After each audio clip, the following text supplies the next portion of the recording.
Hmm. See if we can get this to see if we can get this to see if we can get this to oh crap. I just made it I was talking into it whilst I was listening to the stream, so obviously it's going to record the sound about 20 times over, which is amusing, but anyway. Right, right. What was I going to say? We played Theros. Let me move my controller out of the way.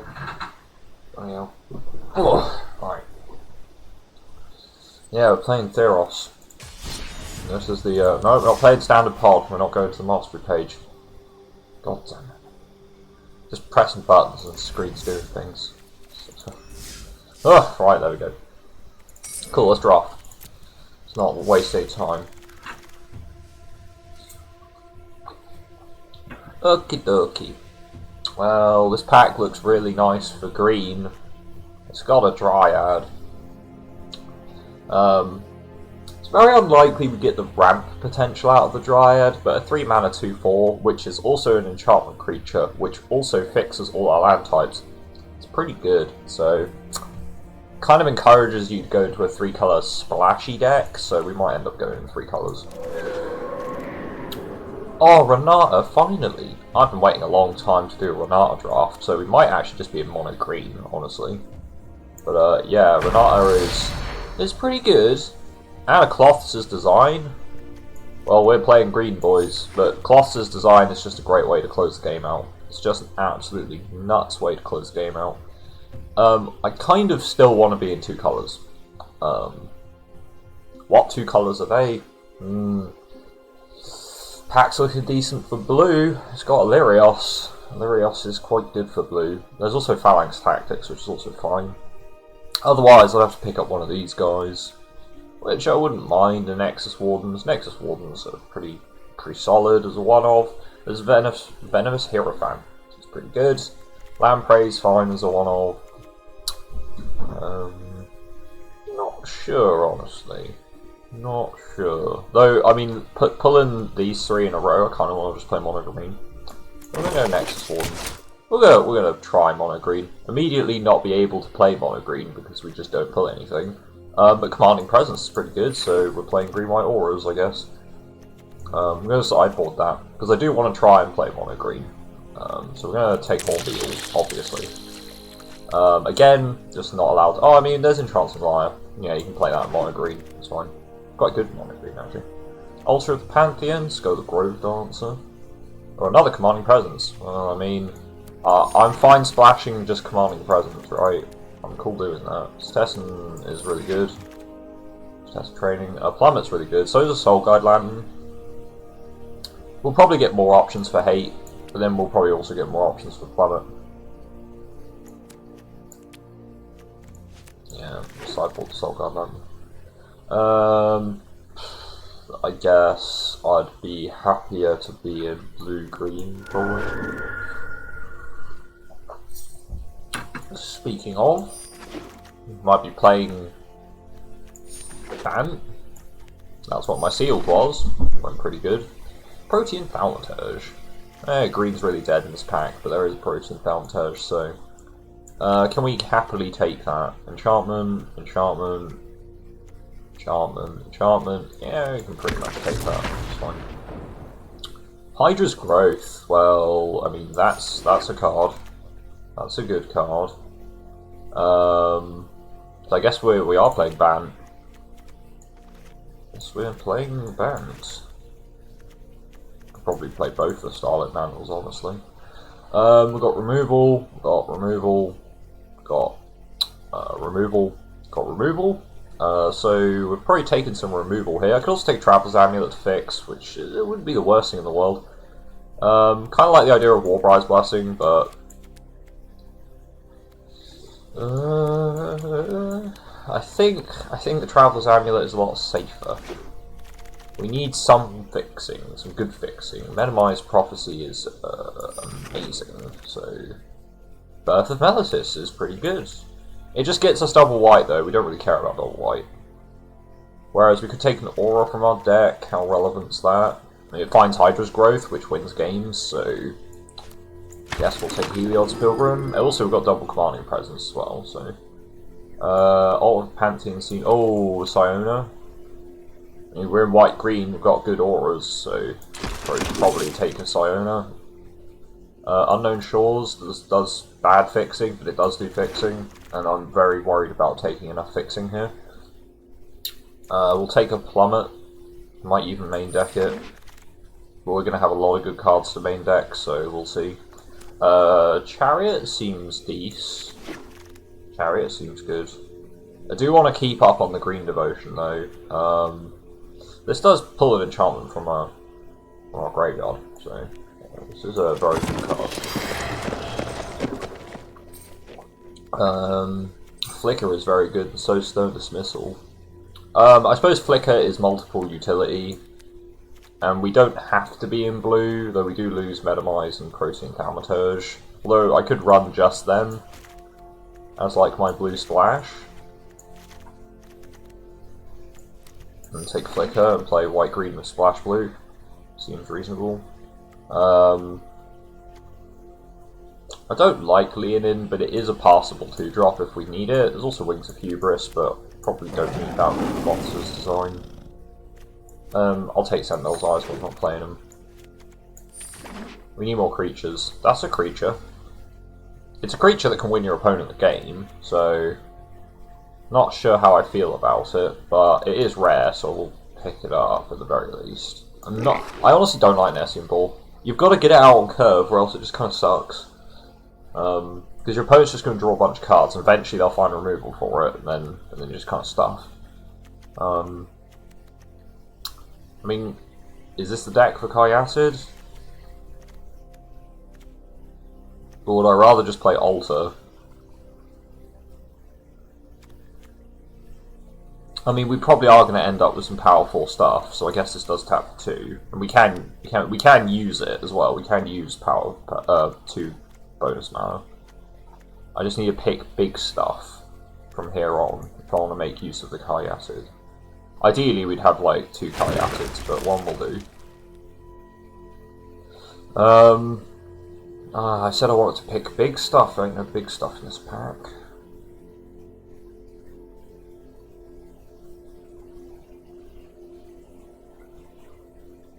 Don't want to take Nexus Wardens. Don't really like the look of this pack at all. I guess I'm taking a Sweet Oblivion. Put it in the sideboard. Probably not playing it. What we got here? Just Test and Skirmisher. I do need some low drops just to make sure we curve out nicely, and this is the kind of creature that that can ramp its power up pretty high. It's also him in the sun. I don't much care about that, so take Skirmisher. Nyxborn Colossus. Now that's what I wanted to see. That is a card I want to see. Omen of the Hunt. It's a test and training. Honestly, I think most of the time you'd rather have this in your deck than this. This is probably the least valuable Omen. Just because ramping to 5, it tends to be less relevant, especially in green-white. 4 is like your big curve in green-white. If you're in green-red, you can definitely make 5 mana your target, but I think 4 is fine for this particular deck. This seems kind of meh, though I will take a flyer that makes auras cheaper. Curving into Commanding Present on a Transcendent Envoy is pretty good. I'll take another Nyxborn Colossus. Because we need some big lads. Big lads to do big damage. I guess I'll take a Seaguard and not play it. I'll take a Starlit Mantle and not play it. I mean, in some matchups we can actually just sideboard these cards in, right? I'll take another Flicker, but I'll keep it in the sideboard. Save the Mysteries. We want to play the mill game with Sweet Oblivion. Okay, got to cut 1 card. It's interesting. Just the one.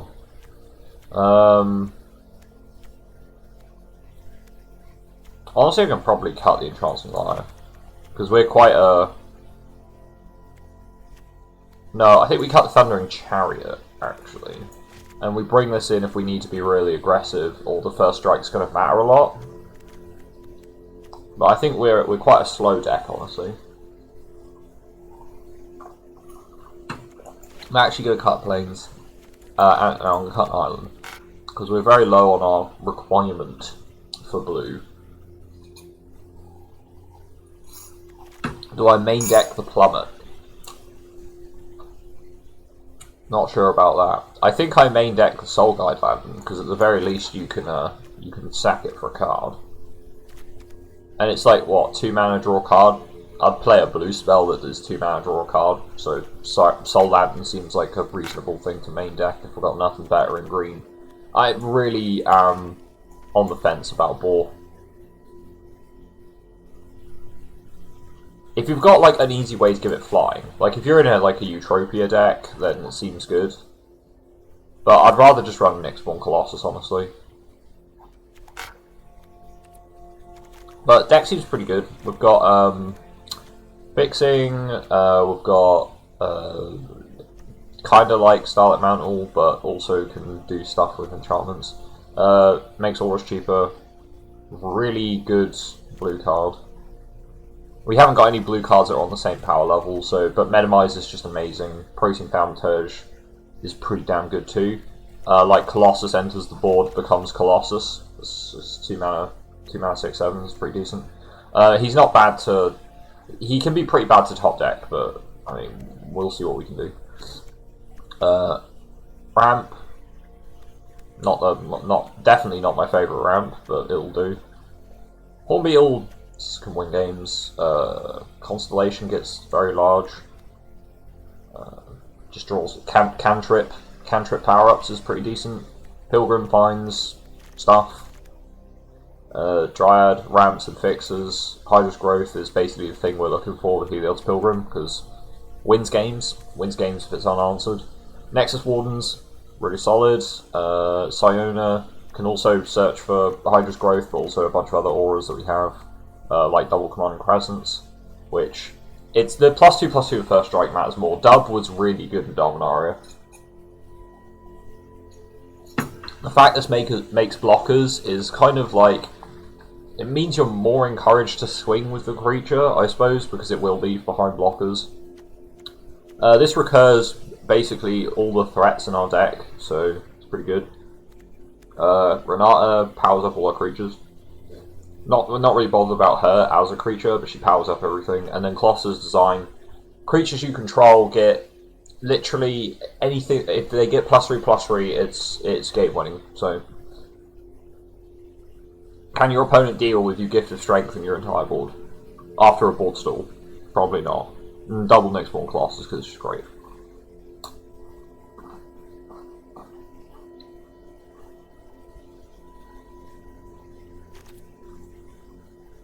Seems decent. Alright, we're going to go with ban. I guess this is basically just ban auras, right? Nah, this is rewrite. I'm not even going to say it's Splash Blue, because Splash is a pun of blue. Ha! Ha! Good one. Oh, God.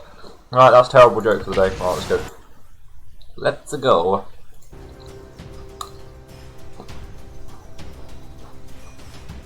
Yeah, I'm just eating some biscuits.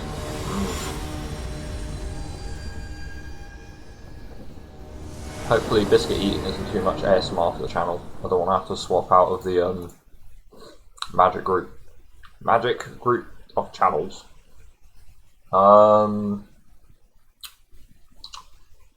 It's a bit greedy. Take it. Take it.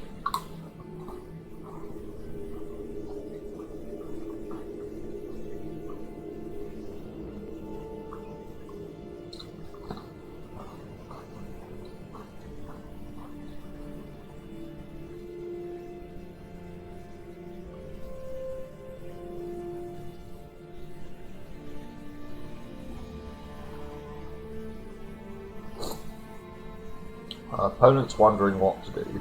Oh, they mull. Mull on the play. They're playing red. We drew lots of expensive cards. Green-red. Blood Aspirant. Blood Aspirant is an interesting inclusion in a green-red deck.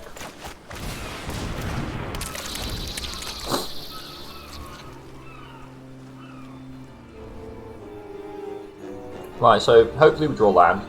This is going to be another one of those games where I don't draw land in my top 15. Looks like opponent might be a bit stuffed on land as well.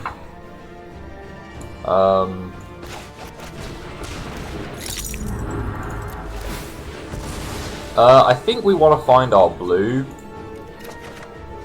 The reason for this is I'd rather get Protein Thaumaturge on the board and then place a Test and Training or Dryad. But I think that's going to get us like way more value as the game progresses. Also, I don't understand why he's not swinging with the Blood Aspirant. It just doesn't make any sense.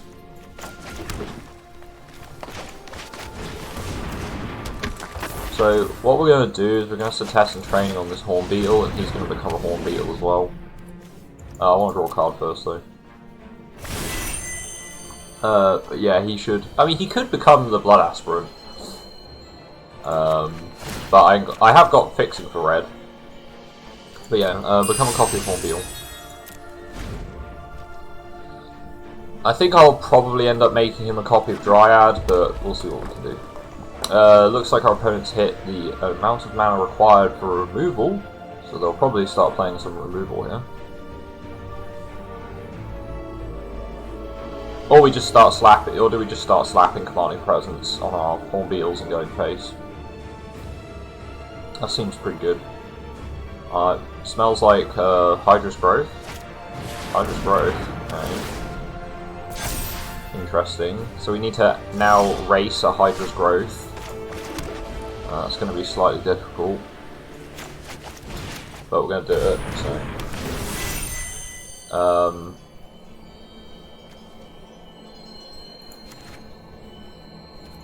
It doesn't get the counters, so it doesn't really matter, but...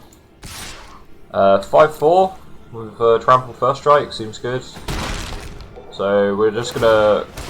We get a Soldier, which we can use to block the Horn Beetle, because he hasn't got Trample on the Horn Beetle. So every turn he lets us hit him with the Horn Beetle is a turn that we get troops. So we're just gonna race down with Commanding Presence and double Horn Beetle. So that seems a pretty good way to race your opponent, honestly. Seems quite good.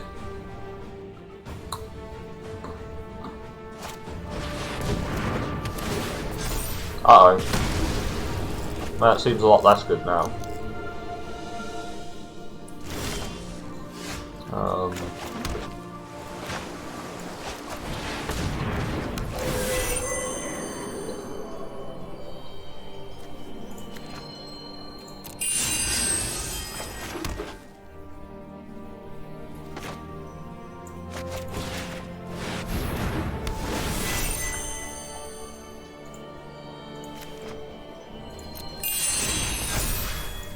You like the swing with the 4-4?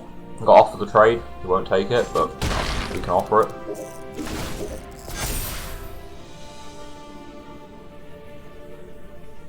So I think we're going to return the Test and Training because it draws cards and it gives our dudes trample. Looks like our opponent's got removal for enchantments. Or they're checking to see if they can swing with the Horn Beetle or not. You can swing with the Horn Beetle, it's perfectly reasonable to do that. No, Mischief Field.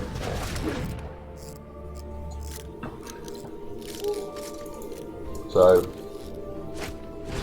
having an exceptionally bad timer. Oh, they gain haste, so I'm not going to think about that. So he's just going to block.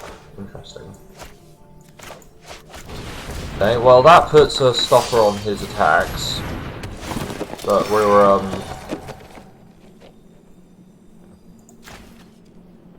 I need to get that back. It's way more important I get access to my, Commanding Presence. Because as long as I can hit him with Commanding Presence, then he's, gonna have to deal with the 1-1 blockers. If he swings here, does he die? I mean, technically I can kill it, but I'll lose my entire board to do that. Oh, it's got trampled. Oh, dearie me. Well, I mean, I guess we're just taking 11 then, aren't we? So, what do we need to survive?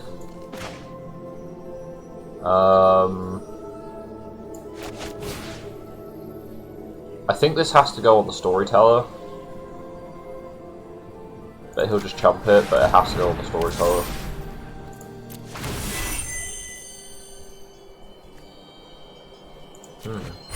He's become a copy of the storyteller. It's got more toughness, basically, which is important. Could have also become a copy of the Forerunner, actually. That might have been better. So we threaten trample.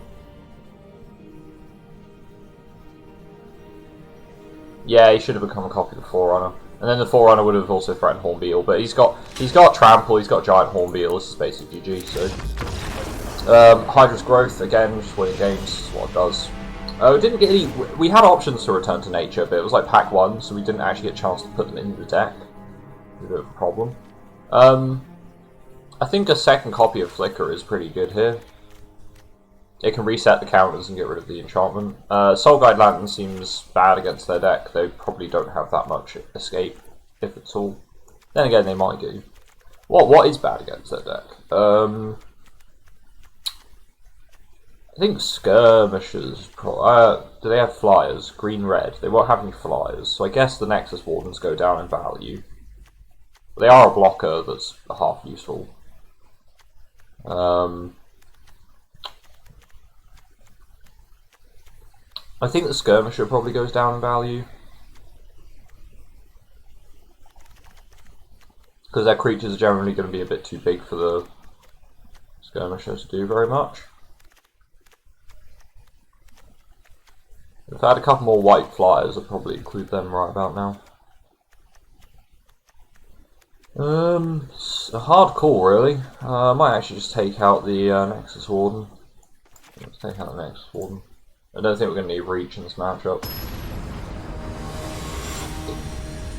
So, opponent runs away with a lucky combo. I mean, you could put Hydra's Growth on anything, honestly. It's just, it wins games if your opponent can't answer it. I mean, our colours are fixed. We just gotta draw gas, man. Just draw gas. Simple as that.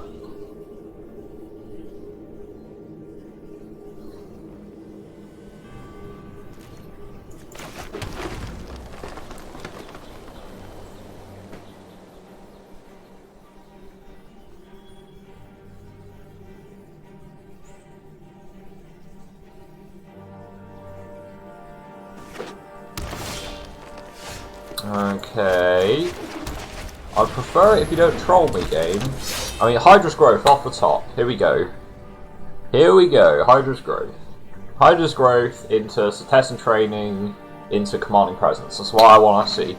I want to see all-in auras on the Cetessan Skirmisher. Opponent opens a Hornbeetle. It's kind of scary.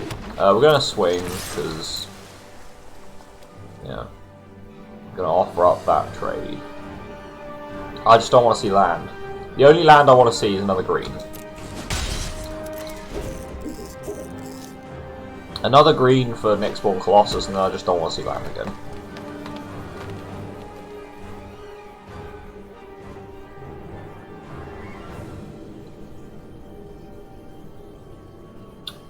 So, if he's got Hydra's Growth and puts on the Hornbeetle, I'm fine with that. What I want to see is that he then tries to put Cetessan Training on it. Because if I can get rid of a couple of them, oh, it's a bit of a waste of Revelers. Honestly, I don't know why you'd main deck Revelers, it's just a bad card. 3 mana, 2/2 haste, I mean, why? That's just awful. It's just awful. Okay, there's my other green. Ideally, I don't want land, so if you could just not give me land, that would be perfect. Right. I open 5 lands so I don't draw land. Not that so I draw all my land. Like, that's the idea.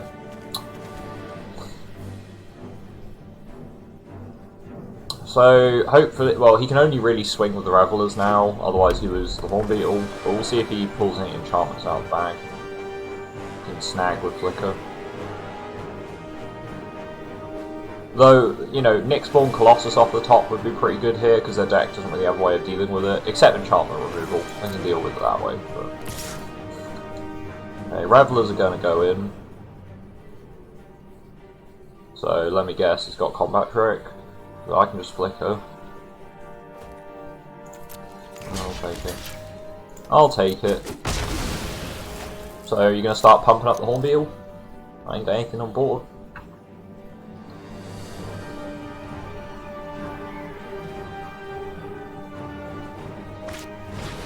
Testing Champion, oh God's sake. That's a card. I think this might just be, I think the curse of my first sealed is now just bled into, you know, first draft of the day is always going to go 0-3 for no particularly good reason either. I guess I'm being punished for keeping a 5-lander and then just drawing lands. So it's my fault.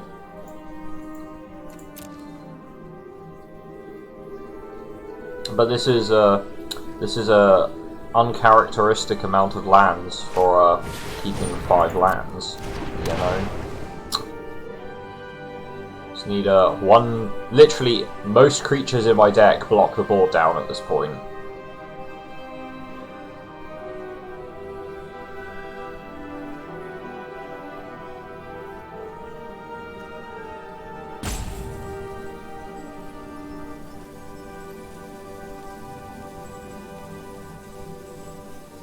So if he's got enchantments or auras, he's going to want to put them on the champion so that the Hornbeetle can start growing passively.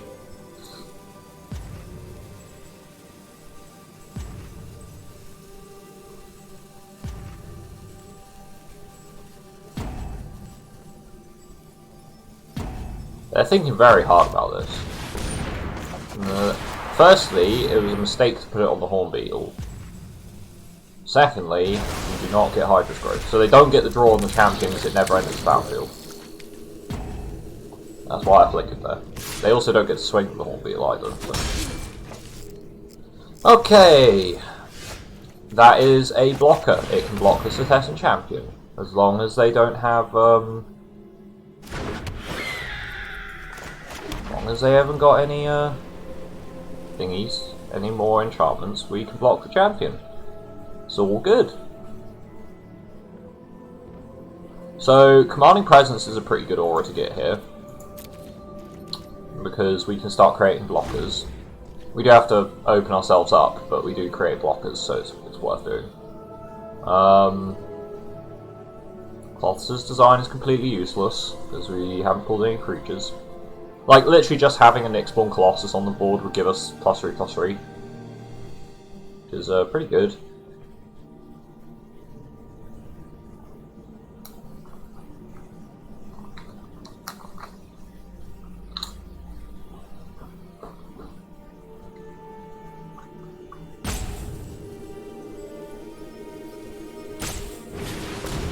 Okay.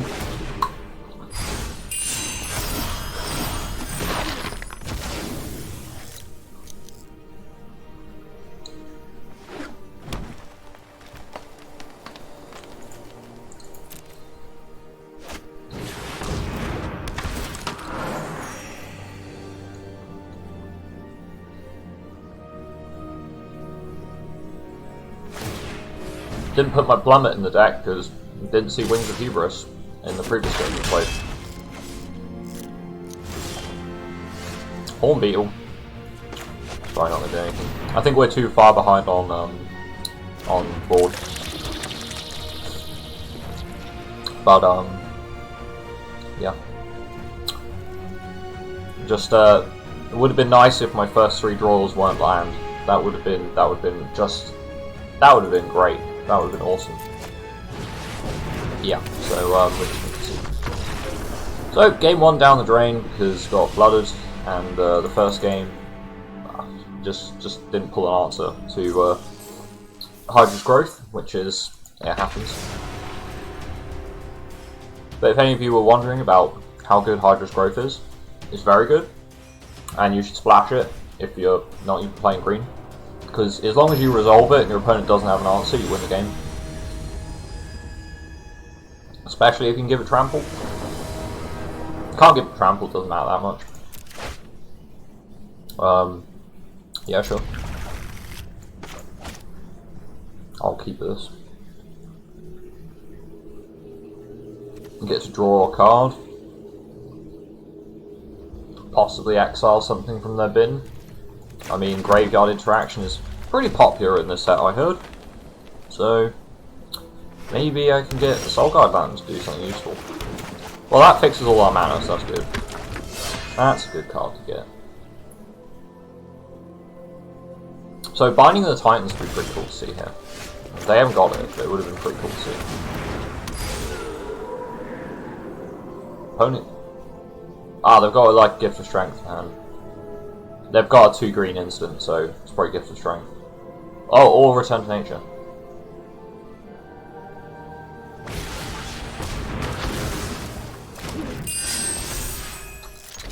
Didn't realise they'd be that bothered by a Dryad, but whatever.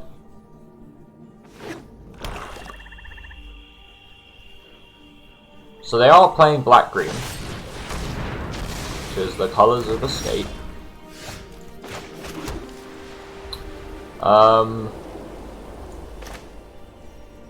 Yeah, sure.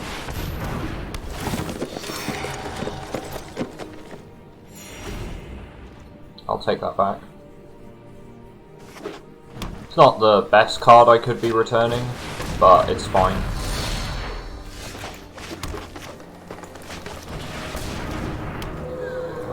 I think I am just going to play this.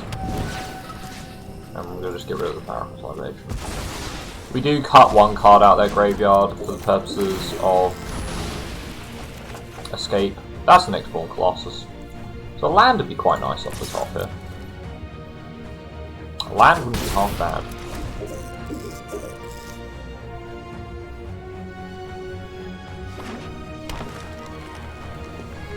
Opponent might have like a Typhon or something.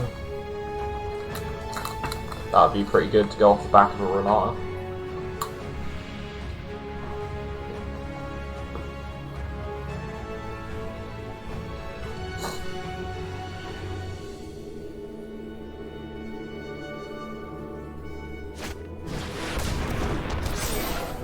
Nylea's Forerunner, sure.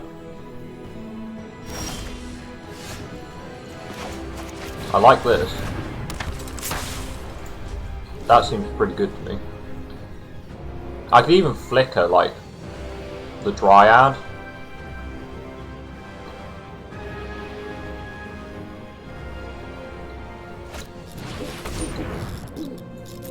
Okay.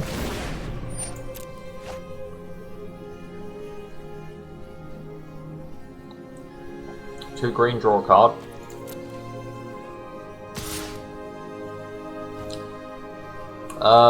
Am I gonna double block this? It doesn't kill both my creatures, so seems good.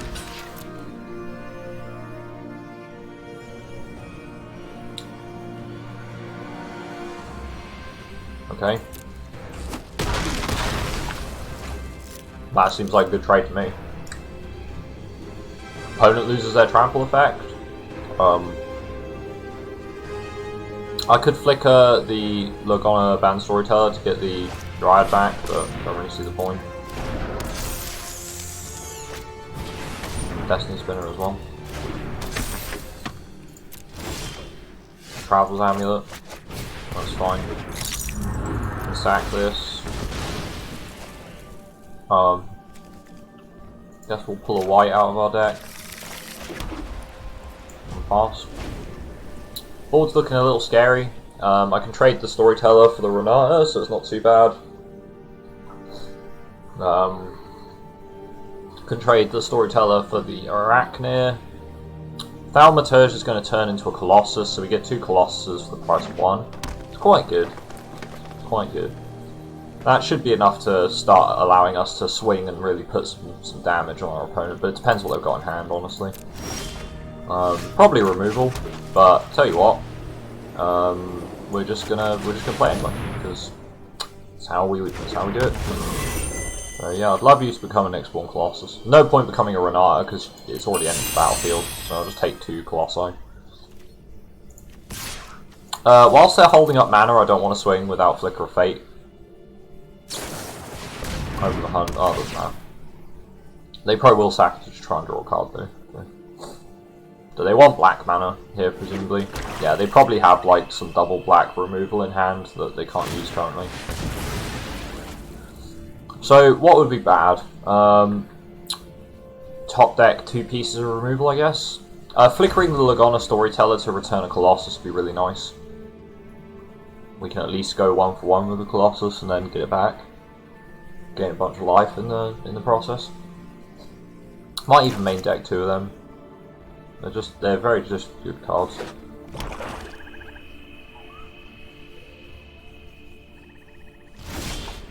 Okay. Well, I might as well play my land out. I'm just going to swing with both Colossi. No reason not to. If he wants to double block, he's welcome to. In fact, he has to block with Spinner and Renata if he wants to kill one. He can chump with the Arachnia and bring it back as a 5 something. 5 6. So it still dies to the Colossus. There's very few things in this set that block Colossus. So that's a 2/2, so what's he blocking with? Hey, you can just trade your land for my Colossus, that's fine.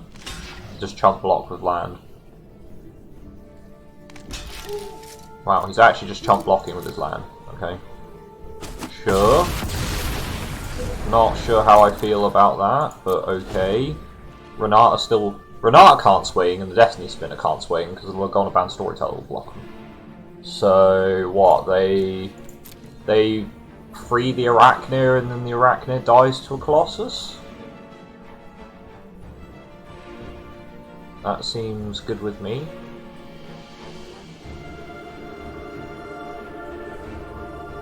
So they have to escape, yeah, they have to exile 4 cards from their bin, so they can't escape this again.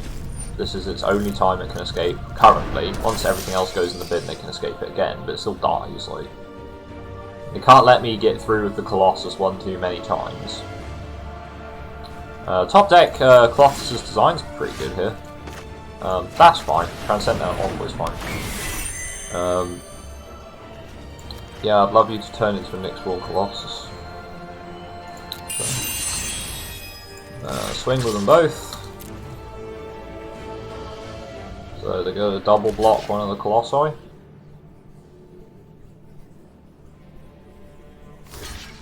Cool. So I could flicker the Renata and kill the Chain Web, or I could kill the Renata and flicker the Chain Web. If I flicker the Chain Web and get another blocker, this does hurt their ability to make better blockers in the future. But I think we're flickering the Chain Web. It does return with 1/1/1 counter, but that's not too bad. Oh, it does. Oh crap! It fights the Envoy. Okay, that was my mistake. Shouldn't have played the Envoy there. I didn't think about that interaction actually. That totally skipped my mind. That I might want to flicker the Arachnia, and thus they kill my my Brid. Oh, they have another Renata. Okay, well, sure. They have bad blocks again, so they can't make another land to jump. So.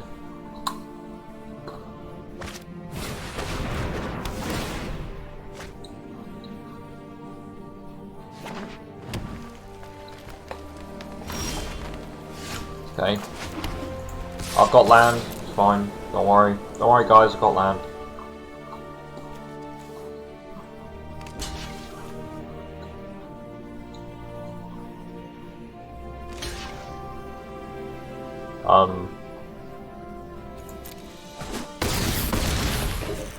I hope you realise they both die.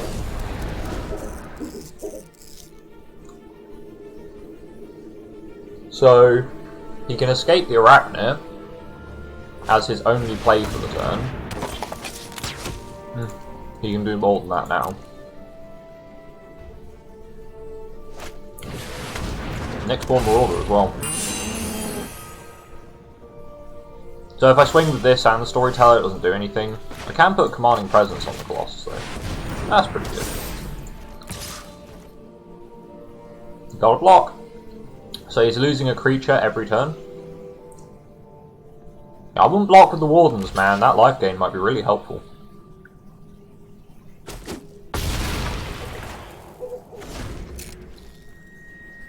That life gain might be really good. So opponents had.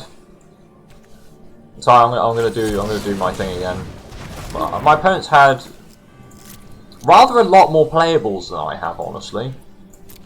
I get the sneaky impression that my 8 cards in the bin versus their, what, 7 plus, yeah, and it's not like they milled any of these. So I either block the Destiny Spinner or just take the trade. I think, honestly, I'm supposed to take the trade. Because that makes the Destiny Spinner weaker, he hasn't got as many enchantments on board. But yeah, I feel like I should have more playables by now. Because, I mean, I've had my 9 playables. And my opponents had marginally more, so yeah. A lot of them were cantrips, mind you, but still. And the Chain Web is back. I drew a land. Hey, you buddy, I got some lands. You worried yet? So I've only got 16 lands in the deck, so I've got 15 playables in there. Just saying. I cut some land out. Just things that usually happen in my games. Don't mind me. Cool. So they're getting a 1/1 land to hit us as well. Oh, Hydra's Growth. That's really helpful. Cool. So we're not winning any games today. At least not in set 1, because this is what happens. So yeah, we want Soul Guide Lantern. It seems pretty good. Do we want a Plummet? Didn't look like they had any flyers. Starlit Mantles might be good though. We only saw one piece of removal actually. No, we saw a couple because we saw the. I'm going to put the Starlit Mantles in there. I'm going to take out the Commanding Presences, I think. And I want to take out.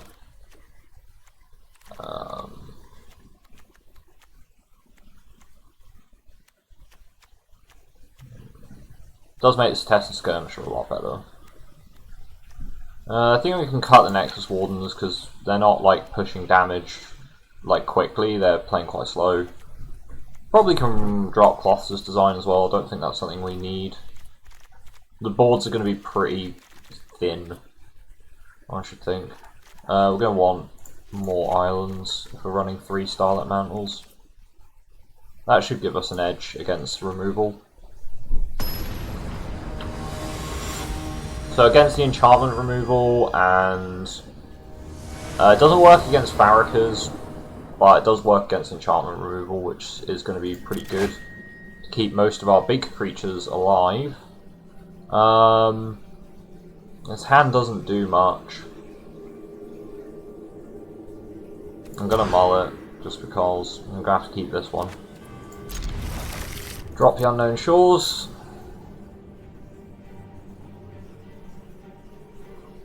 Cool, so fingers crossed our opponent doesn't really have anything to play either. Apparently we don't. Oh, there's a Renata, that's pretty good. I can open Renata. She is an enchantment though, so she could just get blatted immediately out of existence. Finding the Titans. And that makes the Lantern a lot better. So we milled 2 lands and a Hydra's Growth. Kind of sucks we milled Hydra's Growth. They did mill their Renata though, so we're going to want to hit that with the Soul Guide Lantern. Let's eat their Renata, so they can't get her back. No Renata for you. So 1 green draw card, it's pretty decent. We got green Opt here. So we lose our Hydra's Growth, so we lost 1 win condition out of the deck due to a random mill. Kinda sucks, but what can you do?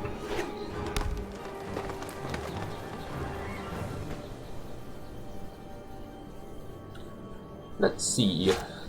Loathsome Chimera.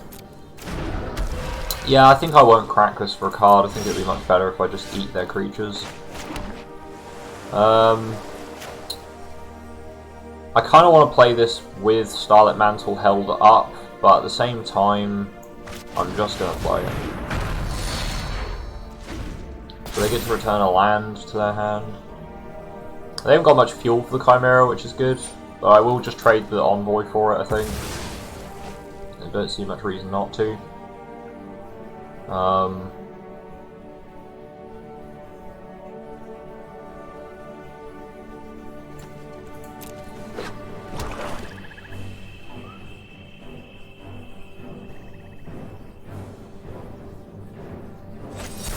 Oh, Mystic Repeal. Cool. Well, I guess we're just taking 4 from the Chimera then.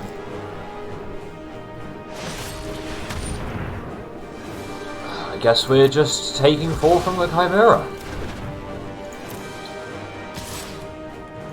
So now we're going to draw land, land, land in a row and have nothing to block the Chimera. Oh, we got Horn Beetle! Perfect! Okie dokie. Well, the Horn Beetle's going to have to go under the bus because... let's see what else he can do, really.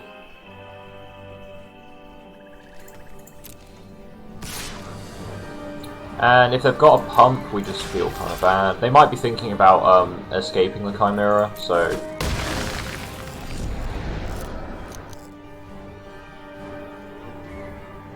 if they play anything else, then we just exile. Yeah, they're going to escape the Chimera. I don't think they understand how this works.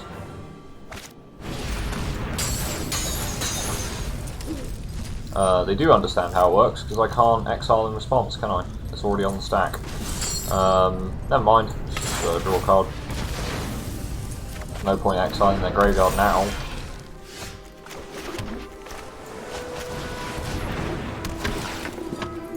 I'd love to find another Cetessan training just to draw cards, honestly.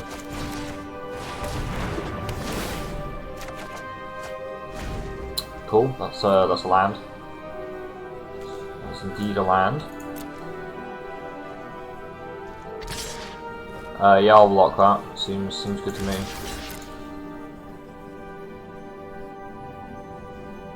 Oh, they've got removal for the Cetessan. Oh, they've got pump. They're going to return to nature just to kill the Pilgrim. Cool. And we drew some land, so we've got plenty of land now. We've got loads of land. We can definitely play all of our cards. So something we can do.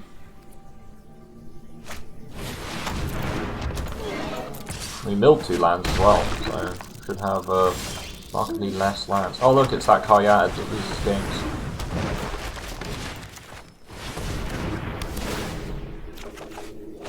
There's another land.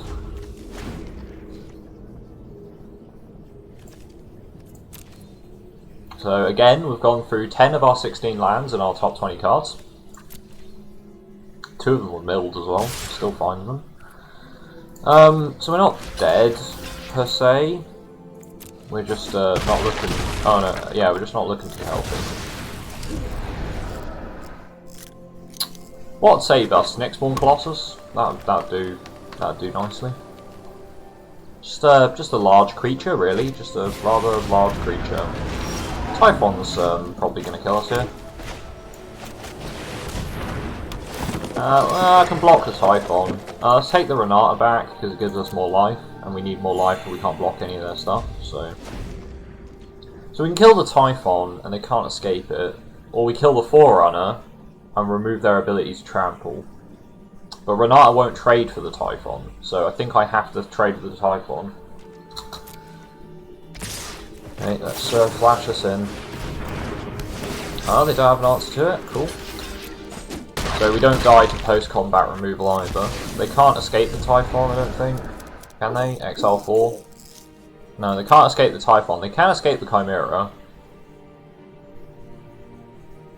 Which we will also die to, because Renata is our top card. So they'll just exile the Chimera with his game. And that's draft 1, guys. Oh, Venomous Hierophant. Okay, that's fine. That doesn't kill us. That doesn't quite kill us. We're still in the game. We just have no creatures, and they've got 3 cards in hand. So, about that. Might be something to do with the fact they've drawn... well, they've managed to mill their lands pretty successfully. Okay, that's 1 damage too much. Cool. So, yep, now the first set of the day is out of the way. We went 0-3. We can now actually start winning games, because that seems to be a trend now. It never used to be a trend. It's just a trend, particularly over the past couple of days. So there you go. Never mind. Let's grab a Shatter the Sky. Guess we're in white.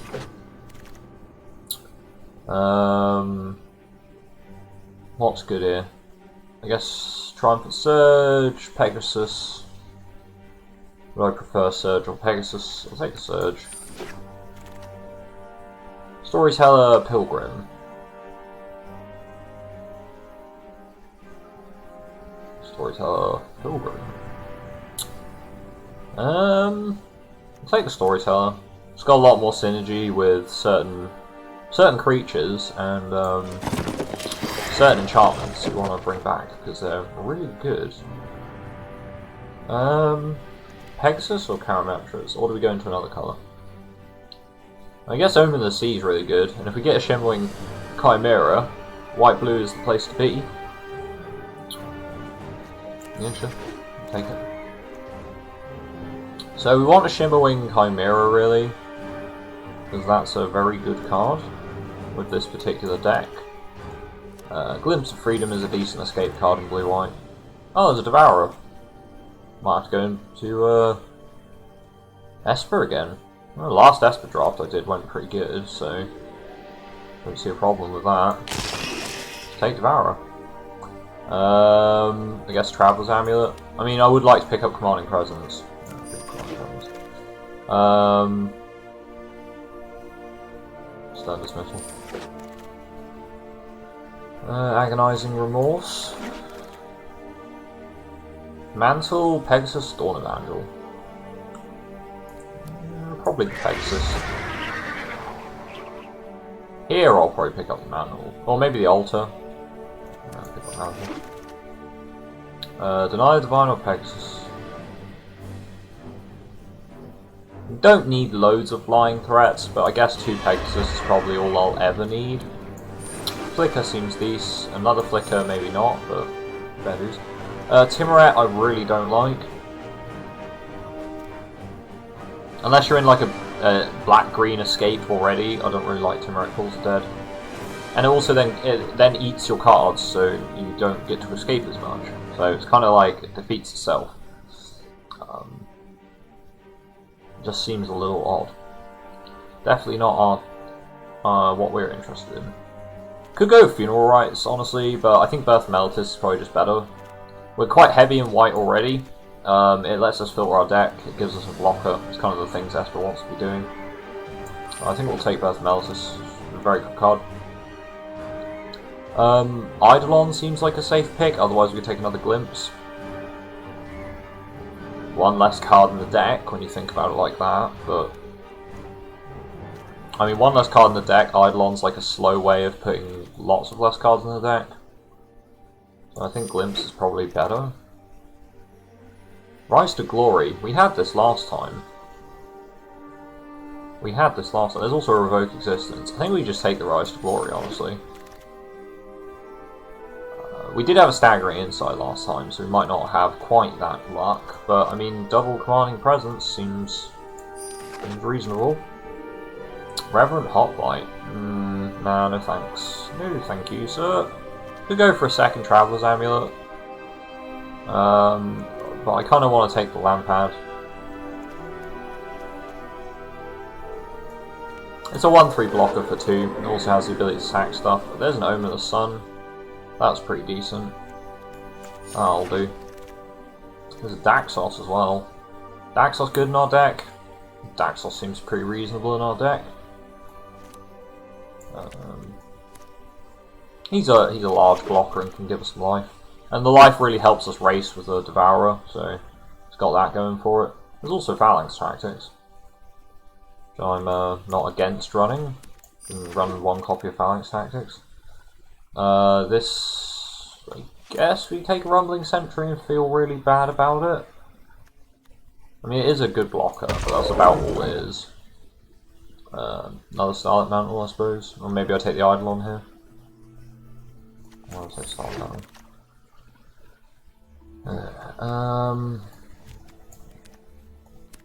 I don't want to play any of these, really. I guess this is better with Daxos. No, I'll take a Hero of the Winds. I'll take an Unknown Shores here, just for fixing purposes, and the Sentinel's Eyes. Oh, there's an Arasta. That feels bad. Oh, there is an Archon of Falling Stars, though. And and a Staggering Insight. Well, I think because we have Rise to Glory, we have to take the Staggering Insight. Because that's just too good. It's just too good, and there's another Devourer as well. Okay, so we're basically remaking my Esper deck from the previous stream. There's an Illyrios too, so yeah, we're pretty much there. Funeral Rites does help us mill, and does draw us cards, and that seems like good things to do with Devourer. There's also Triumphant Surge, it's good removal. I don't have any removal, unlike the previous draft. So if we take out that, I've got Triumphant Surge, I think I had that as well. And then we do have Shatter the Sky this time around. Not that that's going to be very good with Devourer, it's fine. Our black is going to be very splashy. Sentinel's Eyes probably don't want. Flicker of Fate might be good. Phalanx Tactics, probably unnecessary with Double Devourer. Do we want Daxos? Daxos does seem... I think we can probably get rid of Lampad as well. I think we're splashing black, we're very much splashing black. One Commanding Presence and one Pegasus. So which of these do we want? I guess a Funeral Rites. Could go for a second Traveler's Amulet. Do I prefer... Wait, do we have a Traveler's Amulet already? Do we not have one? I'm sure I picked one up. No, I guess we're having a Traveler's Amulet then. There's another one. Do we want to? It's a good question. Do we want to? I mean, I'm going to run less land anyway, so... we could also just run another Triumphant. I'd prefer to have a second Triumphant Surge in the sideboard against certain decks. Temple Thief works really well with Staggering Insight in some of our games. Works really well, like unbelievably so. Might even go with a Karametras, but we don't really have many enchantment creatures, is the thing, so Karametras seems worse. Could even just take another Temple Thief just in case. Well, there's another Storyteller. I mean, Storyteller does let us grind the game out a bit better. But it is very slow. Like, I mean, we are drawing more cards with Insight, we've got to find the Insight first. I guess I'll put it in the sideboard, just in case we go up against decks with way too many pieces of removal. Another Hero of the Winds. Is this straight up better than the Pegasus? It's a better blocker, and it does pump the board when we staple enchantments onto it. So it's got that going for it. I guess I'll take it.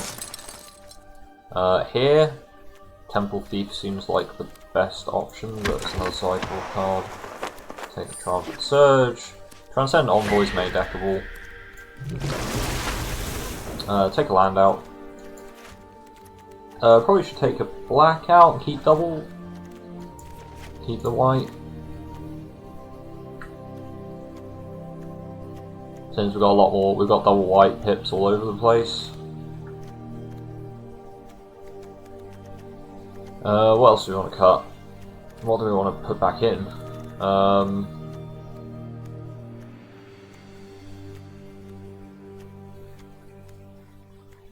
Do we need Omen of the Sun? I don't know if we need Omen of the Sun. It does help stall the game out.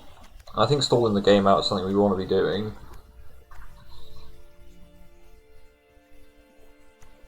Shatter the Sky seems very good with Rise to Glory. Especially if we get our opponent in top deck mode, then we just like wipe the board and then just Rise to Glory one of our things back. Seems pretty good.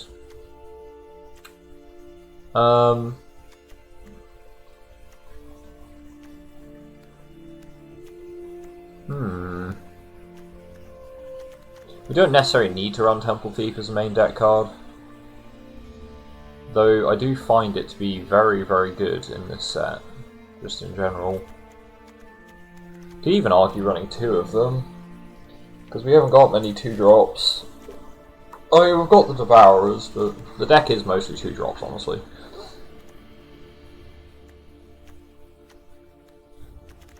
Arguably, I can get rid of the Triumphant Surge and just sideboard that in against decks that have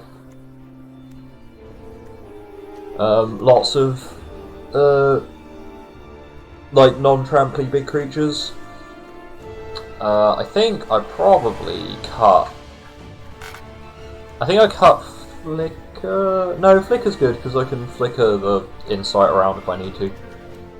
I think I cut one of the Starlight Mantles. I think that's our deck. Cool. Esper.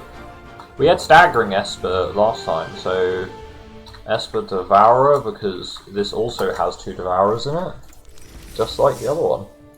Right, well, last Esper deck I played went pretty good. I think it went 5 wins.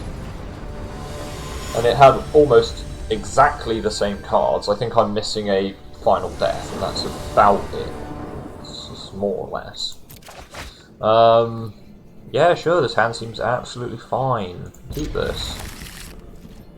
I'm going to play this and play the Amulet. I'm going to search for a black. Oh, we don't need to. So we just play the Devourer on curve.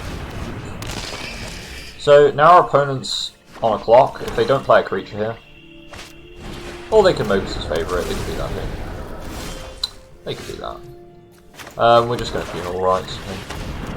Draw 2, we drew land, we mill land, but we do mill a Presence. So now we can bring back Presence and Devourer at the same time.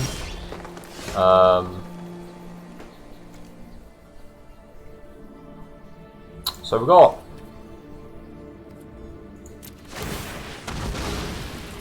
I want to get white, and I want the white to be in play. So we can get Pegasus, but we can't protect it. Against their deck might be a problem. Well, there's a Daxos. I could just play the Daxos and hold up Starlit Mantle for him. Seems reasonable. Yeah, it looks like they're going to try and kill Daxos. And if they don't, then that also seems fine to me. Because we can pump Daxos' toughness up pretty high by just playing the Pegasus and other stuff. Barracus spawn, also fine. That's also perfectly fine. I could just Shatter the Sky, but they'll draw cards because they have a 4-power creature, so... we're going to play the Pegasus, and we're going to hold up Starlight Mantle. Against, because this is probably the point where they use removal, right? Yeah, so that's removal. I'm going to aim for the Pegasus, presumably. Aim for Daxos? It's a bit weird. Okay, well, I guess we'll protect Daxos then. So now he can block the Barracus spawn. Pretty decent. Oh, I'll take 4, that's fine. No blocks. I've got Staggering Inside, I'm just getting as much life as I want. So we're going to Staggering Insight on the Pegasus.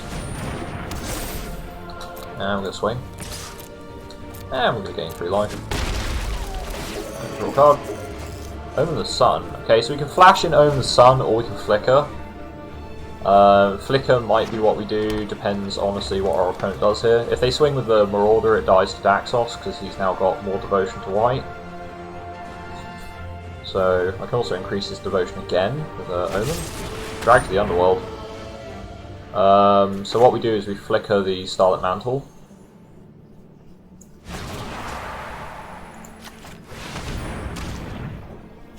Have they got another black removal to respond?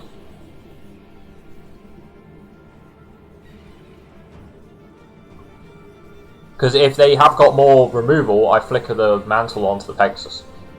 So we still keep the +1/+1. Which is not great, because we're going to get domed for a bunch of damage, but reattach the mantle to Daxos. So, have they got some way of doing their own flickering, or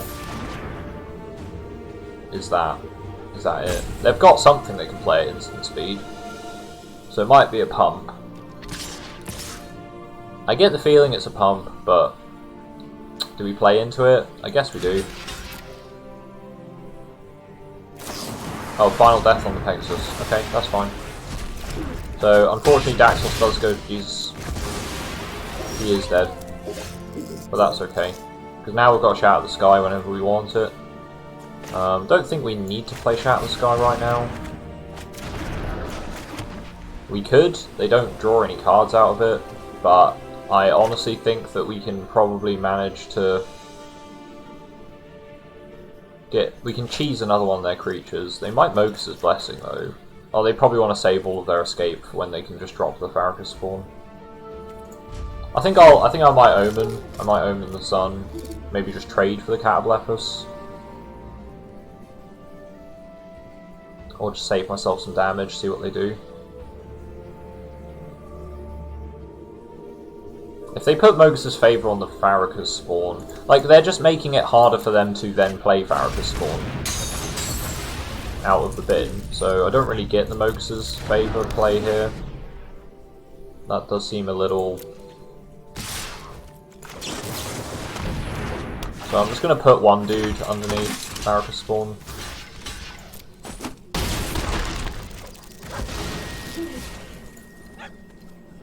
And we're going to crack the Omen in our upkeep.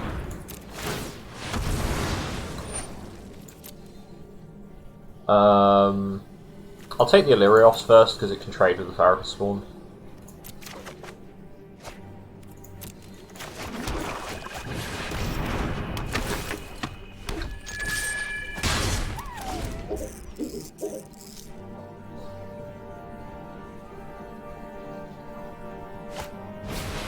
Entrancing Liar. Uh-oh, that's a problem. That is a real problem.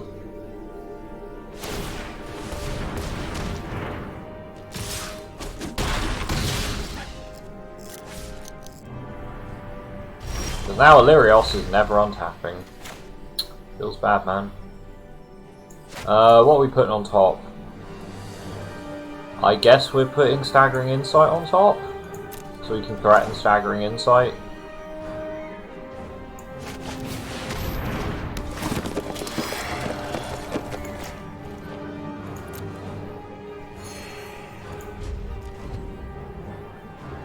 I can also escape Glimpse to draw it.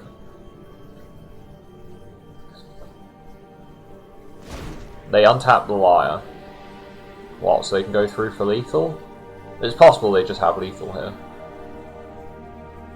Well, they tap the Storyteller, kill the 1/1. It's pretty lethal. They just have it. Yeah, they just have it. Cool. So opponent just had the answers.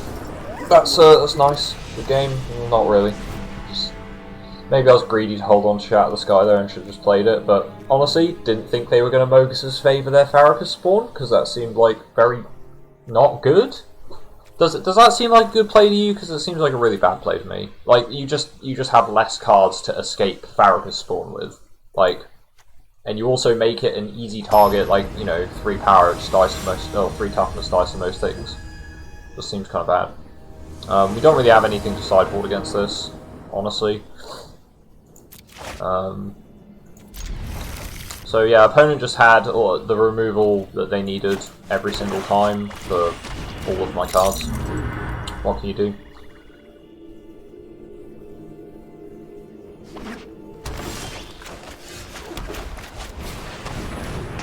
Alright, let's get a Plains out of our deck. Because I don't like Plains, I don't want Plains. 3 playables off top. Yeah, I lost 3 playables. Cool. Seems good. Although one of them is escape, so it's not the worst thing in the world, but still pretty bad. What did they lose? Own the Dead, Liar, and Rage Scar Berserker? Oh, okay, well at least it was an even trade. At least it was an even trade. Okay.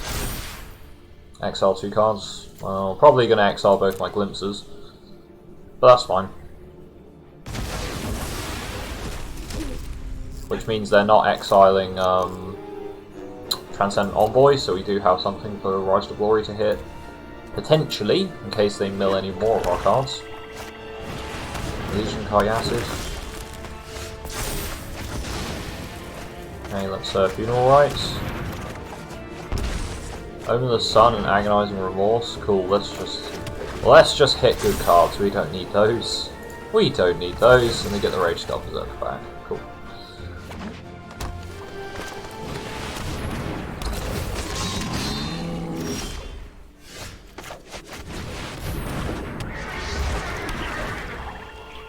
So we can't block a Rage Scar Berserker. It's just gonna smack us in the face really hard.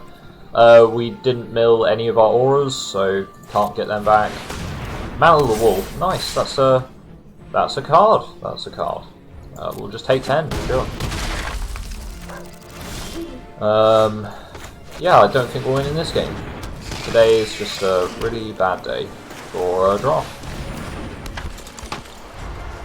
Okay, well we're gonna have to trade something for their creatures, so I guess the wall's gonna die, and if we kill the Karyatid, they still get 2/2/2s, but we have to do it.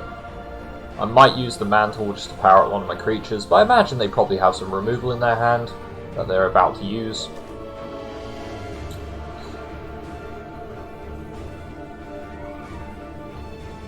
I don't think there's a point in this game where we could have happily held up Glimpse of Freedom, so getting them exiled doesn't matter. Weren't going to draw anything with them anyway, because yeah, opponents sort of curved into 2/5/5s, because this is a really pushed enchantment. Oh, and another one. They did tap their Karyatid for it though, which I find quite funny. So they do get indestructible. I guess we'll just block it with the wall, since our opponent doesn't have they don't have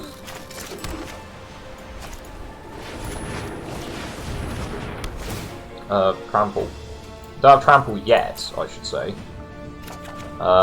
This does give us a way to work around the fact they don't have trample.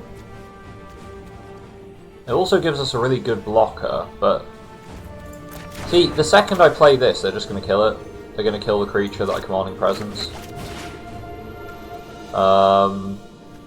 It does give us a blocker, like if we swing with it. But I can't give this vigilance as well. So we're 1 mana short.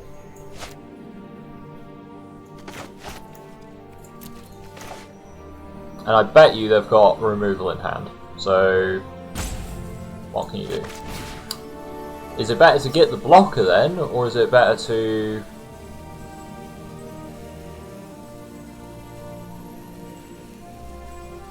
Is it better to get the blocker, or better to just hold back with the first strike? Honestly, I don't know. I'm going to equip it to the Pegasus in case they don't have removal. I guess we swing. We might just see Mogus's Favor come in here twice, and then we're dead, so... just depends if our opponent has it all. Trademark.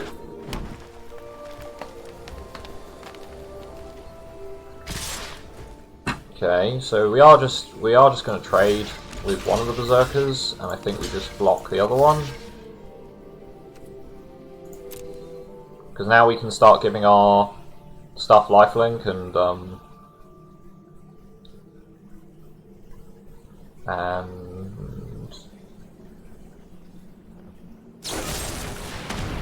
they're not killing the Pegasus? That seems strange to me. Oh, an Entrancing Lion. Cool. That would be why they're not killing the Pegasus, because they have Entrancing Lion. Cool. So we could Storyteller to put an enchantment back on top, not that it does much. We don't have any auras.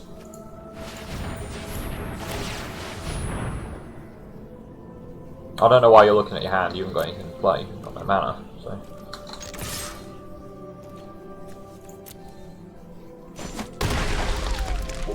So now we have this as a blocker, which is pretty good. If we play the Storyteller, we can still play the Mantle. So I think that's reasonable. And we're gonna put, I think we put... Did we put the Birth of Meletis back on top? No, we put the Omen back on top, because they haven't got Trample, so giving me more blockers is better. And this also gives me 5 life, effectively. So, let's do that. Let's put that back on top. End turn. So, we have got a 4 power first strike flyer. So they're gonna tap out for the Liar here, which means we can just Starlit Mantle in response. Unless they've got like 2 mana removal for the Pegasus and then they tap for the Liar when the Mantle's on the stack. I'll find that a little bit hard to believe if they did have that. That would really that would probably trigger me at that point.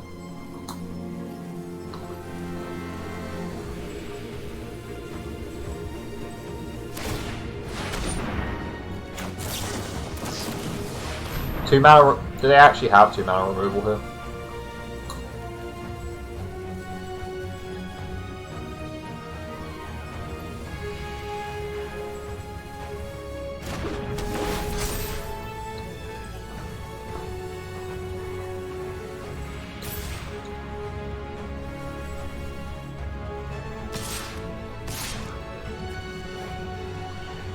Cool. So we're just gonna trade. They could have Combat Trick, but what can you do? We have to block. We can't not block. Oh, they've got Return to Nature. That's cool.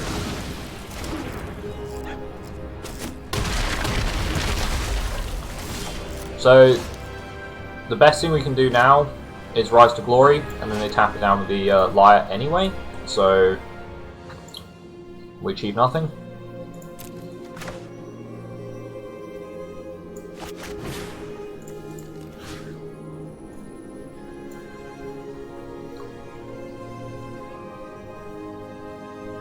I guess we return the Storyteller and the Mantle, I guess. Now we have to return the Command Tokens. And then I guess we put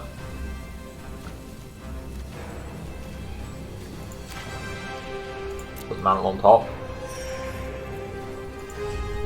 And then they're just gonna tap the Storyteller for 5, and then swing at us, and oh joy, we're getting wrecked. Like, what other choice do we have?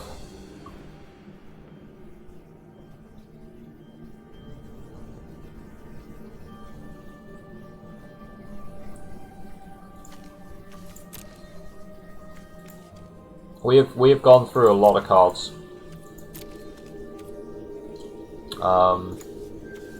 Have we just gone through flat out more than our opponent? I guess. I mean, we did mill ourselves too, draw 2, so we milled a bunch of pretty good playables as well. Yeah, we just can't beat Liar, man. Well, we can't beat Liar when it's backed up by just curve into 3 5-power creatures, like. And even if we kill the Kayatid, he gets the Mantle pops off 2 wolves, so.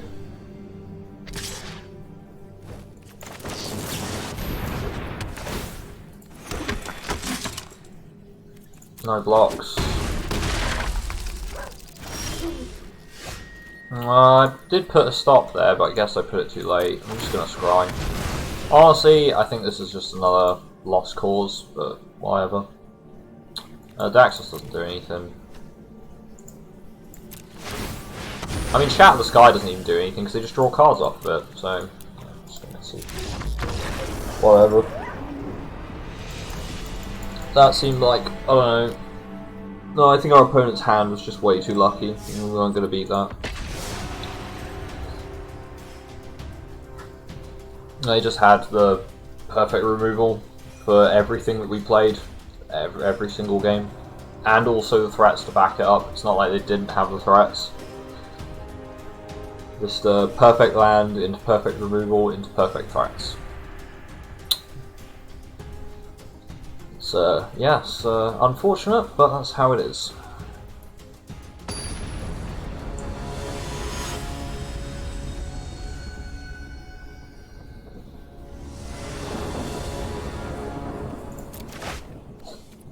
Cool. Fine, I'll keep it. Opponent mulls twice, mulls 3 times. Are they just going to concede game 1? They just concede game 1. Cool. Maybe they just got no landers. I don't know. I do feel bad for them though, because they didn't even get to play Magic. So we don't actually know what their deck does. I guess Triumphant Surge would have been a good thing to sideboard in the previous game, but we didn't see 2 Rage Scarred Berserkers and Mantle of the Wolf, so we didn't know that. So can't really beat myself up about that. But yeah, we didn't have any Graveyard Hate, which is what I assumed we'd need. So never mind. We don't know what our opponent's playing, so we just go into the next game. They might be playing, you know, 3 colour or something, and just missed the colour for all their cards. Like, opponent goes first. Mull. I will keep this, and I'll bottom an island.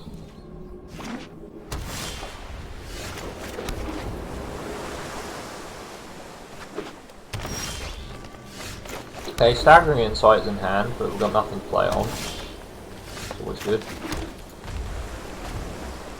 So opponent isn't playing anything either. Just passing turns. I would have loved to have found a 2-drop by now, but it was not to be.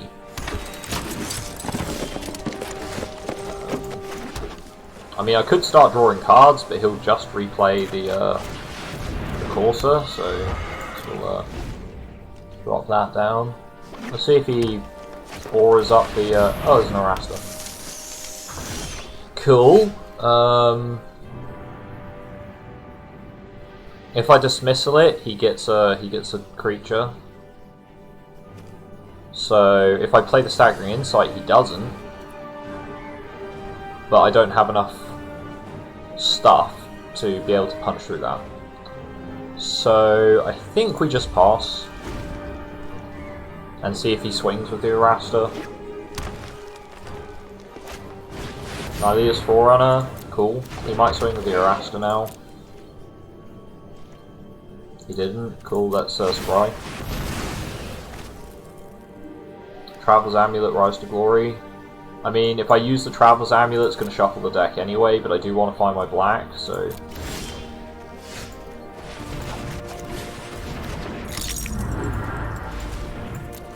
Crack this open. Find ourselves... I could also find white and just wipe their board, but... They do draw a card. Maybe it's better. Maybe it's better. I mean, if I draw land, I'm going to draw white mana, right?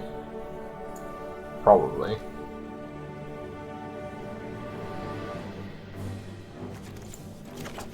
I think they're going to commit more stuff to the board, so I think Shatter the Sky gets better.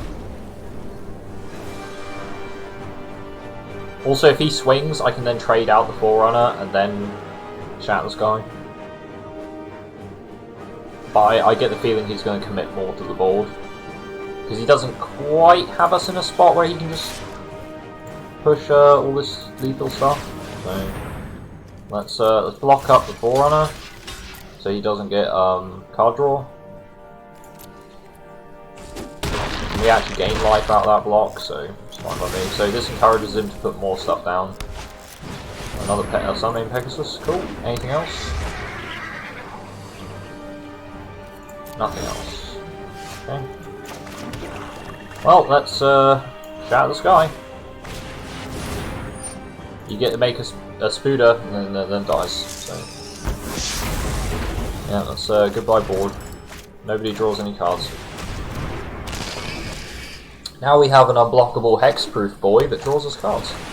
That's Eutropia.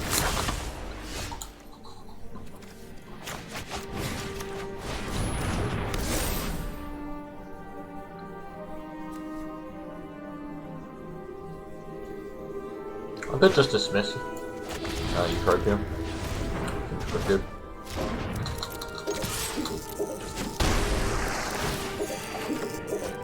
Temple Thief.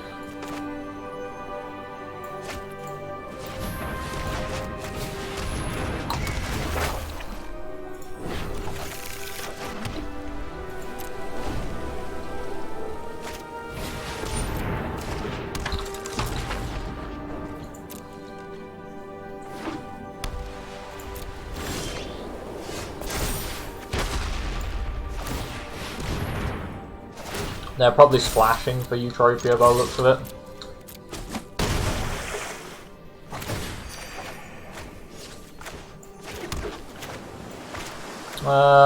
Yeah, I can glimpse.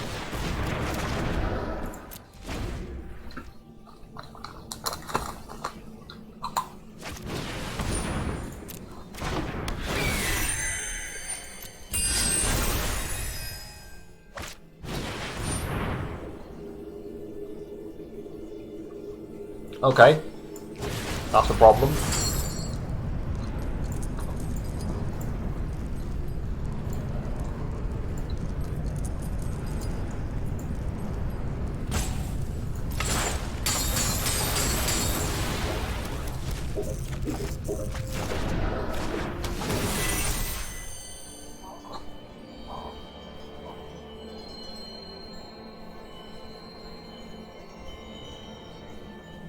On the plus side, our opponent does have to play an enchantment every turn or they can't give her flying. So if they find an enchantment, they have to hold it in hand.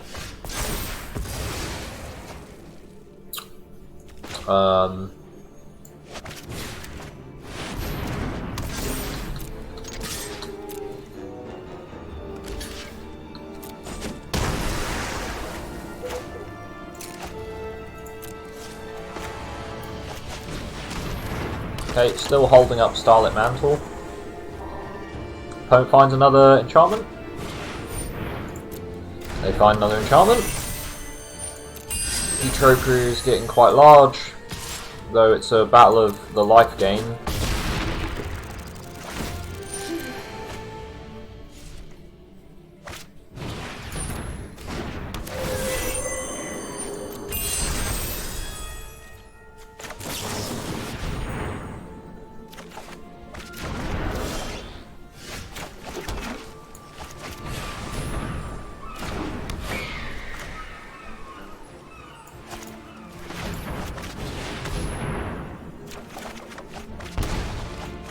Okay, well, we did just mill land, so that's good. This does become unblockable as well, so we are going to get a 1-1 out of it. But we're also running out of cards pretty quickly.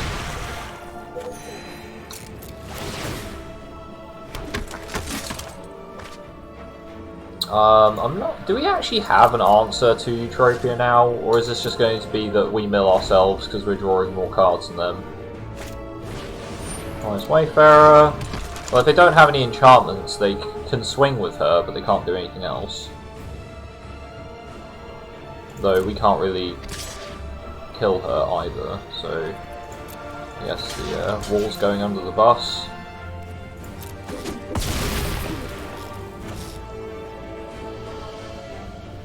Do we glimpse? I mean, I've got Rise to Glory, but what does that do?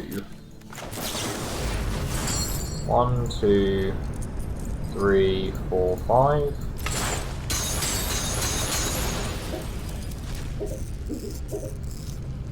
They got a counter spell in hand? There's a Rise to Glory, but I don't think it does anything. I could try and mill an enchantment off the top of my deck, I guess. There's an Omen, that's not what we're looking for. But it does do the trick. Well, it lets us go through, but...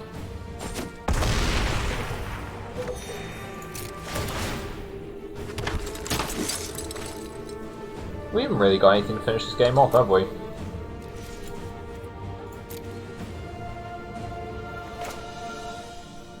I guess the best I can do is put more creatures on the board and threaten to kill Utopia if they don't have an enchantment. So okay, now we're threatening Utopia if they don't have an enchantment. They do have an enchantment. So she's going to get flying. We're going to just have to let her through. Unless she doesn't put it on herself. She has to put it on herself, she can't fly. So... okay, she's putting it on herself.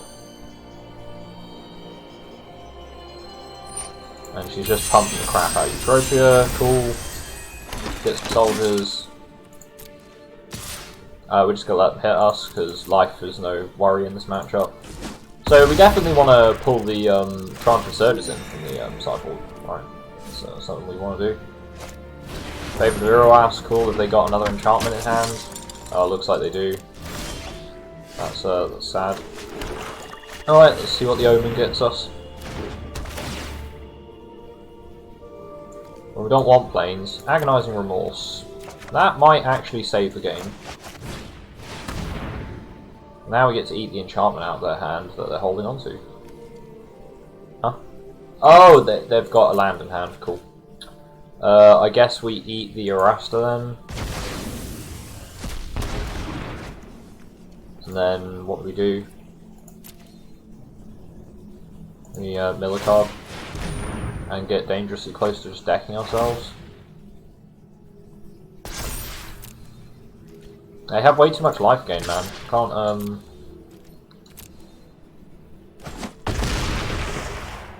I'm not even sure we can actually kill them in time because of all the life gain. I'm just gonna concede. Wow, it comes down to decking ourselves. Nice.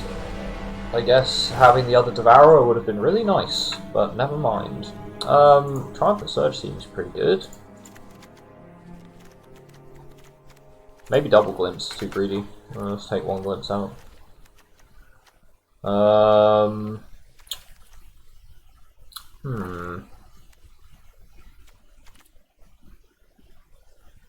mean, Flicker's probably pretty good to get the enchantments off their creatures. Temple Thief seems like a good creature in this matchup. I don't think life gain is going to be an issue. Maybe Daxos is not good.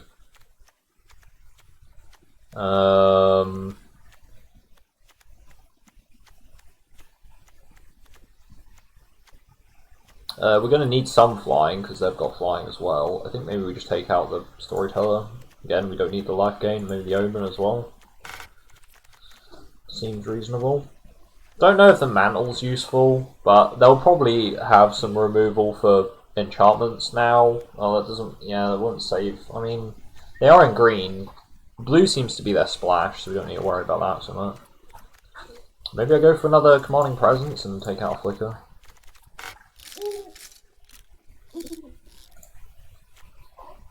Seems fine.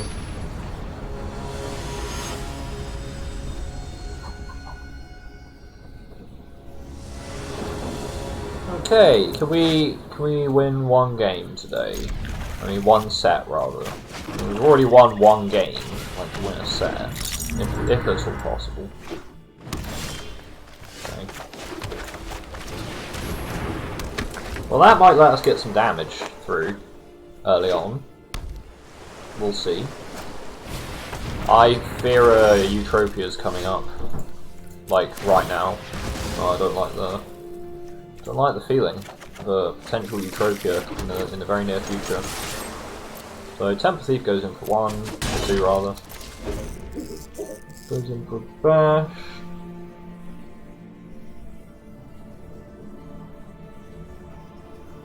They're stuck on 2 lands. Nope, not stuck on 2 lands. Rogue Dancer, don't really care about that.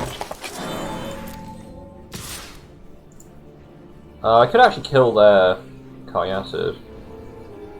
Do I use Flicker as a kill? Yeah, I think I do. Punish them for playing, swinging with their Dork.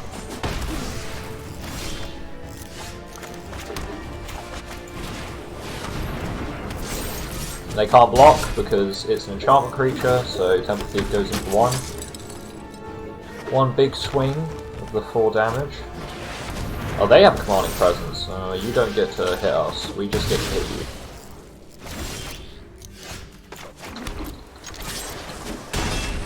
That's how it works. Well, we're just playing the Commanding Presence race now. That's a race I feel pretty confident we can win. What else you got? Staggering Insight. Oh, buddy, you shouldn't have done that. That was a mistake. I mean, I can still just block with the 1/1, but we're just gonna eat the Grove Dancer. Sure, you can pull a land. Unless they pull a land that makes their creature indestructible. This could be some plays right here. Except that it comes in tapped, but nah. If it came in untapped, then you could see some plays. Never mind, they're just dead. So. 1/1, pick 1, pass. So we've got removal and protection, so it's just GG. Cool! We won a game. That's surprising. Let's go on to win some more.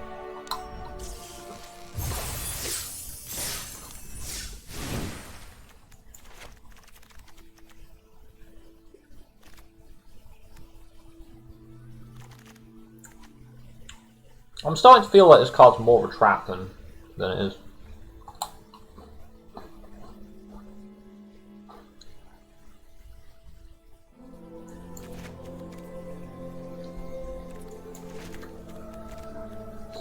I'd rather just honestly run another Commanding Presence than just run that.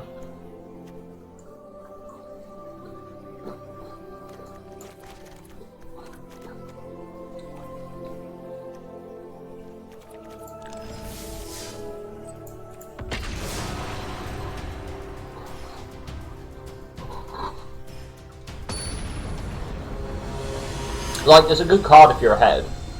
If you're behind, it's useless. It's a 3/4/4.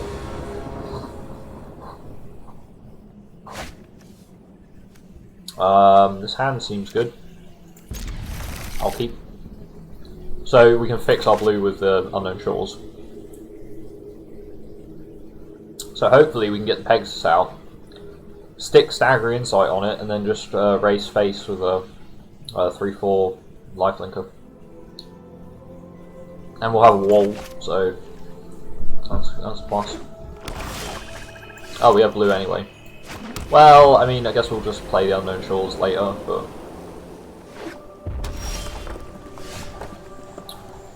Unfortunately, we can't Daxos straight off the bat. We can Daxos next turn, and then follow that with the Pegasus. So that's fine. Get deja vu of the previous game. Ghost Strider.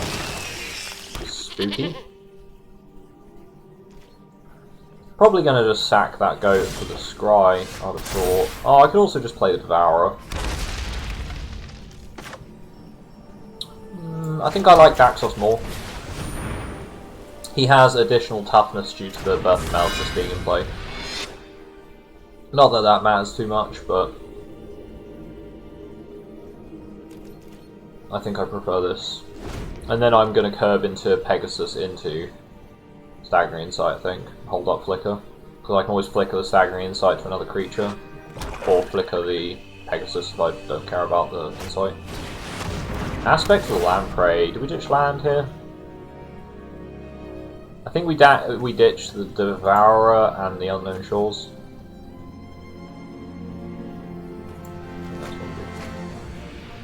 I feel Pegasus is safer as a card. If they swing with a Woe Strider, I'm trading for it. They've got nothing in their bin, so I'll trade Daxos for it. Seems good to me. And there's a Rise to Glory, so we just need one more land and we can return the cards. So, are you just going to use removal on a 2/3? 2/3 flyer, just like that, just use removal. That would seem very sad. So we're gonna Staggering Insight, and then they're gonna remove it.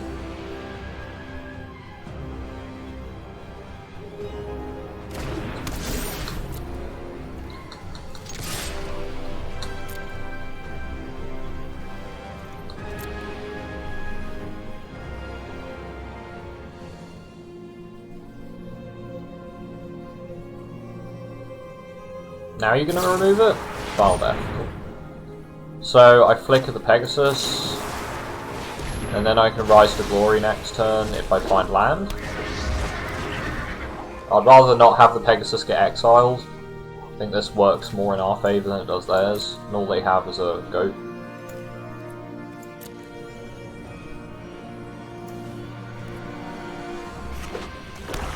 Okay, they got land and something else.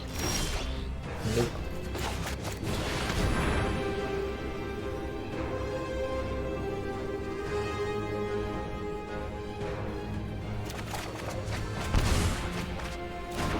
Okay, we lost Starlit Mantle and Lyrios.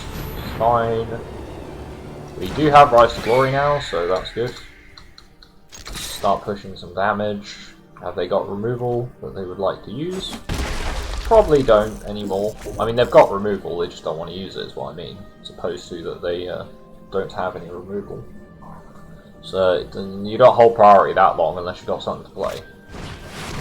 Cat Blepaz nukes the Transcendent Envoy. Okay.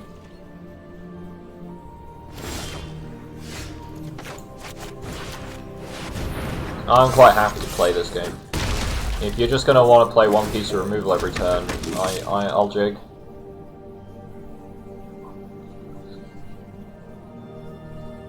Eventually they'll burn out of 1-for-1 removal trades, and then laugh all the way to the bank.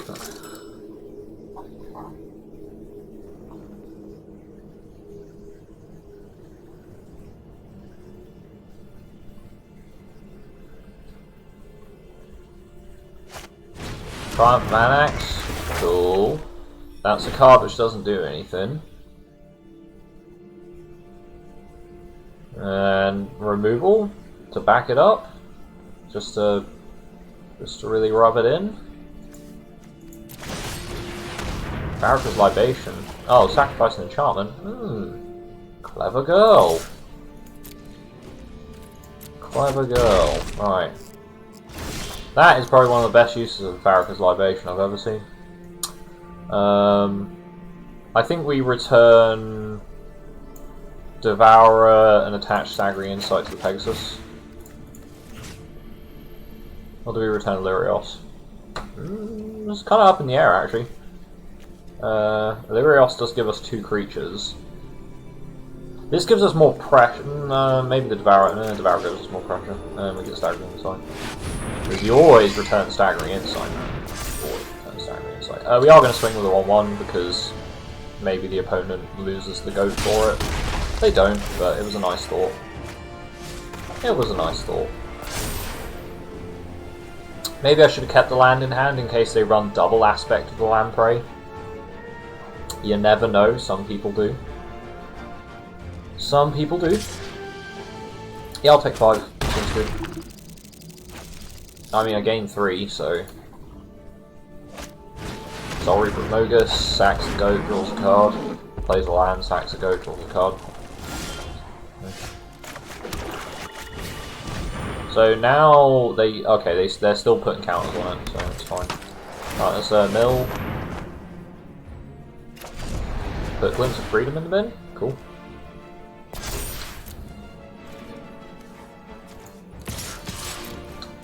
Opponent takes 6.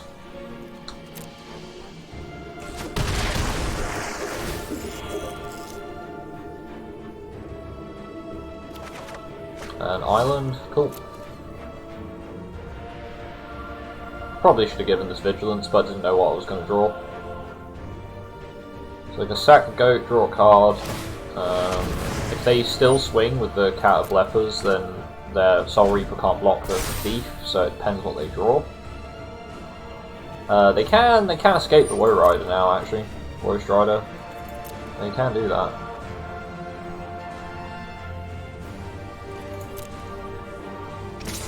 Swing for 6? Yeah, I'll take it.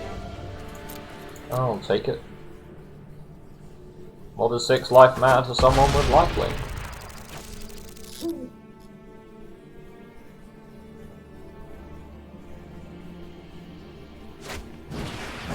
Sate is cunning.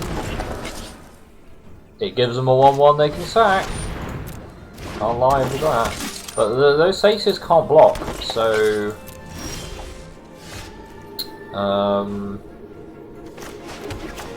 yeah, they can't block. Right, let's eat some stuff out of our bin. Honestly, I don't think it matters now that we have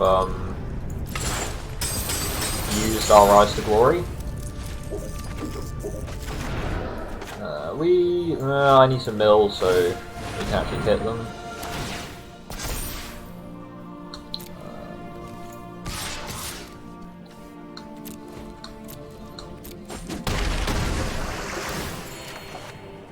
Drew another island. Fights up to one target creature you don't control. So they can kill the Pegasus, but unless they can gain life, we win anyway.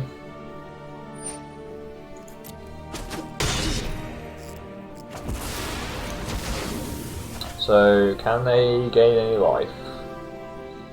They either have to kill the Devourer or gain life, and if they kill the Devourer, I'm probably just going to shatter the sky of the board, and then I'll have no creatures left in my deck, and then we'll cry.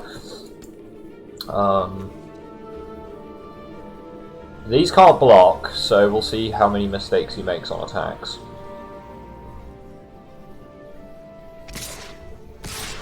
Okay, well at least he's doing the smart thing with the Satyrs. So he has to keep the Heroes of the Revel back so they can block the Temple Thief. So we'll just block like that. Soul Reaper eats the Satyr for a card. So he's hoping to draw removal.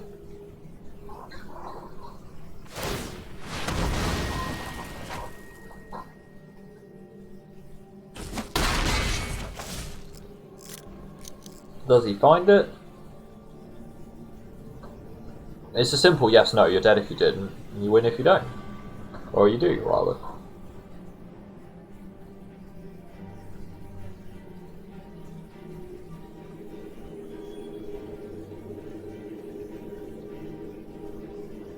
Even if he's got like a Mogus's Favor in his deck, he should sack a creature to try and draw it. I think our opponent just signposted they have a favor, Mogus's Favor in their deck. Because there's no other reason to draw there. Okay. It's kind of scary, because they might actually have it. Under the Sun, cool. Swing with the 3/2 unblockable.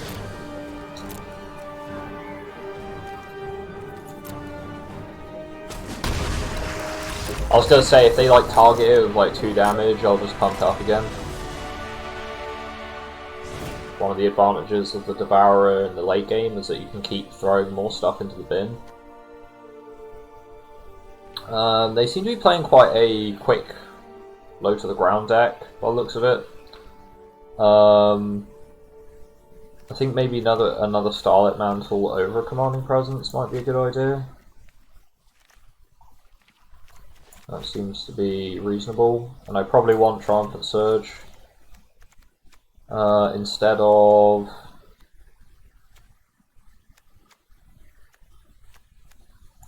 Flicker. I think Flicker seems to be a bit naff against them because they have ETB effects as opposed to maintaining permanent effects on board with auras. So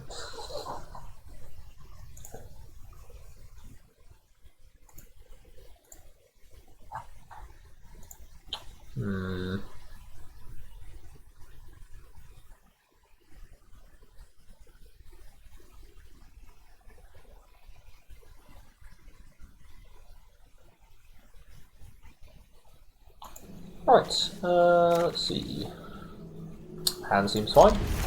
He's got everything we need. He's even got card draw. It's perfect. Perfect hand. Couldn't ask for a better hand.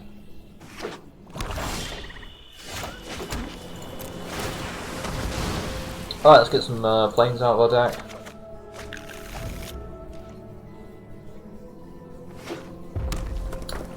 If we funeral rites, then we're gonna have a bad time because, yeah, we'll overdraw.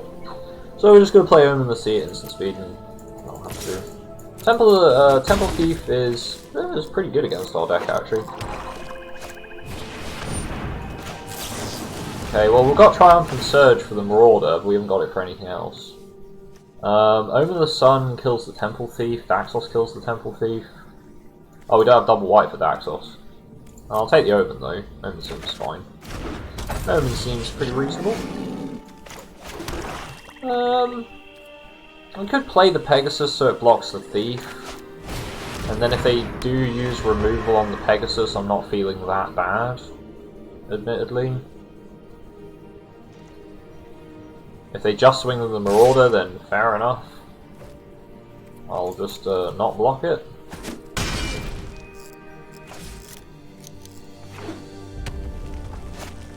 Tectonic Giant. Now that's a card I would love to get rid of. Target of a spell, bloody hell. He can just bolt me. Can't really stop him.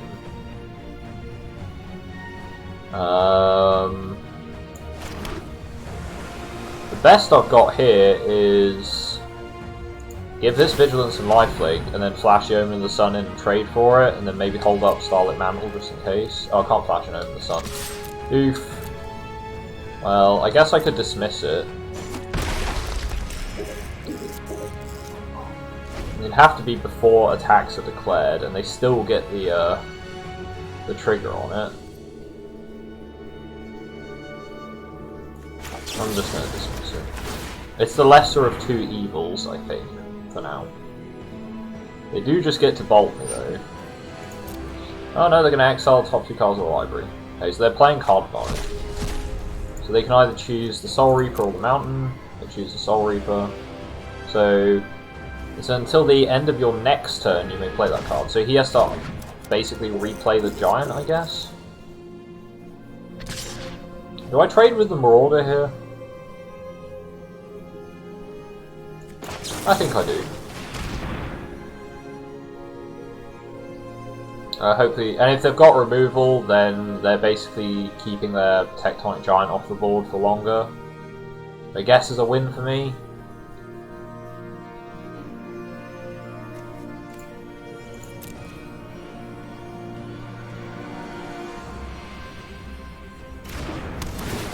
I'm sure they have more creatures that the Triumphant Surge will hit. I'm certain of it. I know I'm kind of 2-for-1ing myself, but I don't really have much of a choice. Soul Reaper. You do realise you can play the Soul Reaper next turn. You don't have to play it this turn. Drop Funeral Rites. I don't know why I tapped my white. Probably should have told it not to. A Temple Thief and Devourer go to the bin. That's very sad. Would have preferred it if I wasn't milling playable cards, but never mind. What can you do? The sun comes down. You double block Temple Thief, I think.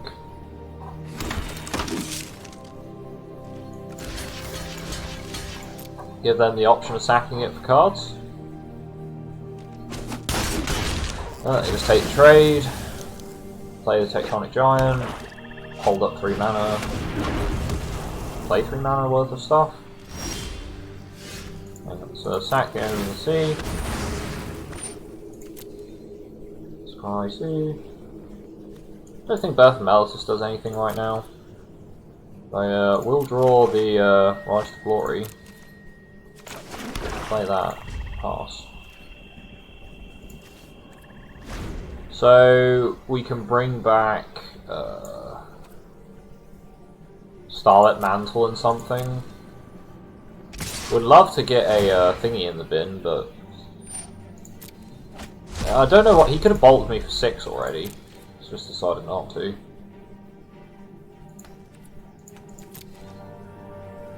Nah, this card is so pushed, man. At least in the draft format, it's so solid. So solid. 3 damage just going straight to face. Please drop a large creature so I can try and conserve it, please. That would be fantastic. That's not quite large enough. Maybe Triumphant Surge is bad in this matchup because all his creatures are power 3. Transcendent Envoy seems not strong enough. He could just be, I mean, he can bolt us, so we need 3 blockers, basically. 3 blockers or bust. I mean, we can give something lifelink with Staggering Insight, but like, our choices are pretty damn weak. Like, we basically do this, put Staggering Insight on it, and go, hey, please remove this. Like, and we're only, like, he hits us for 3, 5 damage goes through, we life gain for 4. So we are alive, but basically, yeah, any removal just kills us. So.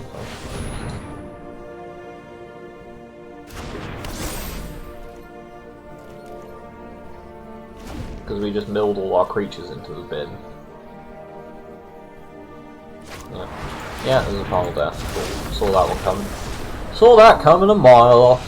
Right, apparently we need more 2-drops. It's not like the deck is full of them already, but we just can't put any...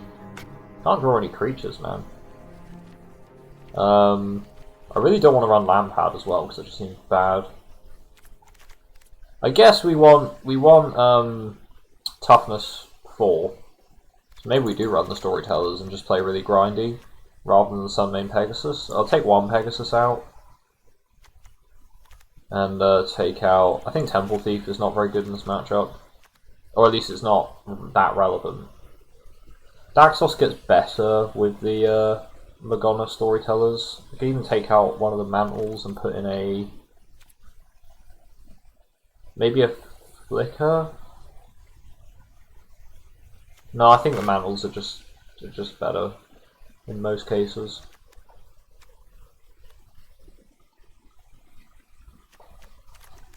I'll keep 1 Triumphant Surge, and I'll just remember the only thing Triumphant Surge kills is their next Spawn Marauder. Though I wouldn't be surprised to see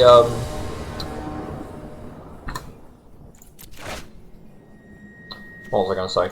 I wouldn't be surprised to see a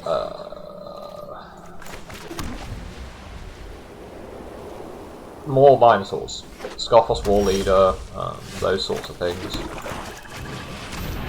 Well, we might get an on-curve Commanding Presence, that would be pretty good. As long as we can get blue mana to back it up. Omen of the Forge? Just thinking about holding it in hand, just because. Further possibility, okay. Well, chances are they've got removal for our stuff. Not much we can do about that. Shatter the Sky would have been pretty good, actually. Shatter the Sky is quite good against a deck with no powerful creatures. Huh. That's, very true. Well, that makes things more awkward. But, I mean, we're just going to play into it anyway, because it's good pressure. Well, it's not good pressure, because they're just going to kill it, but... if we don't play it, then they're just going to hold the removal in their hand. For when we do play it. Yeah, you're going to block with the goat. I'm no stranger to how Woe Strider works. Haha! Haha, get goated.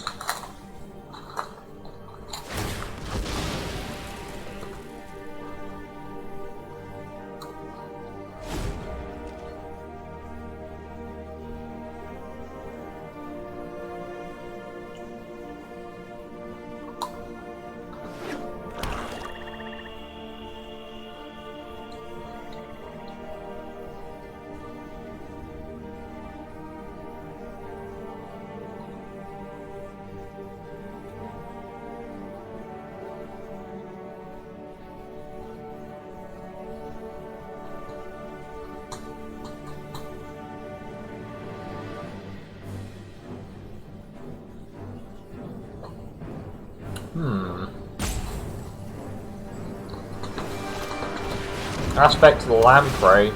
Well, goodbye Glimpse of Freedom. Goodbye, Starlit Mantle. That's fine. Oh, they're attacking. Okay.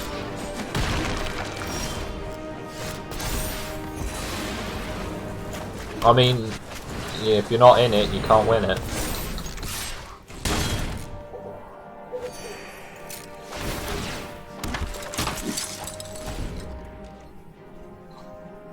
One time, no removal for the 5/5 creature. Ah, he's gonna final death it, isn't he? Ah, shucks. He got there. He got us.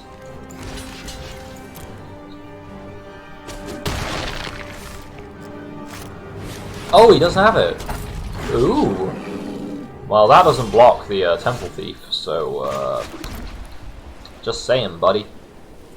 Can't, oh crap, I attacked with a 1/1 as well. Maybe he'll think it's a combat trick. Maybe he'll think it's a combat trick. Please. Please let my 1/1 live. No, don't block it. Don't. It was a combat trick, I swear. I have tricks. God damn it, I just hammered the spacebar. Okay, well at least we know he doesn't respect combat tricks. So, he doesn't respect Karametras at all. Oof. I could play the Pegasus, but I'd rather hold up the option of Triumphant Surge or Flash in the Omen. Because I can Flash the Omen in and sack it, so I think that's better than just playing the Pegasus. Because I don't need more land, I need playables.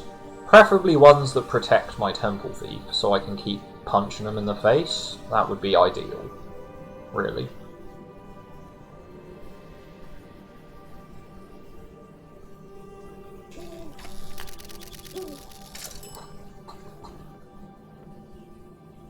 Is he just going to dig through his deck for removal? If it looks like he's digging for removal, I'll probably play the Omen.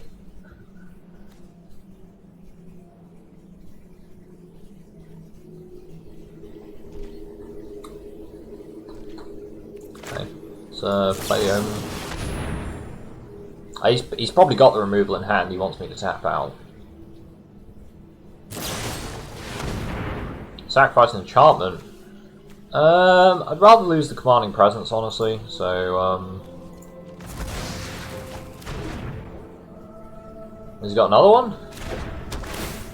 No, it doesn't look like he does. Yeah, Commanding Presence seems a lot less useful than Staggering Insight. Staggering Insight's like, wins games, man. Especially when they can't block the Temple Thief. Both to the bottom, please.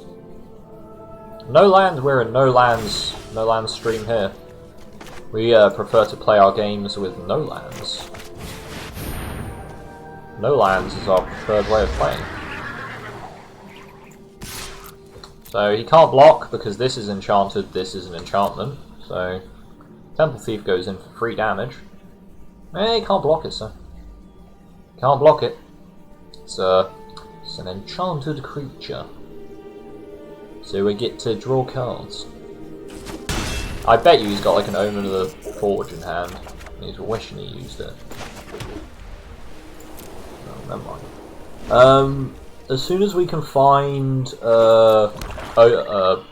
thingamabob, Rise to Glory, we're all good. Then we don't have to worry about any removal.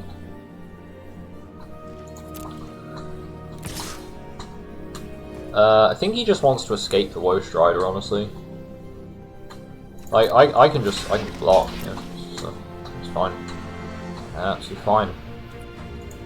No need to trade with that.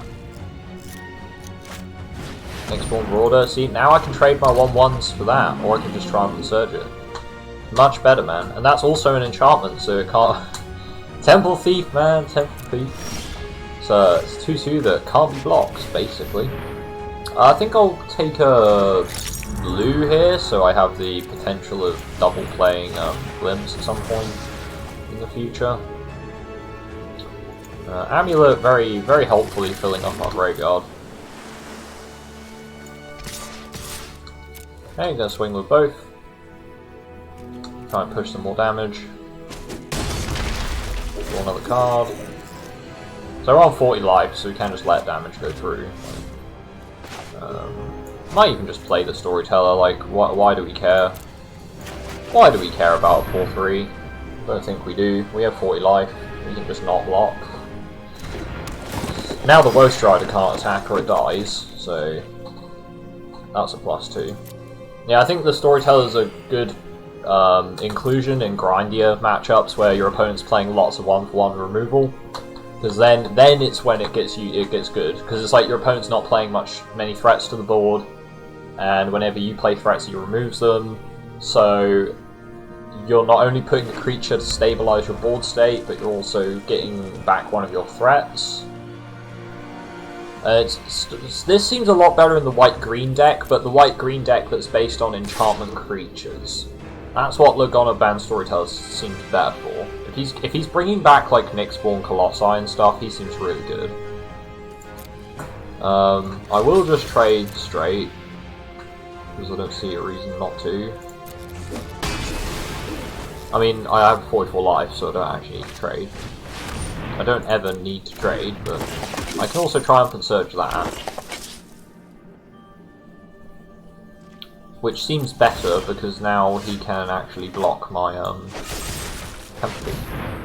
So if we blow that up, that would be good.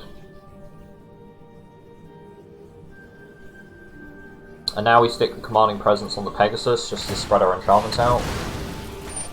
So he is going to draw a card, but that's fine. We do not gain 3 life. But he can't block with the Satyr, so that's a-okay. So Commanding Presence on the Pegasus. And swing for a bunch of damage. Create a 1-1. Get me more of them human soldiers. That's what we need here.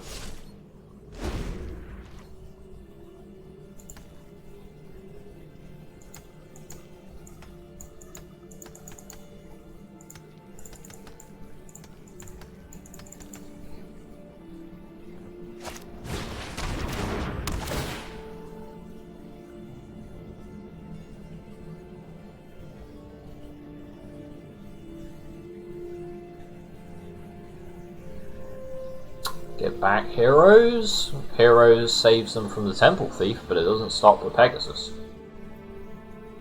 Doesn't stop the Pegasus.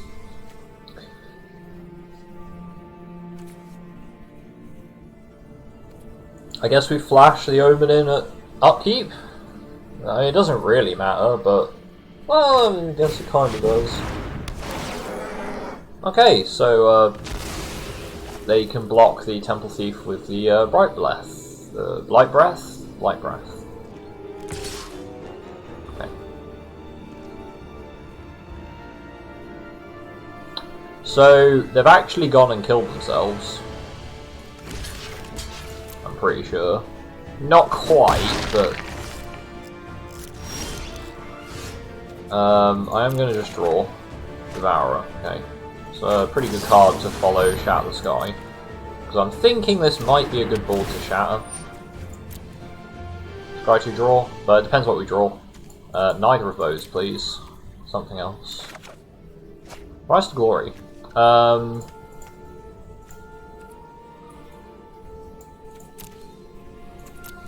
We can't just win the game off of that, but we can Shatter the Sky and then... So what we want to do is swing with all our boys. Swing with everything. Because they can't block with this, they have to block the Temple Thief with the Light Breath. So we go through for 3 damage and then we wipe their board and play Devourer. Seems pretty good. They don't get to draw any cards off of it. And we have 50 life to back up the Devourer, so... They can replay the Woe Strider, but it doesn't block the Devourer. They can sack their creatures to scry. So.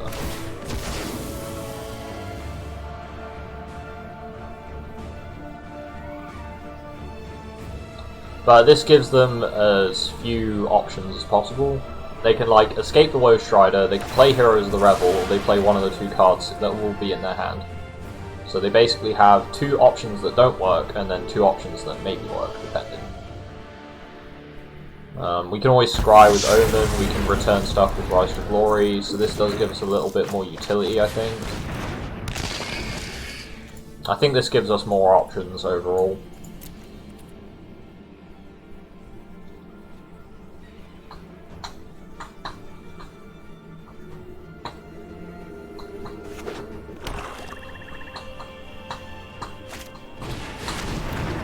Heroes of the Revel does nothing, so they've got to have removal here. So last card in their hand is kill target creature. Right?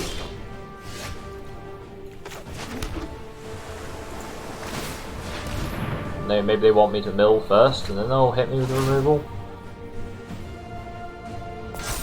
Okay, my creature's unblockable, so...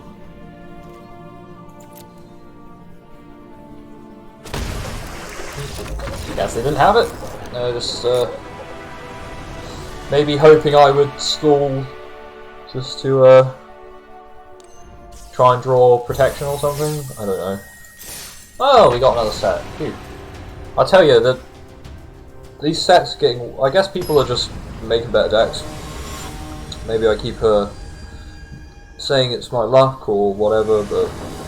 Maybe people are just making better decks. I've seen people make some dodgy plays though, and I still end up losing the game, so... I don't know, man. I don't know. Yeah, this hand seems fine. I can certainly play with a Temple Thief opening. Open Swamp in case you draw a island. Chainweb Arachnir. So, it's not a bad card.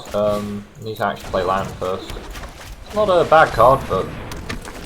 Let's see if they've got a turn 2 to follow it. Destiny Spinner, okay, so they can't block the Temple Thief with the Destiny Spinner, so we can go through for some damage. Not exciting, but it will do the trick. We are going to be able to play Pegasus on curve, which is nice. They might just block the Arachnir, just put it in the bin, but... unfortunately, Arachnir is a very nice counter to Pegasus, so we're probably going to have to sideboard our Pegasite out, since we don't have much graveyard interaction. Siona does just straight up die to the Temple Thief, so I'm fine to make that trade if that's what they want to do. They won't want to make that trade, that's why they're not keeping any creatures up.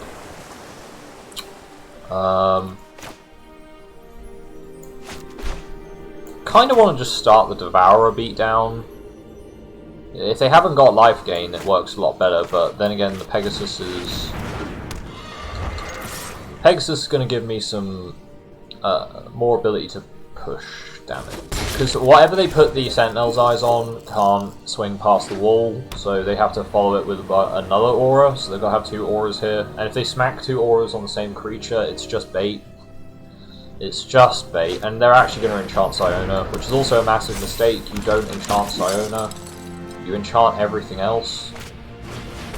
Oh, that's interesting. Doesn't trigger Siona, it's not an aura. Auras have to target creatures.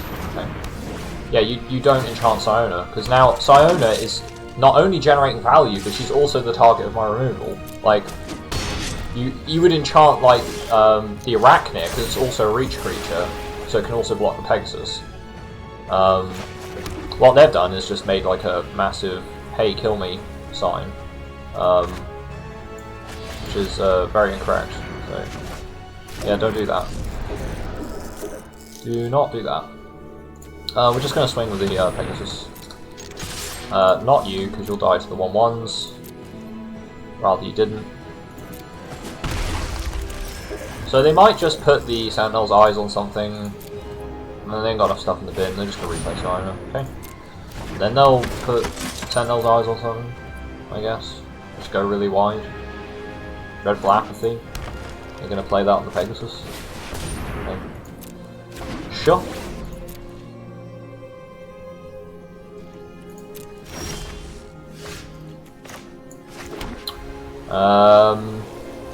Guess I'll just pass. We've got a good Shatter the Sky option. If they spread their enchantments out, which they might do now. There's a Typhon. Unfortunately, Typhon is a card that does kind of go around the whole Shatter the Sky thing. I mean, if they're just going to dump their entire hand, I mean, Shatter the Sky looks a lot better. Honestly. Yeah, I can totally shout this guy here. That seems reasonable. They draw a card, and they also lose their entire board. So that seems pretty good. I can't argue with that. Now they've got so many escape creatures, they can only really choose to play like 1 or 2. I guess they escape the Typhon here, right? Well, they play Renata, okay. And they play a Transcendent Envoy, so they're just gonna dump more stuff on the board. Fair enough. And pass. Let's see if they swing with the Renata, or try to kill the Devourer.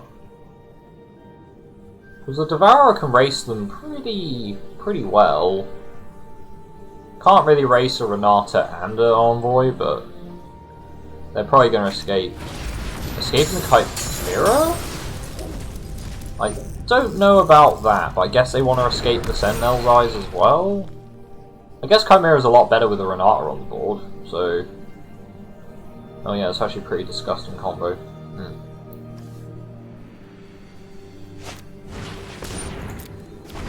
Just testing training on the Flyer. I guess, sure. So, yeah, opponents had a pretty quick start.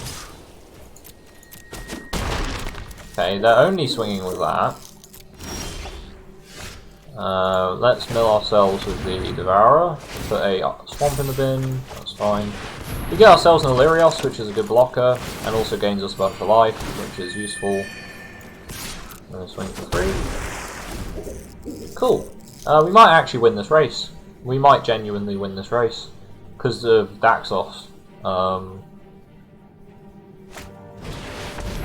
Karanika.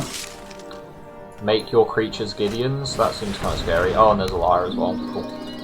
So, opponent kind of just drew everything there. We weren't going to win that. Not after the Lyre drops, because we've got no way of pushing damage. Yeah, so, yeah, that was a lot of gas. I'm not sure how they drew so many cards. I guess they drew just as many cards as me, just their cards did stuff and mine didn't. Triumphant Surge seems pretty good. I guess we could just go on the full control game plan. We don't want Pegasus because it doesn't do anything. Storytellers seem good. If we're going on the full control game, Temple Thief seems not so good. They are playing enchantments, but I feel like it's not going to be as good. Starlit Mantle doesn't seem decent in this matchup. Transcendent Envoy is probably a go-go as well. Basically, we are just getting a Devourer on board, sticking auras on it, and then hoping that's enough to push for win. After removing all their creatures. I mean, they did draw their auras out with Siona, so yeah, and then most of their creatures were tokens. I guess that kind of did us in. We can't run any of the flyers because the Arachne just kills them. I mean, I could run some flyers, but it just seems like a bad idea. Seems like something that will just get us killed.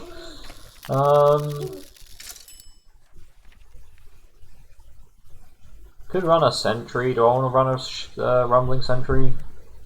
What would I play instead of a or in place of? Guess I could cut. I could cut the Omen. Omen of the Sun seems like it's not going to do very much in this matchup. There's not like Omen of the Sun works best in against raid decks that try to abuse Rage Hounds a lot, because it's like you get to free block the Rage Hound or 2 Rage Hounds depending. I'll play first. That's a hand I can't keep. That's a hand I guess I am keeping. We're dumping the Triumphant Surge.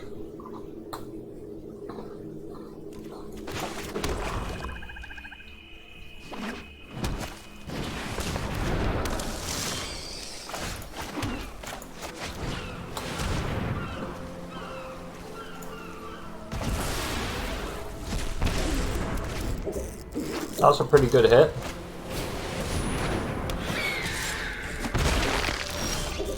Pretty good indeed.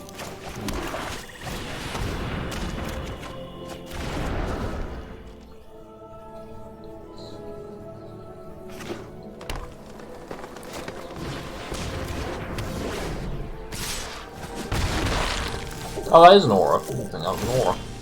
I suppose it is an aura for land. Okay, something that isn't black land would be fantastic. Okay, Lyre is fine because they've got it out of the way now, and they haven't really got anything else in their hand, so... That Envoy is going to be a problem though. I just took all my flyers out. It's definitely going to be a problem if I can't draw any cards. Double white, white, white that I can't use. Because I need one more land and then I can play them.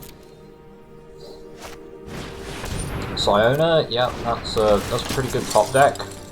It's not a bad top deck. Finds a commanding presence. Which you can't quite play this turn.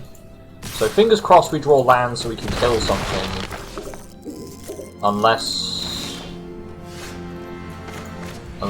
he puts the commanding presence on the Arachnir or the Envoy, in which case then it hasn't got full power and we can't kill the commanding presence. Previously, he has enjoyed putting commanding presence on Siona, but it makes sense to put it on the flyer. So put it on the flyer.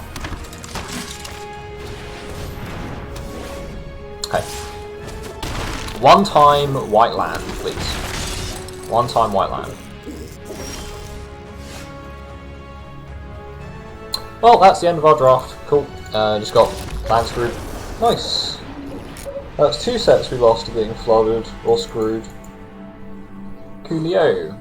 I mean, we could have won that. Just literally white land, wipe the board, happy days. But no, just go draw land. Oh well, 2 wins is... It's alright. Eventually I am going to have to stop playing the Theros drafts. Wait, have they got the other Theros draft out? Oh, that's sealed. No. They don't have the ranked draft for Theros yet. Alright, I'm going to go get a cup of tea and then we're playing one more draft. One more today. Yeah, it's about that time. So, yeah, I'm going to get some tea and then we'll play one more. Unless it's really quick and then I'll play another, but... Yeah, the drafts are not going well today. Contrary to prior results, not doing too good. But never mind. Can't win all your games, can you? Or else there wouldn't be any point in playing. Anyway, yeah, I'll be off in. I'll be back in 5-10 minutes.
Hello, hello, I'm back. Right. Okie dokie. Let's get 5 wins, shall we? The Acromor. That's a pretty good rare there. I'll definitely pick that up, followed by an Annex. Both seem pretty good. What to follow it with? Honestly, this pack seems kind of meh. Might take the Cyclops.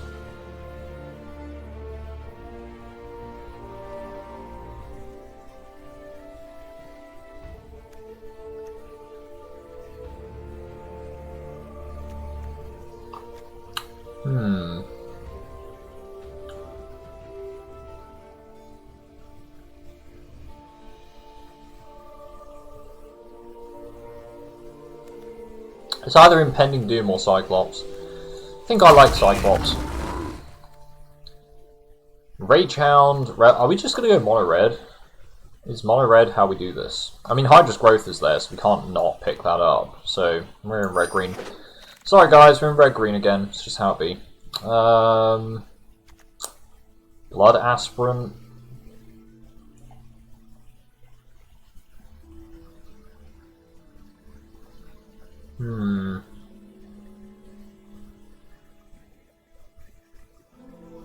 The only problem with Blood Aspirant is it's better in red-black. And there's also a Relentless Pursuit here, which is very good. If we pick up some escape creatures, is going to be perfect. Gift of Strength or Chariot? I think I like Chariot in this deck. We'll probably get options to pick up more Gifts of Strength later on. Chariot works very well with Impending Doom, funnily enough. Because you don't have to attack with it each combat if you don't want to. So, second Relentless Pursuit seems fine. Final Flare, Stampede Rider. So I'll take a Stampede Rider, I guess. I mean, it is an escape card, so probably not playing it, but it is an escape card. Skirmisher or Brute? I'll take Brute. We'll take an Omen of the Dead in case we end up in the black somehow. And next one more. Brute. Nyx Lotus. I mean, it's not good, so we're not playing it, but Dream Shaper Shaman.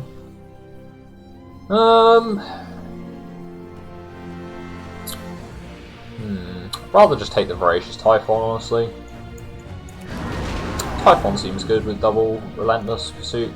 Oh wow, Dalakos. Yay, look at all those bronze swords and mantles of Hubris that I'm taking.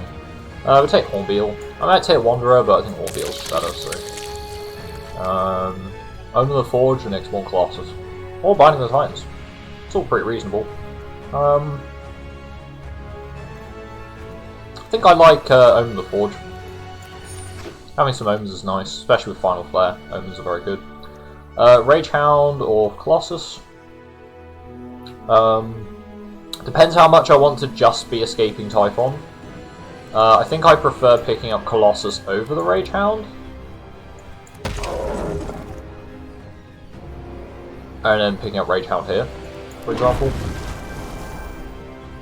Oh, Return to Nature. Perfect. Probably ditch the Brute now that we have the Colossus. I guess we'll take a Wings of Hubris and we'll put the Brute back in the deck. Guess that's what we're doing. Flummox Cyclops seems better than the Dream Shaper Shaman in most cases. I'll take a Forerunner because we've got Colossus and Brute, so they're good stuff. Setest and Training is a must-have. Grove Dancer. I mean, I'll put it in the sideboard probably. Omen of the Dead goes to the sideboard. Precision goes to the sideboard. Revelers is actually a fine sideboard card to pick up. Gallery of the Endless Dance. Well, hey. I mean, the draw aspect of it is good. I just don't know where the whole satyr things coming in. So we don't have we've got a satyr there. We've got one satyr.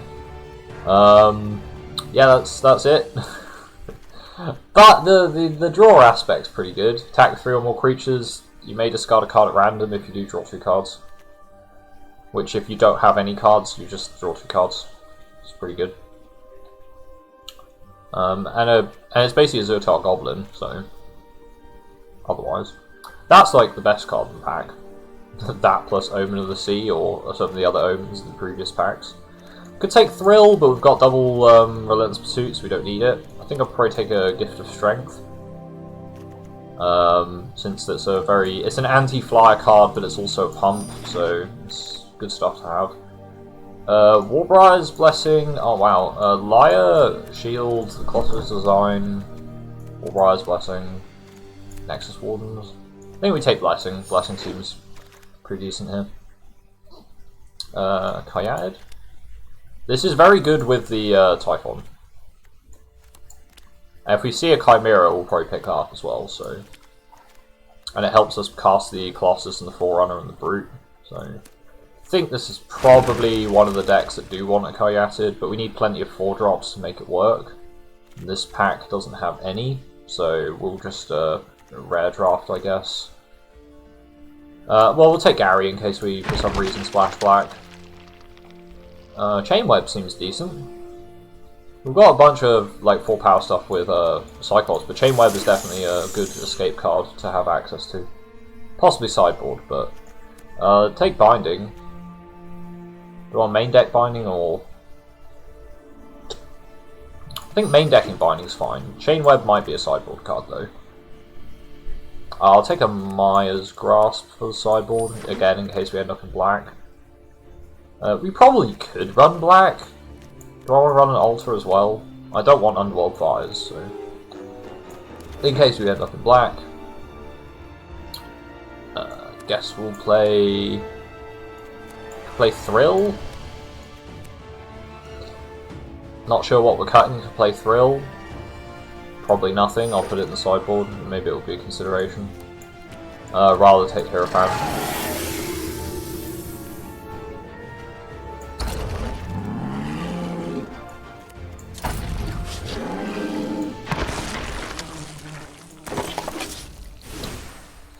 We've actually got a pretty good set of black cards here, honestly.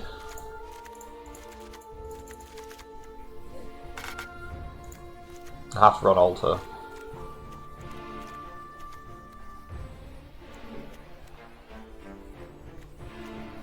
I'm gonna take Brute out. Take Wings out for not running Brute. Not sure if it's a Gary deck, but Gary does dome your opponent for a decent amount, so. We could just play like a hyper-aggressive, just like 4-drop slot deck. That could work. Maybe cut one of the Omens of the Dead. Although Omens of the Dead are just good. We wouldn't even need the Kayatid then.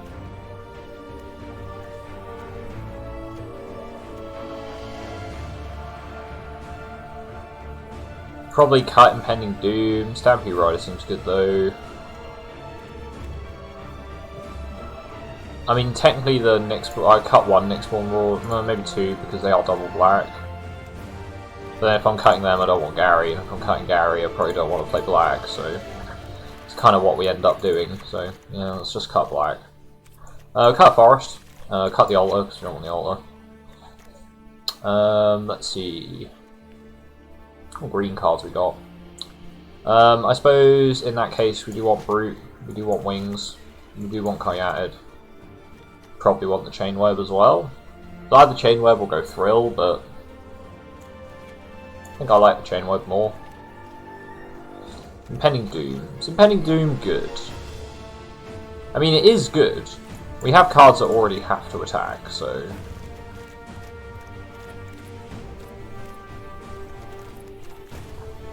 Yeah, it seems fun. I can run with this. Especially if you stick Wings of Hubris on that creature, because they're just swinging in the air every turn for a bunch of damage.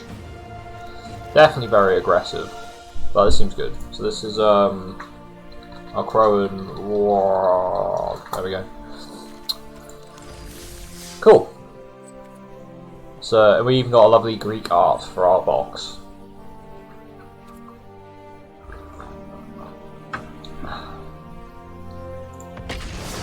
So let's conquer some squads.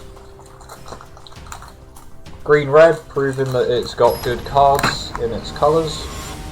Green-black also. Green basically just really pushed, and you should probably play green in most of your drafts.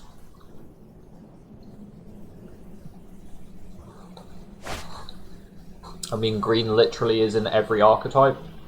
Constellation, ramp, beatdown. You can play control because of the amount of removal that's in green.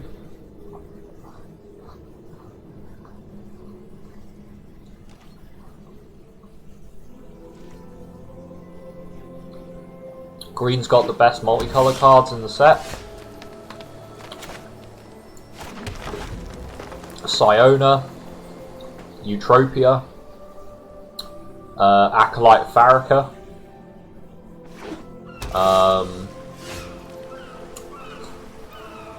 The green-red one is Warden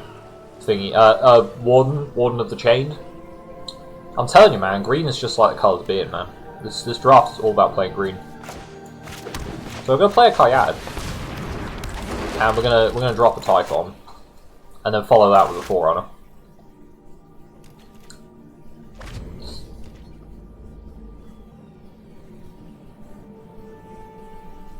Or we might own the Forge. Depends what our opponent plays. Probably just gonna drop the Typhon though. If they play like a Siona here, then yeah, I guess we'll do that. But I think playing a Typhon seems pretty good.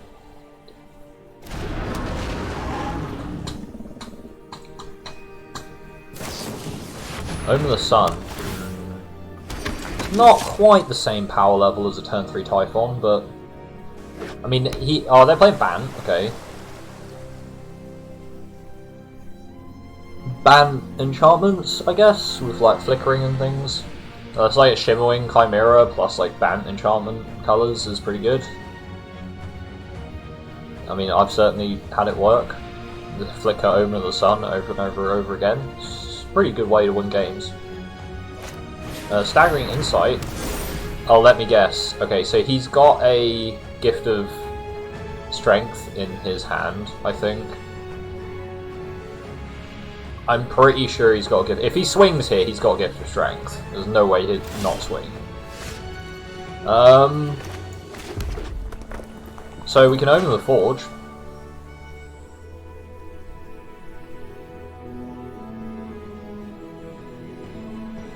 I mean, firstly, what we're going to do is we're going to so test some training on the Typhon.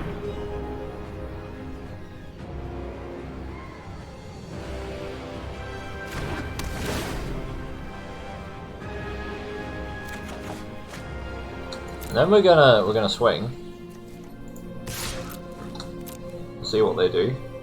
Probably nothing.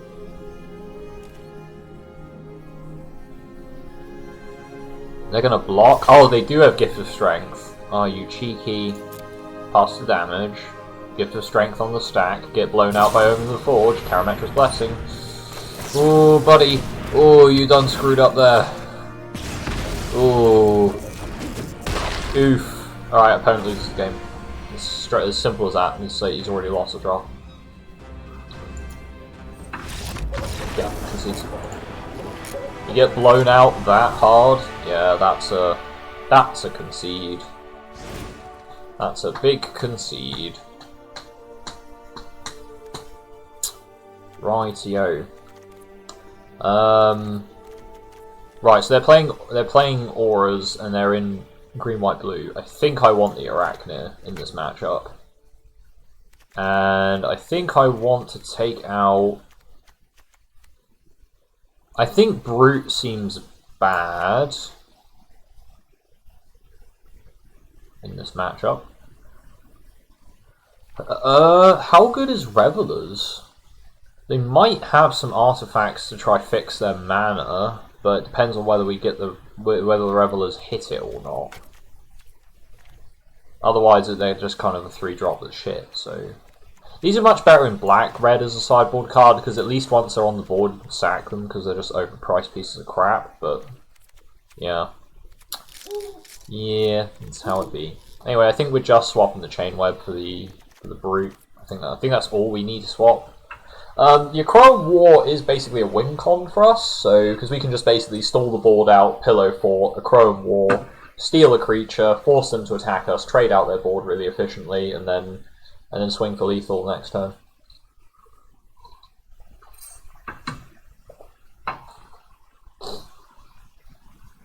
Because the Chrome War forces them to swing, and every creature that you let through and let them hit you, they deal all their power to the controller of them.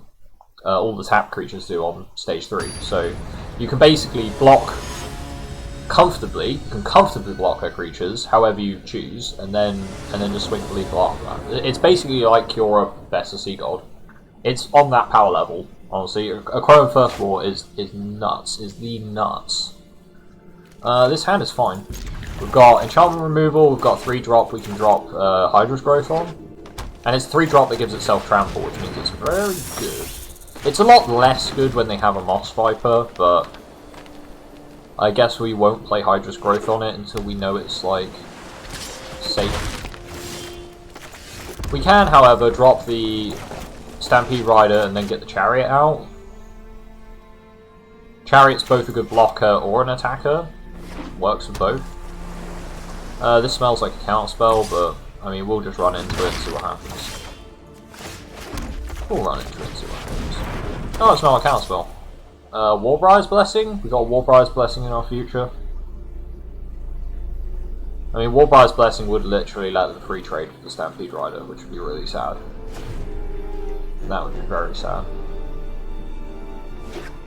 Okay, so they got banned. They got Nylea. Ouch. Guess we're never allowed to let them get 5 Green Devotion, because that would be bad. That would be really bad. On the plus side, we can get a Impending Doom on our Chariot. That's pretty good. Right. That's quite a nice, oh crap. Pressed the wrong button. There we go.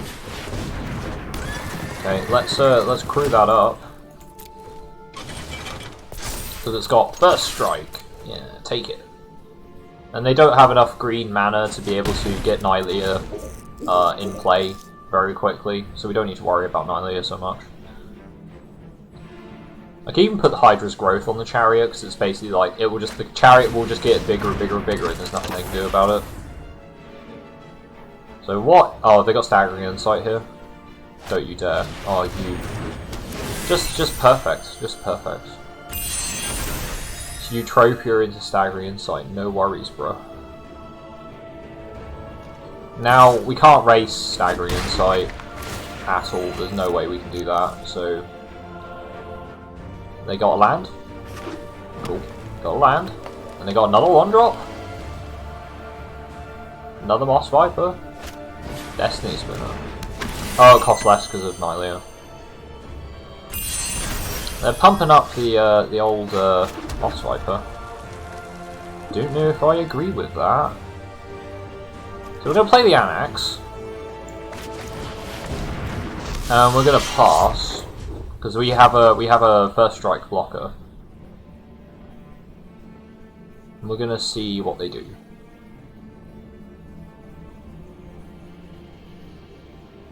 Because we can be a bit tricksy here. Can be a bit tricksy here. So they're going to turn Nylea on. They're going to give that flying. Okay.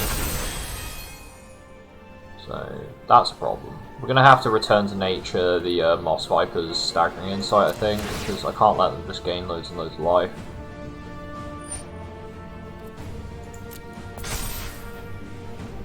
And we're just going to have to get hit for a ton of damage.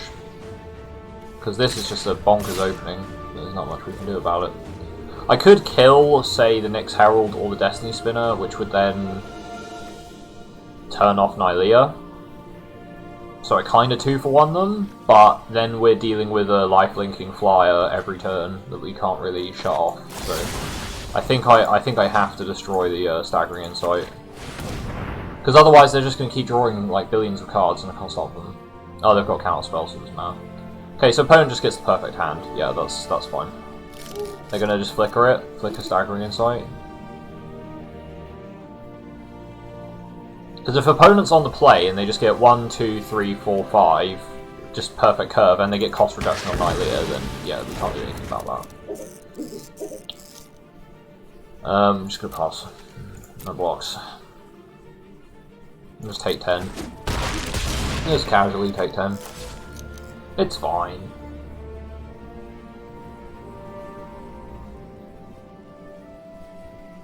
Omen of the Forge would be pretty good right now. Kill what you trade through and turn Night Leader off. They have another creature, right? Or are they just is it just holding okay, it's holding priority for Night Leader is activated. Unknown Shore. So they can graveyard that if they want. Okay, they graveyard it. They got one more card in hand. Gift of Strength. Well, that does let us deal with the Moss Viper. So what I'm going to do is I'm going to put Hydra's Growth on the Stampede Rider. Or maybe I put it on Anax. I think I put it on Anax, because that way the Stampede Rider gets buffed. Stern Dismissal. Okay, opponent just had everything, so we can't win there. Unfortunately, we just didn't pull any answers to any of his things, and he just, you know, just 1 through 5 or 1 through 6. His full 6 turns were just like non-stop gas, so can't beat a perfect hand. I get the feeling it's just one of those days where our opponent's just going to get frickin' everything, and we're going to have no answers to it. I can't see sideboarding anything here that makes a difference, so...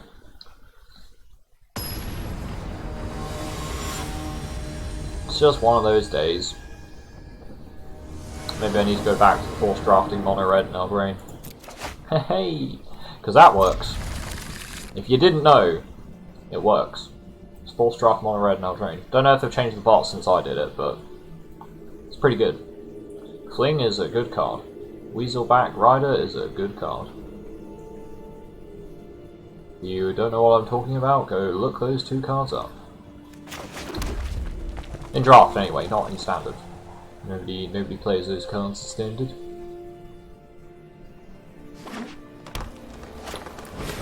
Moss Viper, turn 1. We get the Wings of Hubris, that's decent. So, we have at least got a way to spend our mana. I need to remember not to sack the Wings of Hubris as well. Another Moss Viper. Moss Viper, dot deck. Okay, any removal is pretty good against what they have in play. Literally any removal.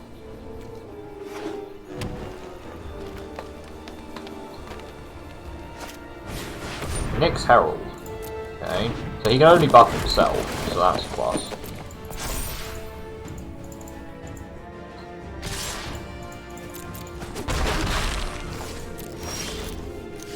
Okay. We're gonna play the Cyclops. I can't quit because I ain't got any mana. But he can block the Nyx Herald, assuming they don't have a combat trick. They would probably just swing with the Vipers.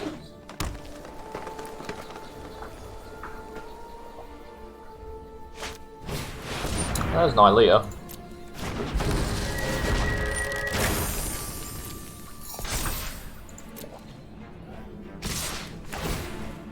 Oh, can't block because Flummoxed Cyclops cannot block creatures like that. So I guess we just take control of a Moss Viper, right? And if we take control of a Moss Viper, then they lose Devotion, and next turn they're forced to attack, so we can trade our Moss Viper for their Moss Viper. Haha. And then trade... Oh, the Cyclops can't block though. We can drop a Nyx-born Colossus, so they're forced to attack into a Colossus, which is not very good for them. Okay, so they're going to swing for 4. Yeah, can't block, got it. They might just hold up a counter spell, honestly. Or they might bounce the Acroan War, I guess.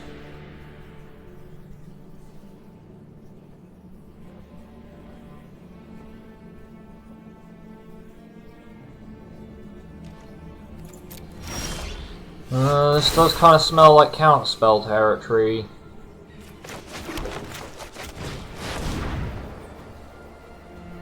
So are they splashing white or are they splashing... I feel like they're splashing blue for Eutropia, and they've got a bunch of white cards in hand. That's what it feels like. Found a forest. Ditch that, simply. Okay, so they have to attack into my board. The Cyclops cannot block, so we're going to swing with the Cyclops, because he can't block. We'll trade the Moss Viper for the Moss Viper, and the Colossus beats on the Herald. Should be fine. Even if they pump the Herald, it still dies. Well, no, it just bounces. So they got white.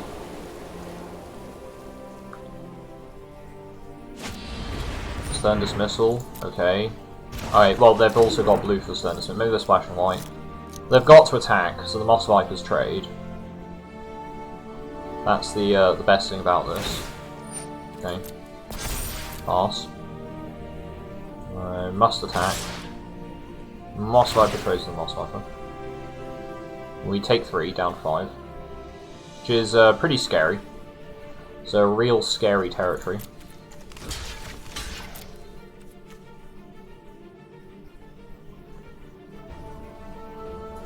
I was going to say, using a combat trick on a Death Touch creature seems a little not good.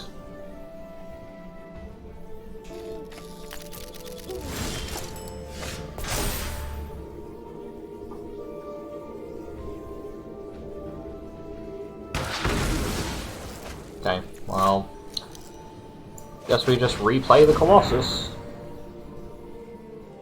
We don't need to attack with the Cyclops though, because we don't want to die to combat tricks and stuff. Now we can return to nature to kill the Herald, so that's good, but we can do that at instant speed. Elspeth conquers death. Cool. Okay, well, the Colossus is getting exiled. Fair enough. I guess we return to nature the Elspeth, so they don't get a massive... they don't get a creature back.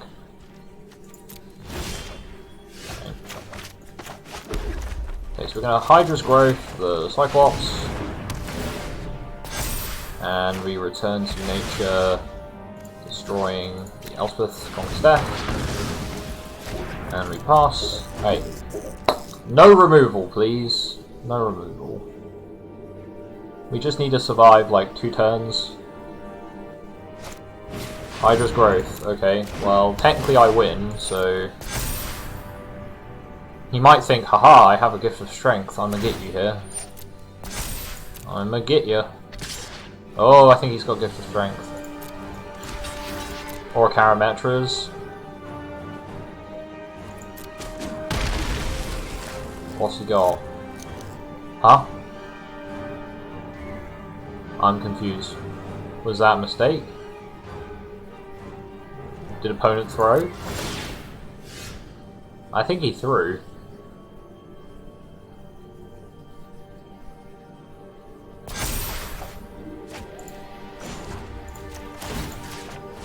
No, I shouldn't have quit flying. He might have plummet. Oh, big mistake. Shouldn't do that. Oh well, we've done it now, so we've done it, so... We're just gonna do it, we're just gonna go in. We're gonna go in. 5 damage haste, it's not a thing that he has in his colours, so... Please no plummet. Okay, it's a plains. Okay, so he's digging 1 card deeper. Nylea gives him 1 extra draw. If he had an answer that cost less than 3 mana, he should have waited on upkeep and used Nylea again. He had Dreadful Apathy in his deck, so he should have done that. Yeah. Mistake by opponent. Ah, well, we got some cards and some packs because I leveled up. Nice.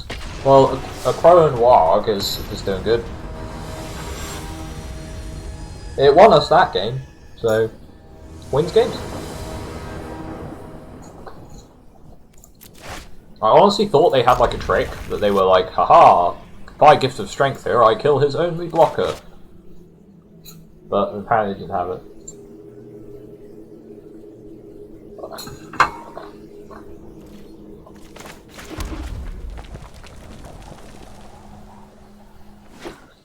Okay, so we get a Horn Beetle, and we can then Impending Doom on the Horn Beetle. I like that play seems good. Right, no tricks, we're just gonna hit you with a 5/5 Horn Beetle, it's fine.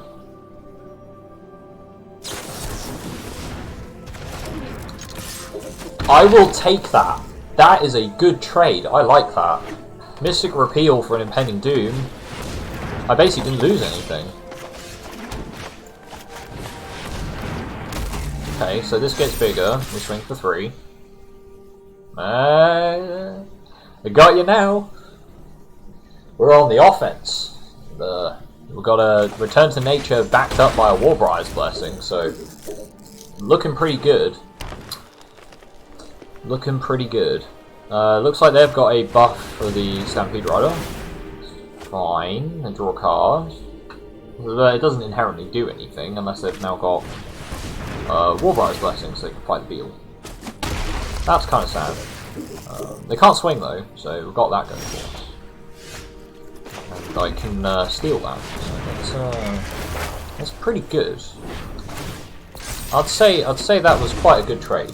I get your creature, you get to lose both your enchantments. That seems reasonable.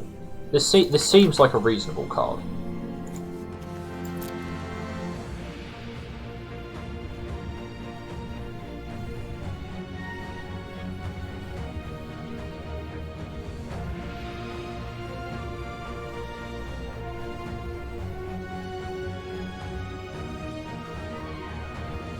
So if he plays any creatures, we just let him, because his creatures will just die to the Acroan War.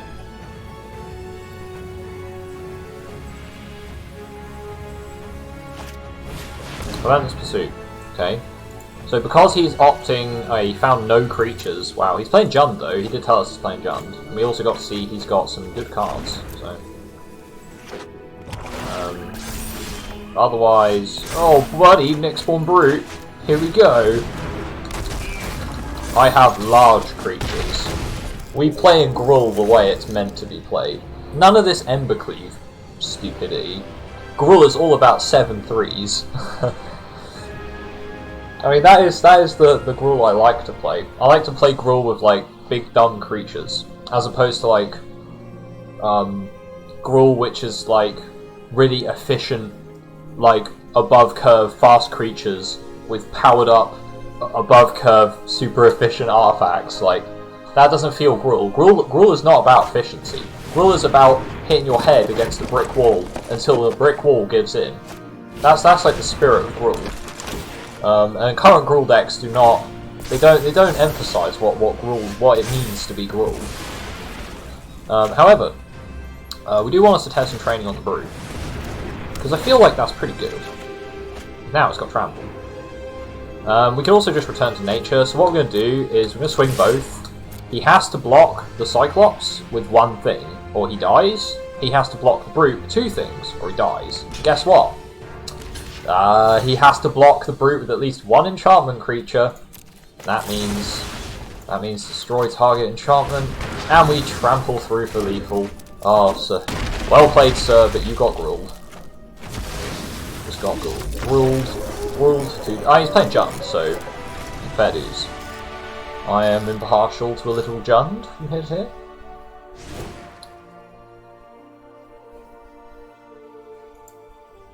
Right, what do we want to sideboard against them? I don't think we want to sideboard anything, honestly. We haven't really got anything to sideboard with. It's not like we've got anything to hate on their graveyard. That's one thing that the green-red tends to lack, is graveyard hate and exile. So you kind of need to pick up your Bindings of the Titans when you can, because otherwise you ain't going to be able to deal with your opponent's bin. Except by killing it again. That seems to be how green-red tends to deal with graveyards. It's just by killing everything that comes out of them for a second time with your overly buff creatures. So I'm expecting Death Touch in our future, like Moss Vipers and Hierophants and stuff, because we're playing green-red. And they're playing Jund. The Jund has access to Death Touch. They do have an Aroan Games, which is really scary because that card is like mega good. That card just does everything. It literally does everything. I'm surprised nobody plays that in Standard right now, honestly. Like, I'm genuinely surprised no one playing it in Standard. Like, I can't wait till I unlock enough cards. Like, when I open my packs, so I can actually build a Bant Enchantment deck the way I think Bant Enchantment decks should be played. Because currently Bant Enchantment decks are like, you drop Cetessan Champion and Birth of Meletis and Medomize and Elysian Dryad. And you basically just try to ramp really hard, and then you drop a Nissa, and then you pump a Krasis. Which feels more like Simic than it does Ban. Ban's not really... yeah. And they also throw Teferi in there for good measure, but I mean, that's what I'll do as well, because Teferi's good. You can also bounce enchantments, so you can replay them. But yeah, I don't think that's really what... No, Ban enchantments needs to be like a totally uninteractive deck, and you just like be dropping Sagas and like O-rings and stuff, and just sitting there behind your wall of enchantments, just like shrug. I mean, you also have counter spells as well, so you should be playing some of them. Like, should be playing some. This hand looks like good. If we draw like a Kayatid, that would be solid. I mean, that's a pretty good pull. Another green would be fantastic. If we don't find another green, we do get to a Crone War, but that only just kind of slows down their board. It doesn't like deal with it. I guess we get to play this. If they drop enchantments on the Skirmisher, we can pull them off with the Achrome War, provided we draw some kind of Landiozo. Or any 2-drop in my deck would also do the trick. Nyx Herald, cool. Okay, he's going to pump the Nyx Herald, cool, so the Skirmisher goes in.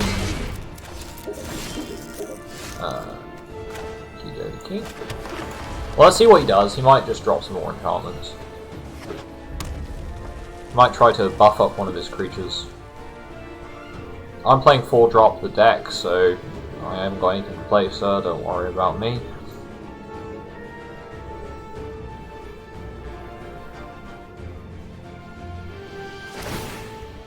Okay.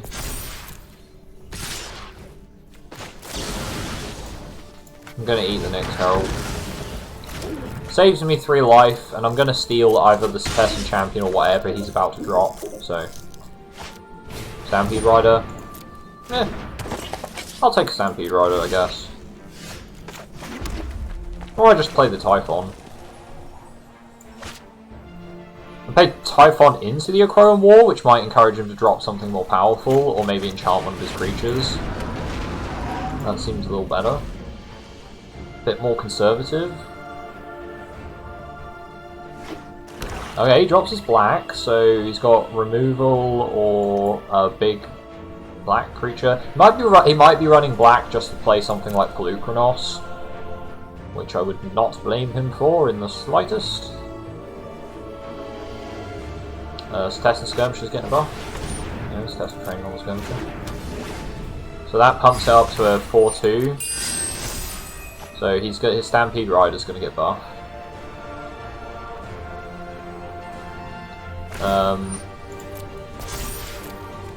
Or he just swings with a Skirmisher. Cool, so no blocks. We're just going to steal the Skirmisher, which takes off one of his enchantments and the Skirmisher itself. Which is not quite a 2-for-1, but it's good enough. I can also get flying to the Typhon if I want.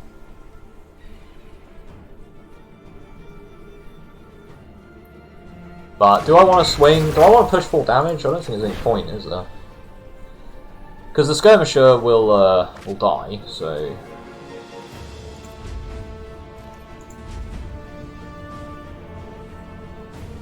Opponent has removal of some sort. Or pump. Return to nature, okay.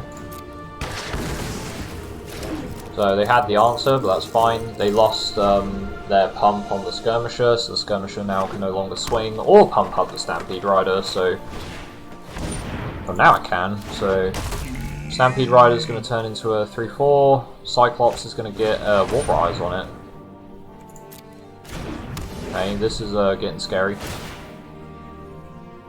Opponent with a pretty gas opening there, honestly.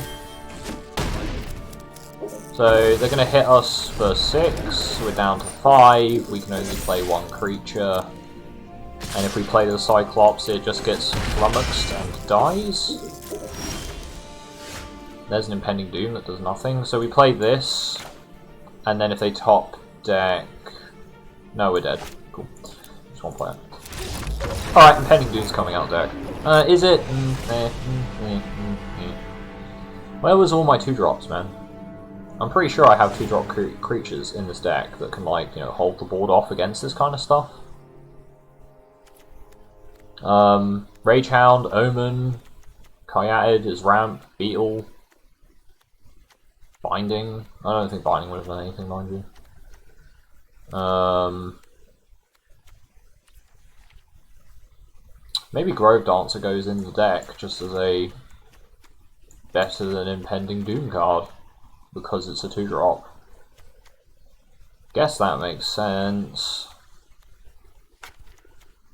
And, you know, I have a soft spot for Impending Doom because I think it's actually a good enchantment, but because you don't care if the creature attacks, like this +3/+3, it's gonna probably in most cases gonna go 2 for 1, so or a 2 for 2, but that's fine because you're giving a smaller creature +3/+3 and trading it into 2 probably more relevant creatures, probably not always, but you just don't play it if it's not gonna have any good trades. But yeah, I've found I often sideboard out Impending Doom, so maybe it's just a not good card. Okay, opponent's taking a while to sideboard.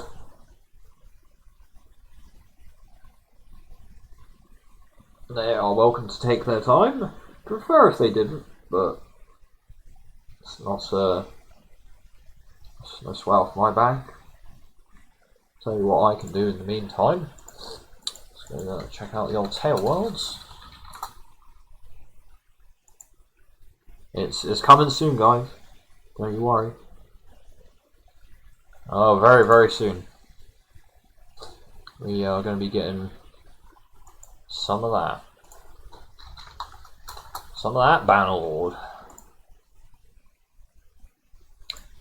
Let's take a look, see. Oh, opponent's finally finished sideboarding.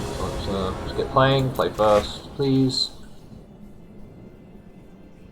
I mean, it is greed, but it's just beautiful greed, man. Such good greed. If I was going to greed a hand, this is the hand I greed. So, can delete those. Delete those. Swap over to that one. Opponent's still deciding what to mull, I guess.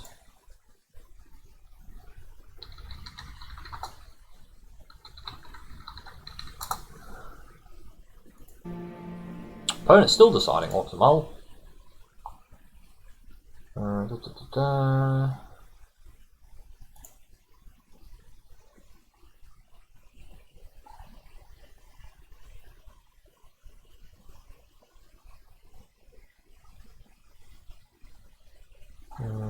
Nice. Coolio. Ah, finally. Okay, let's get started. Let's get started.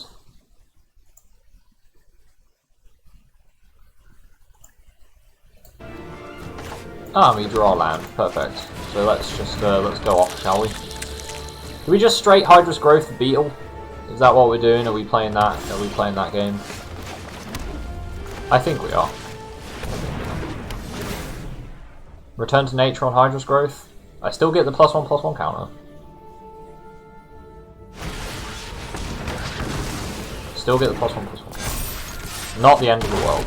And they were gonna kill Hydra's Growth whenever I played it. They had a that way Colossus is safe. Nexus Wardens. Nexus Wardens. Relentless Pursuit. Take a Cyclops. I'll take the Mountainers. No, I'll take the Forest because I can play the Colossus then. And 2 lands go to the bin. That's really good. That is a good result. No attacks. So we can now make this a 4/4. Which is good. Furious Rise. That's a little on the slow side, isn't it, sir? I still think they have a Blue Chronos. I have like this weird gut feeling that they're playing black Blue Chronos. Because we haven't seen a single black card from them, we've only seen red and green cards. And like, black in a red-green shell like screams Blue Chronos to me. Although why you wouldn't just play black-green, I don't know. Because black-green is just infinitely better.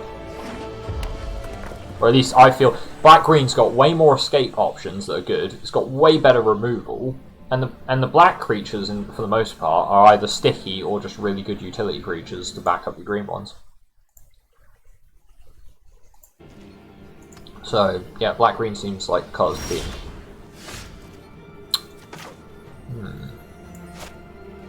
Well, let's just swing and see what they do, right? That's the smart thing to do. See what they do.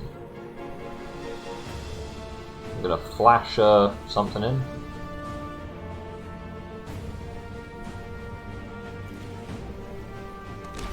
So they've got a Gift of Strength, right? They're going to buff the Nexus Wardens, so they kill the Cyclops. Final Flare. Fair enough. So they would have Final Flared in response to the Acroan War, so it's fine that we didn't use the Acroan War. However, we are going to start binning some stuff, and then we're going to play the Rage Hound, so we have some more power. Opponent needs a 4-drop. Ah, there's a Typhon. Right, so we're going to kill the Typhon. Aha! Chimera. Okay, well let's delete the Nexus Wardens and the Beetle. Goodbye, creatures. Let's steal the Typhon. Because, seems good. Seems like a reasonable creature to steal.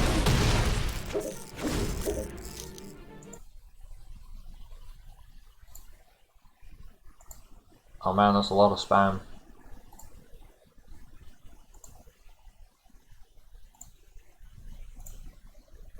That is a lot of spam I have. Oof.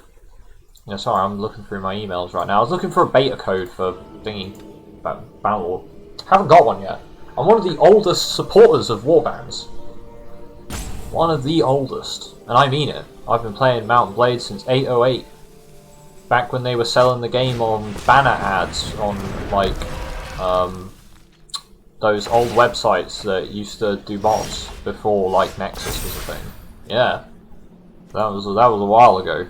It doesn't really matter which order these go in. I'll take the Horn Beetle, thanks.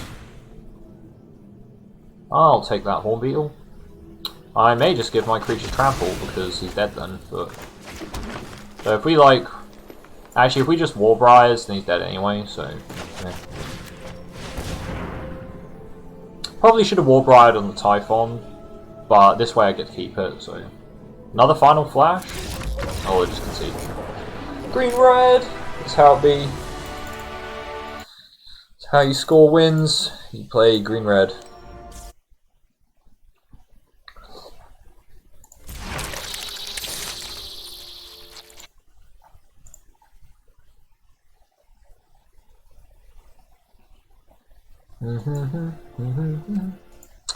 Huh.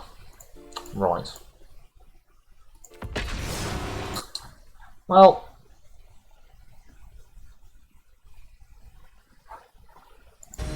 Let's see. Oh.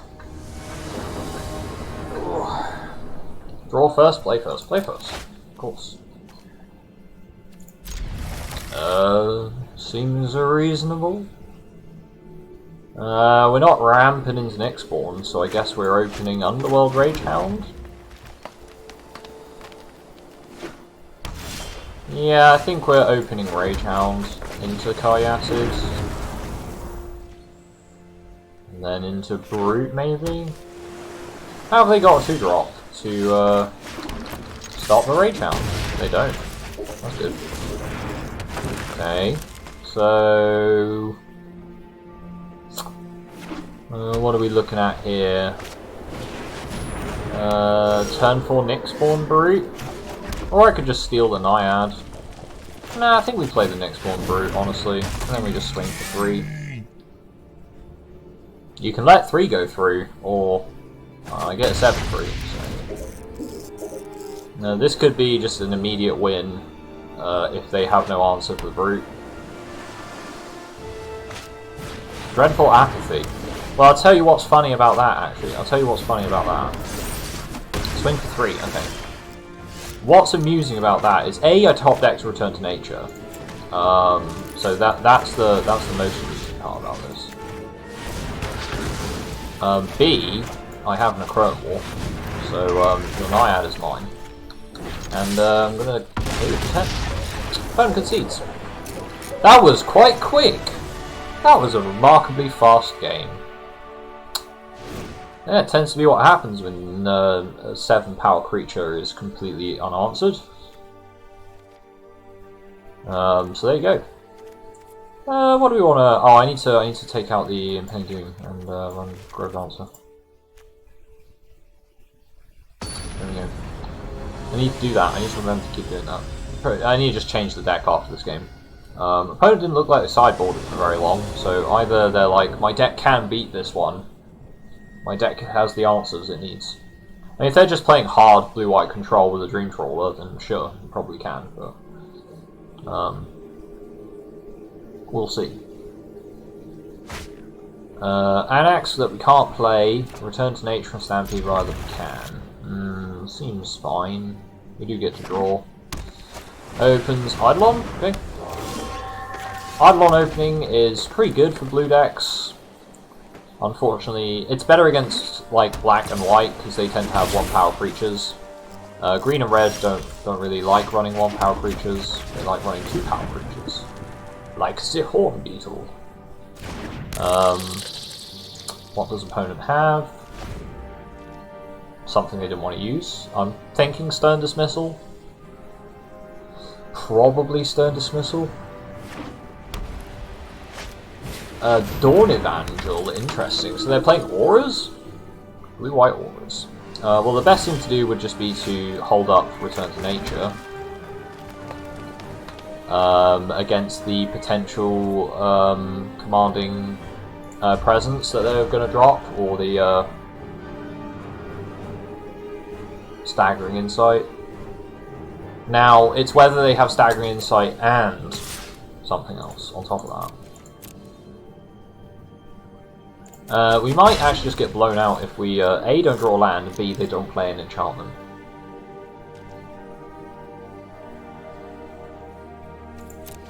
Okay.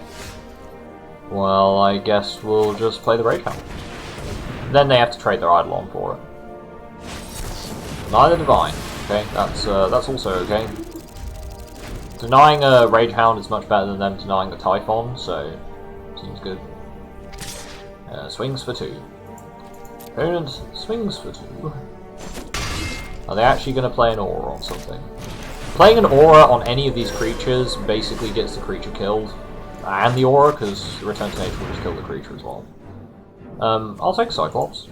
And I'll take a red, so we can play Annex. Grove Dancer, I'm afraid to go into the bin.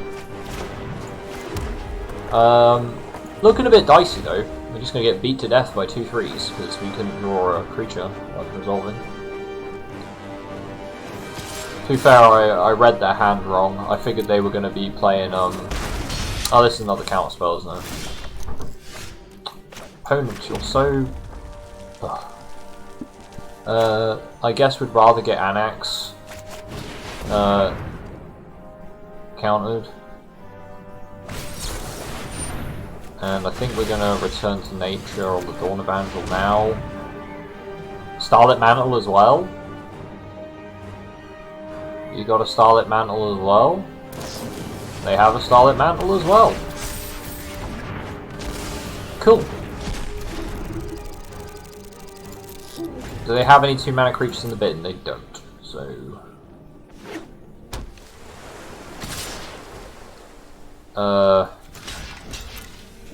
I mean, I know you have a combat trick, right? So... Another Starlit Mantle. Alright. I think we just die here.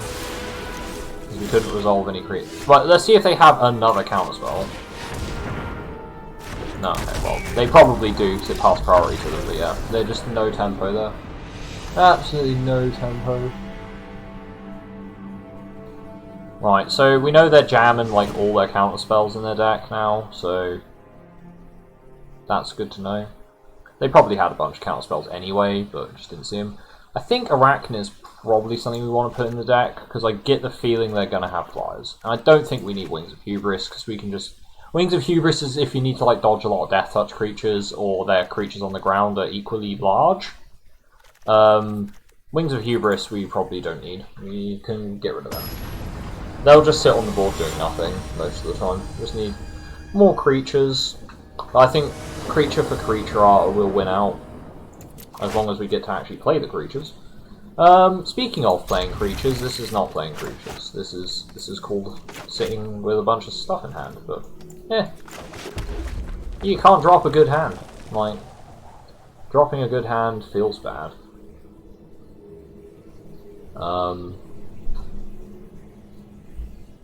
Opponent is wondering what to do. Laser Plains. Cool. I play a forest.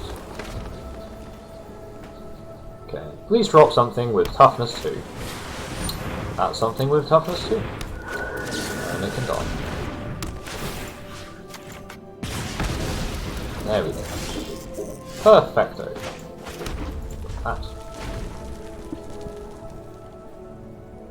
So here's where they hold up counter spells, and we just attempt to resolve creatures for the next few turns of the game.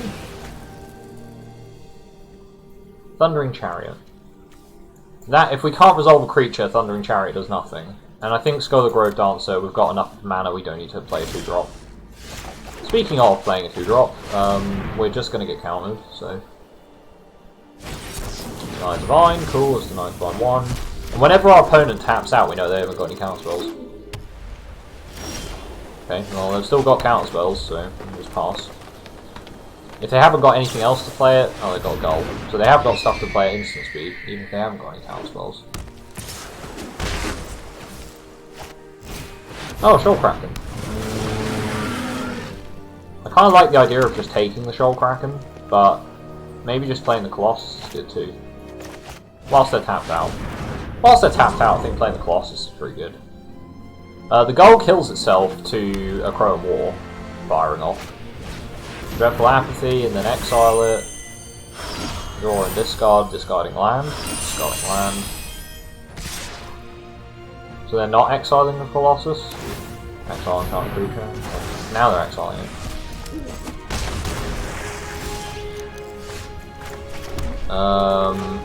So I'll play the Forerunner.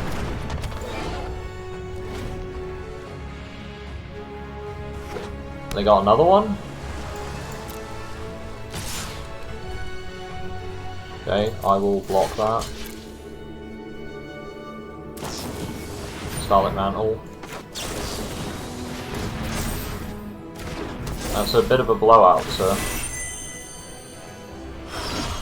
Discard a card, discarding land, or discarding a card they don't want to discard. Because I can race a Gull, I can race a Vex and Gull, that's fine. So presumably they'll keep their biggest creature. They dropped a Chimera? Why would you drop a Chimera? Banishing Light. Okay, so you're leaving yourself with Banishing Light, nothing else. Sure. Alright, it's top deck versus top deck. Can we top deck more powerful stuff than them? Hopefully.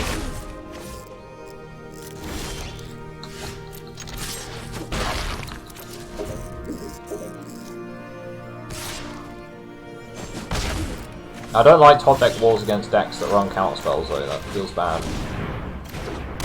Okay, we got a reach creature, so I think we're gonna win this. Omen of the Sun. They can't block both my creatures. Oh, but he's gonna push damage against the Cyclops. That's what he's gonna do. He's also gonna scry. It's a little scary. 2 to the bottom. Okay, so no answers yet. Might have to Chrome War and just steal the goal. See what he plays here. Land and then pass.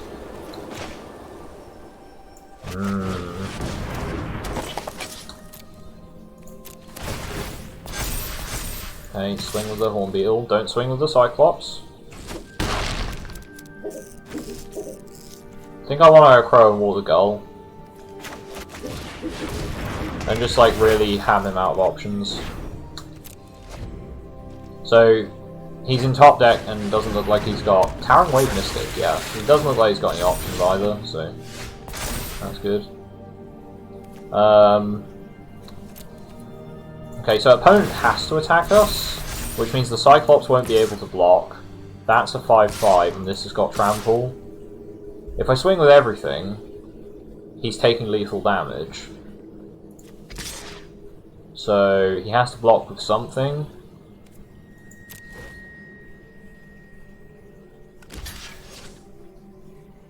You gotta block because you're taking lethal. Blocking the Cyclops with everything? Cool. Seems good to me.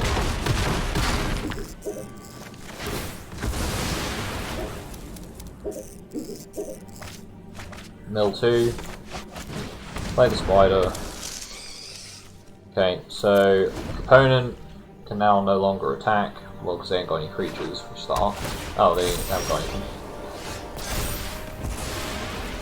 They get Gull back. And we kill the Gull. And then we win the game.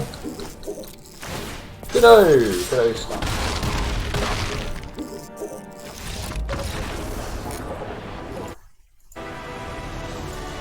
Not bad.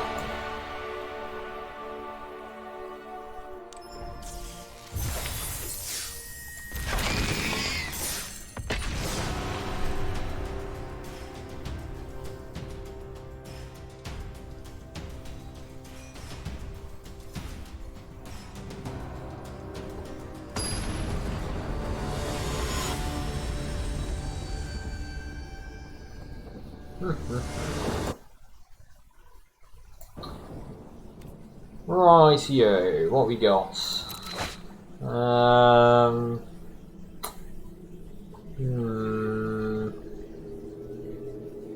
One green and it's very playable.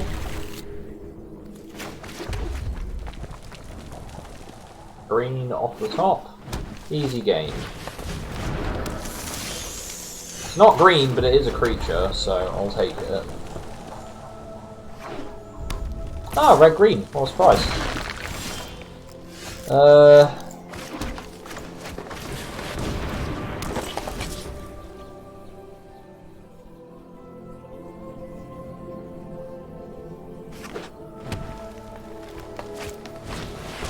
Rage Hound, okay.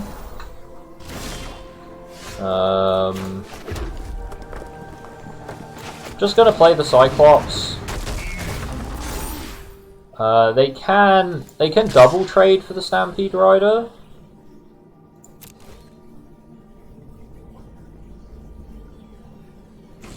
Now what this does is it encourages them to attack with the Chain Web as well, which then means I get to swing with both my creatures, and then we're just playing Face Race. I think I win Face Race.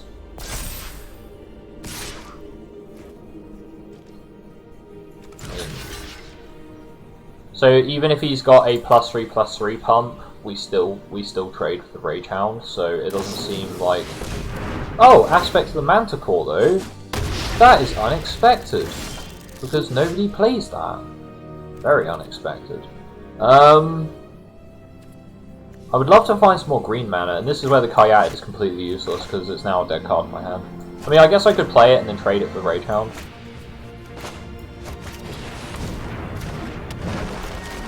That's about as much use as I'm getting out of the Kayat.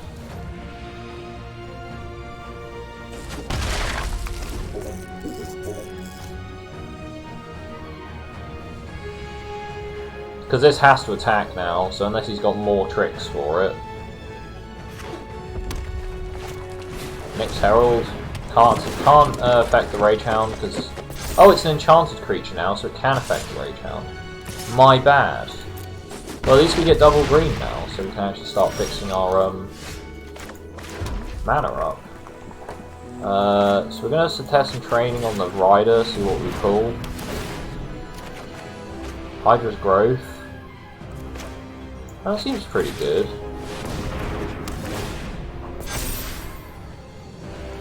We're going to hold up Omen of the Forge for the Rage Hound, or any other kind of tricksy stuff they try and do.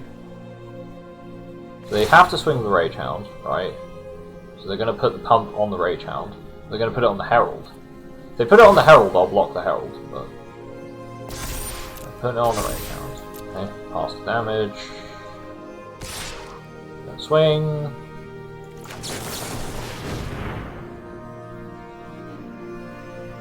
And if they now pump the Rage Hound somehow in, like, response, they go, oh, I'm gonna give the strength the Rage Hound, then I'll, Final Flash?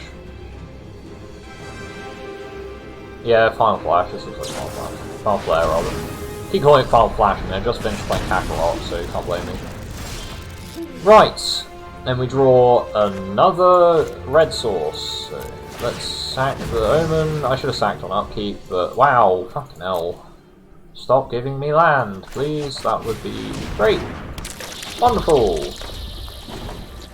Well, they can't bring back the Rage Hound, and they've been drawing a lot of land as well, so we're both a bit... I mean, I'm more screwed because I've just drawn mountains, whereas they've drawn a nice mix of two kinds of land. So, I'm going to swing with the Chain Web as well. They might just want to put the Chain Web in the bin just to get the Rage Hound out again, but I'll take 3, because that's how we roll. Dream Shape Shaman. That's not good. That's not good for us at all. And we just... wow. So I did just bottom deck a land. So... you can't joke about this, right? You, like, as much as I like to laugh and be like, I only run 16 lands in my draft decks, I don't joke when I say I get flooded like every other game. It's actually ridiculous. You can go... once I get all these drafts on... I mean, Theros has been, like, beyond flood. That's what it's been. Like, I never flooded this hard in other sets and stuff. You have to go under the bus. But we're probably just conceding this game before they see more of our deck, honestly, because we're not winning, so yeah, let's just stop wasting their time. Arasta. Thanks for showing me you have an Arasta. That's good. That's good to know. So, it's a good job I don't have any flyers, so Arasta's kind of useless. They might sideboard out their Arasta, I don't know. Yeah, so Impending Doom, about that.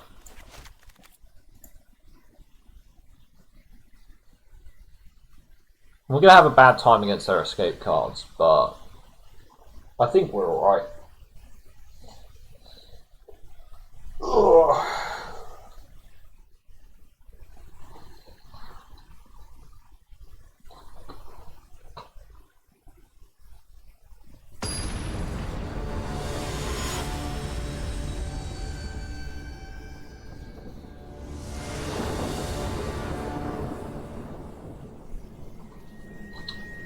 Right, let's play first again.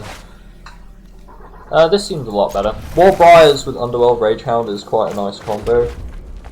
Because a 3-3 fighting on turn 3 tends to kill basically anything in the set.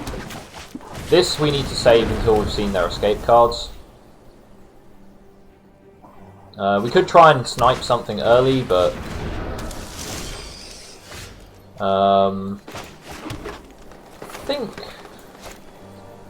I think I like just letting the Ragehound fight here, and then playing the Binding.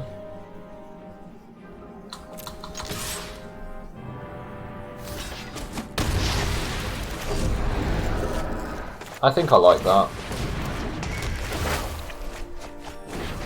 We lost our Nyx Spawn. They lost a Furious Rise and a Mystic Repeal, which is pretty good for us. Warden of the Chain, cool.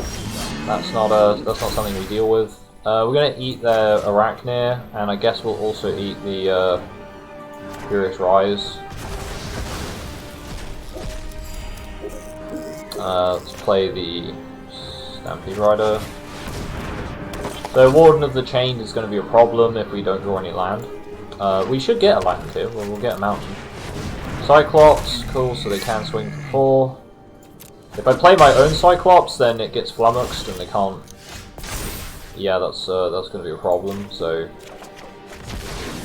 I mean... I kind of have to, or I could play the Beetle and the Karyatid.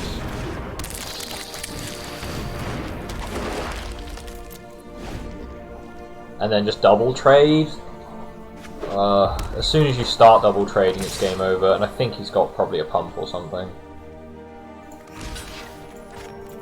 Yeah, it's passing priority to him, he's got a pump. Right.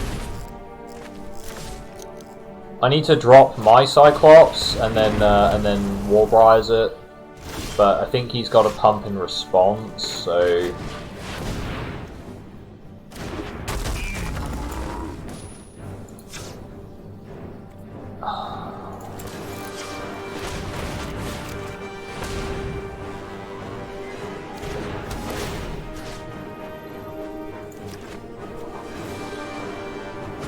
Oh, okay, maybe he doesn't. Maybe he doesn't.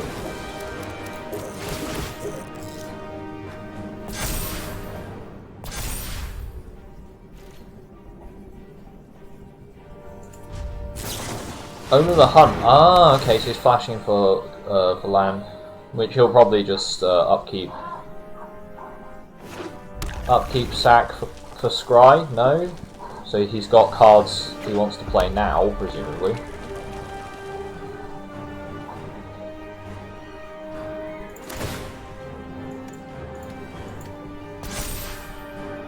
Okay, well that informs us based on how he attacks. This still trades if he's got +3/+3 pump, so that's how we're going to do it. He might just escape the Rage Hound, but that would seem particularly bad. Ah, so he wants to save this for the War Leader. So it gets Le Menace. Well, that's fine. Here's a Nyx Spawn Colossus. So we can swing into the Cyclops whenever we want, but honestly I think we can just win by building a larger board state than our opponent, given we have an Essian Horn Beetle. We haven't seen any creatures as large as Nyx Spawn Colossus on their side of the board, so we're always going to have a vanilla power advantage. Okay, so he's dumped his hand.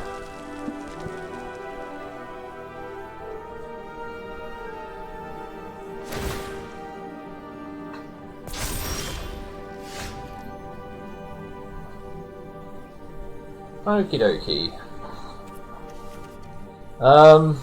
We can Relentless Pursuit here. Forerunner plus another Forest, I think. Seems good.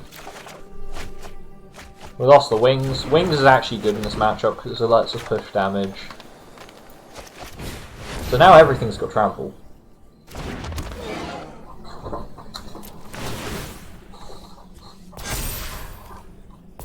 So, do we swing though? Because we're not presenting lethal, and if we're not presenting lethal, then he doesn't have to block and kills us on the crackback. That's the only problem with being a little behind on damage like this. Arasta doesn't do anything because we don't have any instant speed. If he plays the Rage Hound here, he's just going to lose it because he has to swing with it. So this is just a bad play. He just exiled his bin for nothing. He should have just scribed the Omen. Honestly, he shouldn't have even played Arasta. I guess we're playing Typhon and Cyclops. Just going to keep on building our board up. So if they swing with everything, we can't block with the Cyclopses. I am very well aware of that.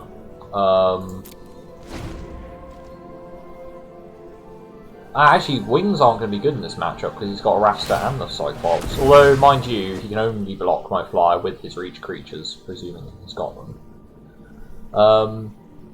Colossus's designs would be good here if we had it.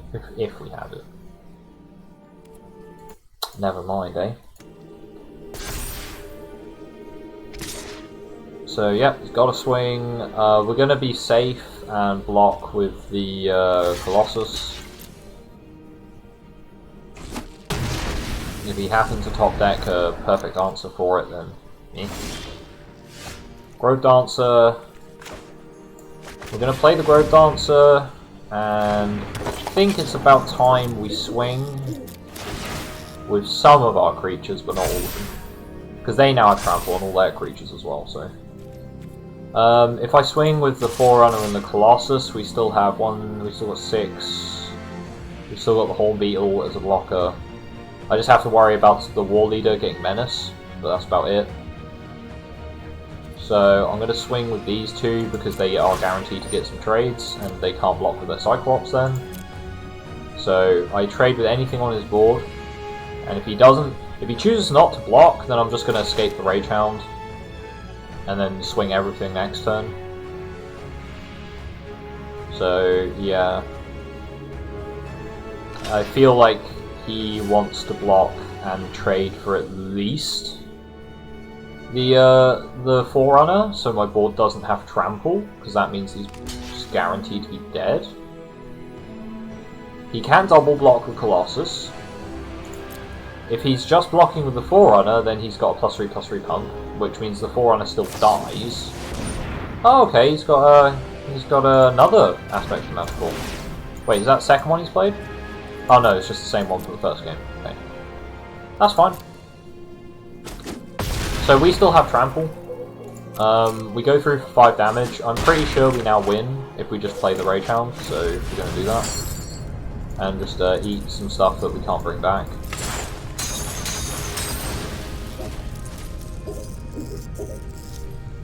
So this should signpost to our opponent that we are going to swing for lethal next turn. So if he's smart, he'll probably just put some pressure on with the Cyclops, because that can't block. We still have trample on all our creatures, so... And there's a Chariot, so even our Karyatid is useful. So now we can, actually what I'm going to do is no, I need to crew it, so yeah, I've got to tap Karyatid. We've got a tree on our Chariot. Right, so we're swinging. Right, let's count this. He can't block with this, so he's got 10, 13, 28 life. We've got 3, 7, 9, 14. This will be an 8, so that's 22. 26, 29, and then another 8. So yeah, I'm pretty sure he's 100% dead. I don't think there's a single card he could have right now that would save him.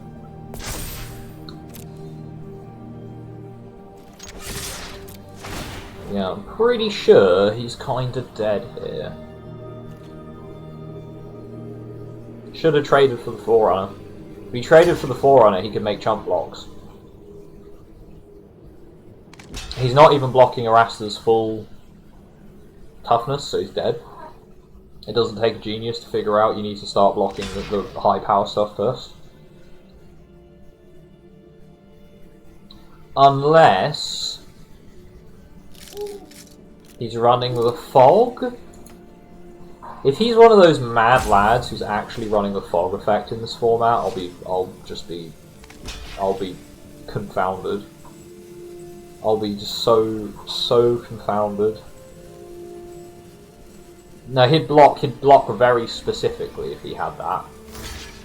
If he had the fog, he'd block very specifically, because the Forerunner and the Arasta would still deal combat damage because they're enchanted or enchantment creatures. So he'd block very, very specifically.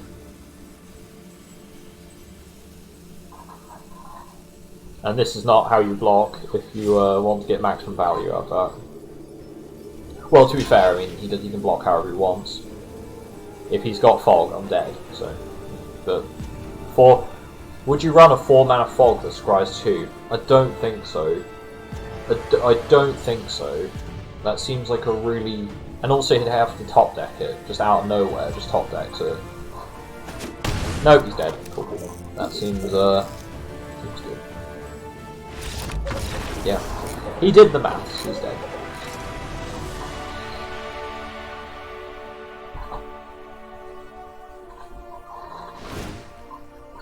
Okie dokie, so we're basically playing identical decks, more or less.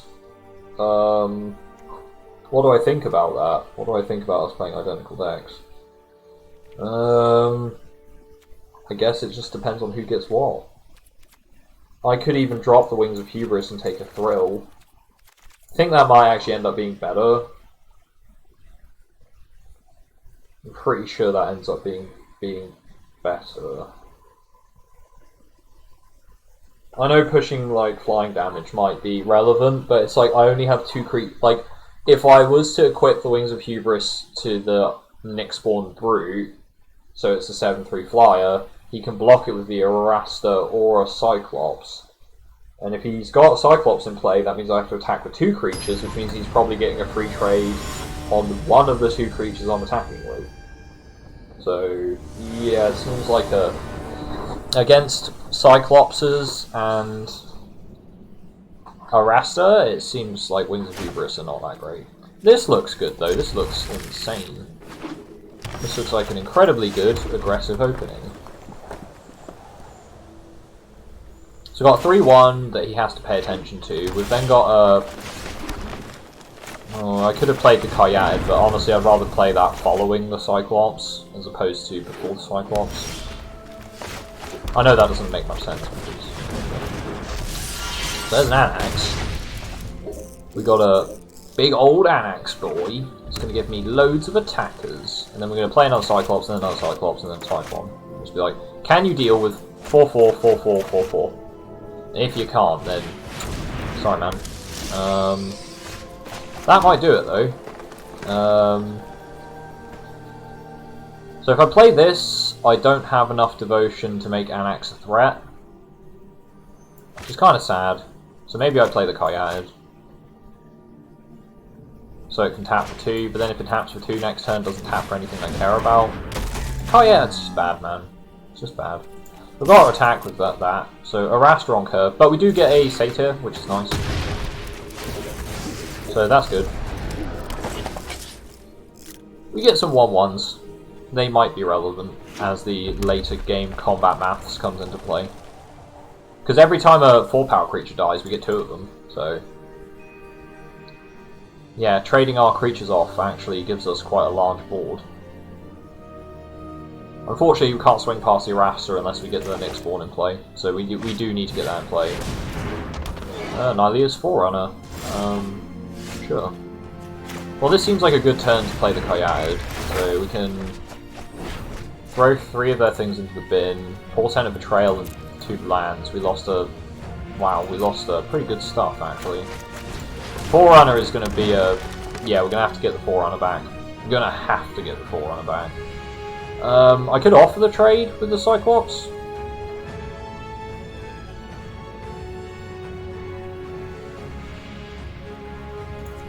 I guess I'll offer the trade. Because it can't, if he decides to attack with both creatures, I can't block anyway with it, so might as well offer the trade. Seems he wants to keep his Forerunner, so that's what we're having to deal with. He wants to keep his Forerunner. I think we're just curving into a Colossus as early as possible. That's the plan. I'm happy to trade Anax for the Forerunner. He's probably got a pump, probably the Manticore thing again, but I force him to use it.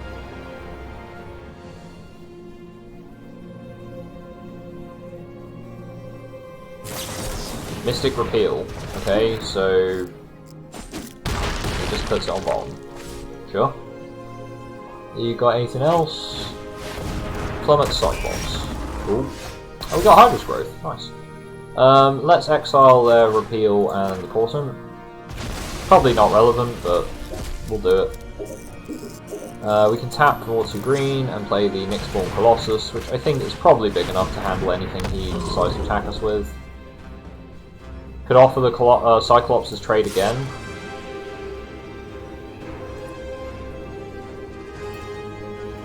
Because if he attacks, he's going to attack with everything, right?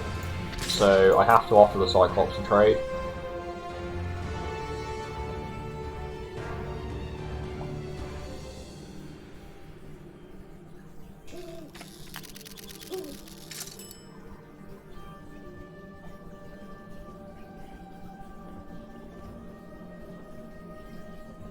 And assuming he takes the damage, and he has a Manticore thing in hand, then I want to block his Arasta, because if he's got... No, I want to block something I can kill, even if he... If I block the Forerunner, then he can Manticore it and the Colossus dies. If I block the Arasta, and he's got any kind of toughness buff, and the Arasta survives. Right, so if he attacks with just the Forerunner here, we know he's got Manticore, which is fine, because I can return the Colossus and replay it. I can't replay it. No, I can if I draw land, so... He's probably... Yeah, he's got Manticore here, but we're gonna run into it. He's gonna play it. Yeah, play your Manticore thing. Cool, yeah, aspect of Manticore, got it. We get to pull it back with the binding, so it's not too bad. Underworld Rage Hound. Okay, we've got Return to Nature's good. So if we're playing Return to Nature this turn, then we want to play a 4-drop, so... I guess we return the Colossus because it's our biggest creature. We play the Typhon because it's a good blocker, and then we return to Nature the Forerunner when attackers are declared. Because then we can block the Rage Hound and just get a free block on the Rage Hound, pretty much.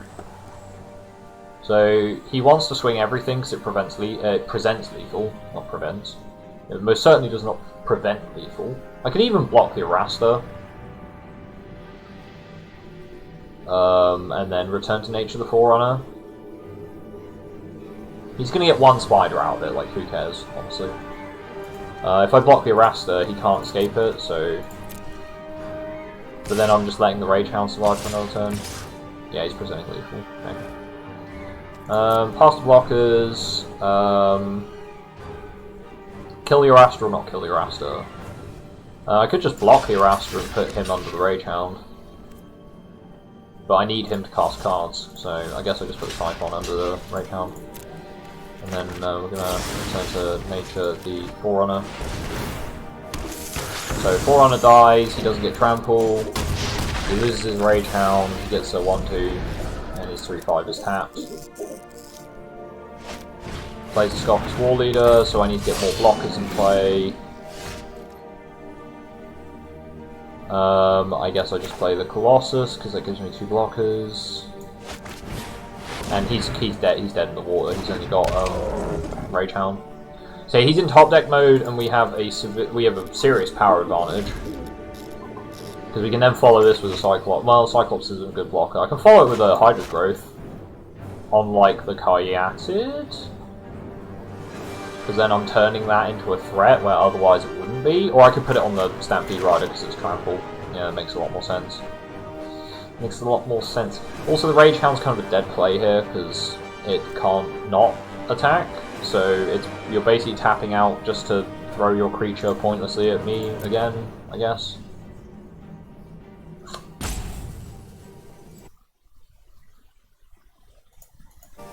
We'll see, we'll see. Games are certainly taking a lot longer than I thought it would. And again, you gotta really think about.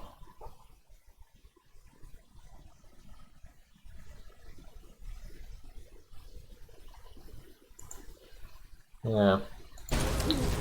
Okay, so he's escaped the Rage Hound. Not much.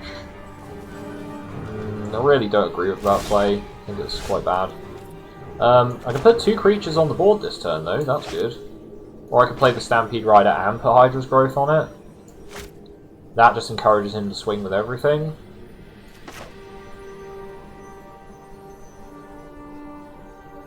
Is it okay if I let him swing with everything? I mean, he can sack the spiders. He can sack the spiders to fuel the War Leader, but I haven't got many instants and sorceries. I think, honestly, I played the only one that there was. So now we've got a 4-5, a 4-4, and a 6-7. So we've got a good array of blockers. He can menace one creature, but that's it. And he gets one trade with that menace creature. And that's assuming he's aggressive and he swings now. And honestly, if he's aggressive and swings now, I'll just trade the Typhon and just get the Stampede Rider to block the Rage Hound. Seems like good trades to me, because then I can just spend my turn escaping the Typhon, assuming I draw one more land. Like, if I draw one more land, I can escape the Typhon. If I don't draw land, I just play a Cyclops and a Grove Dancer, or whatever the card is that I draw. That's not land, so we'll see. But I wouldn't mind drawing a land here. Honestly, I think land would be pretty good. I'm pretty sure I got a land with my binding as well, so we've been a bit on the old land screw side. I can't see a pump that would give him a favourable attack here, so except Gift of Strength. Okay, so now we play the Cyclops, which can't block, and then we play the Grove Dancer. We get a 5-6 with Trample, which we don't attack with. Again, we can play really defensively here, because they have to answer the Stampede Rider, because if they don't, it just gets so ridiculously out of hand, and then has Trample, so we'll just one-shot them. Oh, there's a Warbriars. That's a pretty good card. What would I Warbriars on? I think I Warbriars straight onto the Colossus. And I think I want to fight the War Leader, because that's their biggest threat. The biggest threat is the fact that they can't possibly sack enough. They only have one red untapped, so they can't sack enough stuff to make the War Leader kill the Colossus. But we do want to kill the War Leader, because otherwise they're threatening Menace, and threatening Menace is a lot more scary than threatening Trample right now.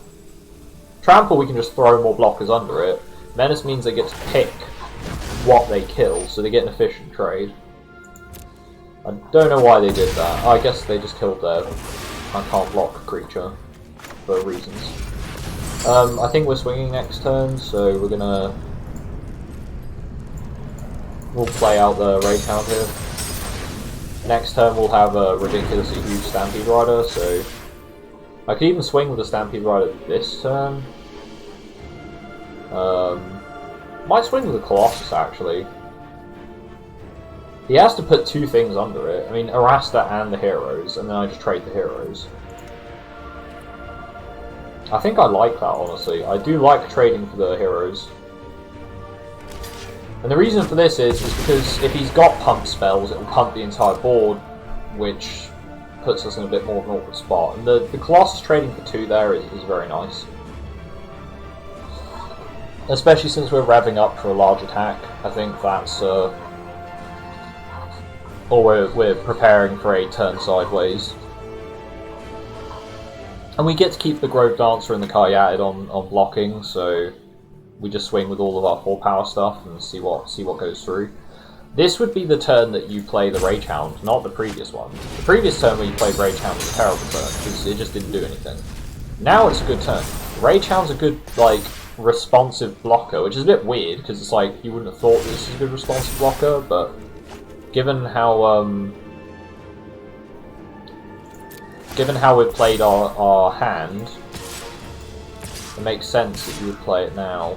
I guess I just swing with that as well, because there's no reason not to. So he's gonna have to let some stuff through. Honestly, he can't even block the Rider if he puts everything under it. He can trade for the Typhon, and then the Typhon just comes back. Arasta should probably go under the Rage Hound, and then the Rage Hound goes under the Cyclops, and then he just takes 11. That's honestly his best block. He could double trade for the Typhon, but that's not a good block at all. Oh, he's letting Typhon through. Okay, so he's going to go down. He's basically saying if you have a trick, you kill me. So That seems like a very greedy block, honestly. Like, if I had a trick, he'd be dead, so that, yeah, it's a very greedy block. We'll just replay the Rage Hound. No point beating around the bush, let's just throw it down there and say that we're going to kill him. We're going to keep this in hand, because he doesn't know what it is. Don't see any reason to play it. He can only let the Karyad through next turn, so he needs 2 more blockers. Oh, and he also has to deal with the fact that we've Stampede Rider. Auras? Manticore, and that's it. You get 5/2 first strike, and that's it. The Karyad's going to go under the bus if you attack, so... Yeah. Storm Herald seems kind of weak, honestly. I mean, swinging with like a really high power like first striker with haste is not bad. This is very strange. Colossus's Design for +2/+2 on the board, I guess? That's about the only card I can think of is why you would play it like that. Okay, that doesn't do anything, so... Swings everything? So...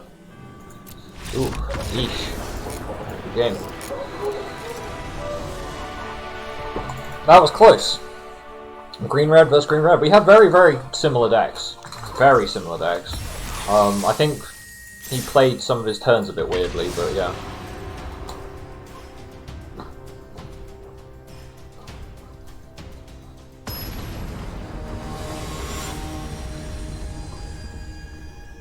Blingley!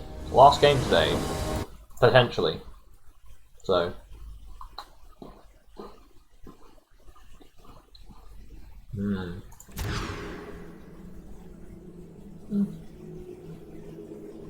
I can keep this.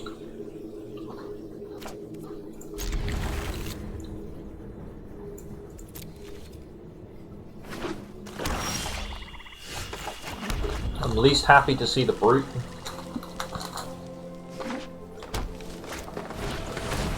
Love to see a Horn Beetle here. I said I'd love to see a Horn Beetle here.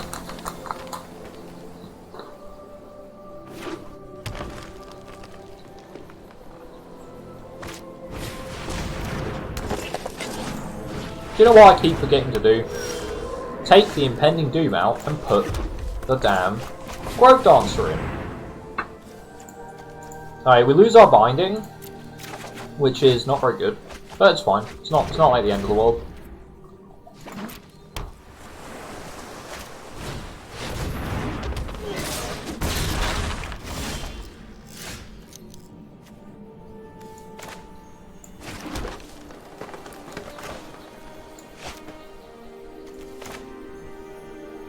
Now, if I play the Cyclops, he's just going to swing with everything, because it can't block, so...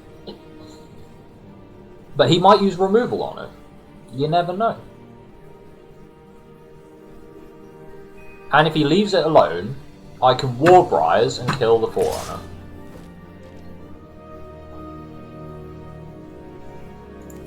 Or he just swings with the Forerunner and signposts a piece of removal or pump in hand.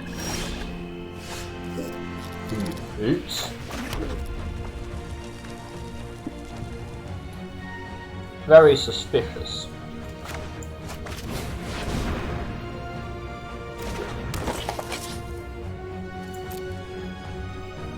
Okay, I'm gonna swing with the Cyclops.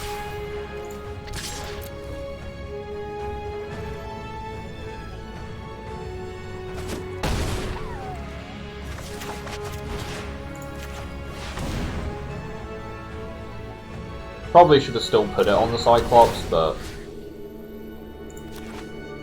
Gift of Strength? No. What's he got in hand? He didn't even sack it to the land pad, like what? Land? Do you have land in hand? Okay. Game 1. Honestly, sometimes, man, I just don't understand. I just don't understand. Do not get... Maybe he was trying to, like, go, if I get rid of the Cyclops, that's my opponent's biggest threat out of the way. So I don't have to worry about it. But because I didn't trade, he's like, ah, crap. And then I got a free trade. He was like, it's GG. I don't know. That was a very strange game. Do we think they're going to have flies? If they have, they're only going to be 1 toughness, so the Arachnid gets better. But I think I'll go with the Growth Dancer. Oh. No, I would like the Cyclops. Cyclops does good work. Good work.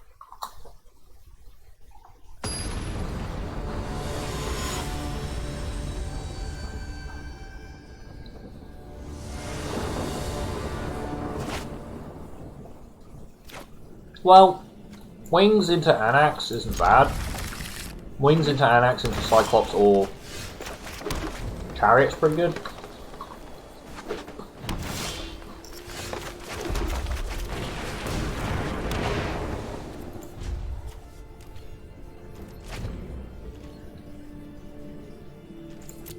Oh, opponent stuck onto land.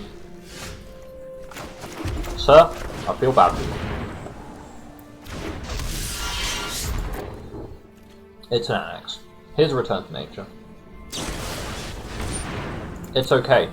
I get a 1-1, so in your face. Ha ha ha.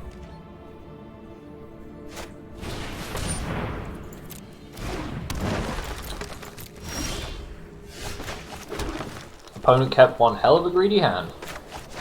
Right, Chariot's coming down. 3-3 trample, first strike, go. The race begins. Gotta drop something with more than 3 toughness, or that's gonna keep going face every turn. So test and training. Wow, he's really, really grasping at straws.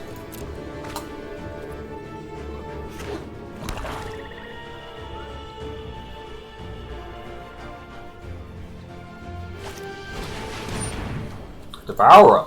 Interesting.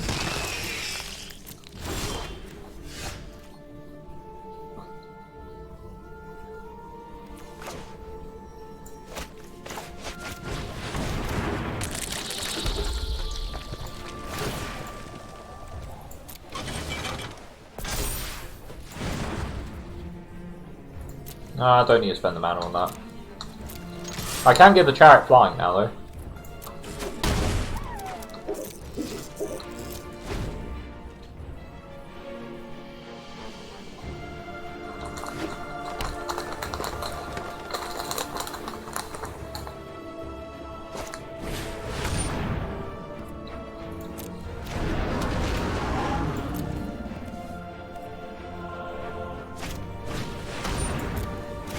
Okay.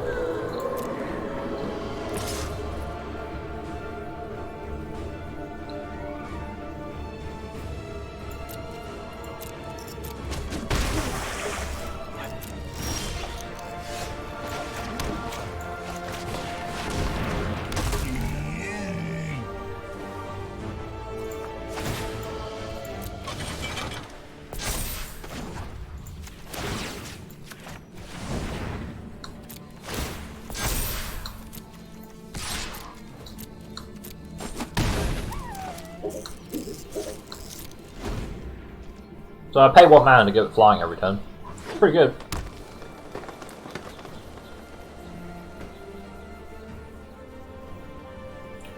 I would like to draw something that's not land. I think we've drawn nothing but land, more or less. Ooh, that's going to be painful. Target creature gets +5/+5. Or +5/+0. So, yeah, giving it to the land pad makes a lot of sense. Giving it to the Kayatid makes a lot of sense too.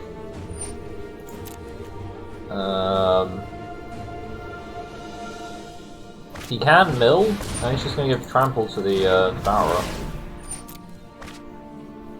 Okay. Well, my blocks are looking like Hornbeetle under Lampad and Cyclops under Devourer. Oh, he can't block. Wait, is opponent dead? So they have a 4/3 blocking. It's not an enchantment. So we take 7, 13, so we go down to 5. I deal 4, 8, 11. So I kill them, but they have a blocker, so I don't kill them. I do need to swing with the Cyclops though, because otherwise it's a redundant creature. And I guess I keep the Centaur to crew the Chariot as a blocker next turn. So I think I am blocking the Lampad here. As much as it pains me to do that, I think it's the correct play. Omen of the Dead? They got an Omen of the Dead in hand? That would kind of make sense. Okay. Well, I don't see any reason not to play as a test and training now. Stampede Rider seems pretty good. The only reason I don't equip the Cyclops...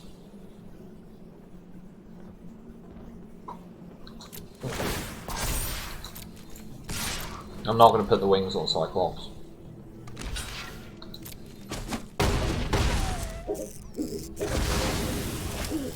I'm just taking more stuff of theirs off the board. So, if they want to mill themselves, they have to tap the Kayatid. They can mill themselves twice to give the Devourer 5 power. I can make the Chariot blocker using the 1/1 token. So the 1/1 token is actually a 3/3 first strike blocker. Okay. So he has to target me. There's nothing I'd rather want to kill. So actually what I'm going to do is I'm going to let that resolve, and then I'm going to delete the aspect. So he targets me, and then I'm going to destroy the enchant. I'm destroying the aspect. The reason why is that gives lifelink.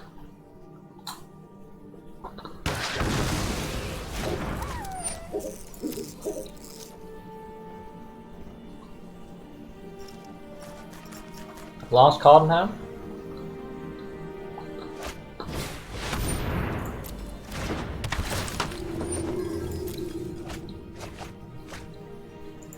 Ouch.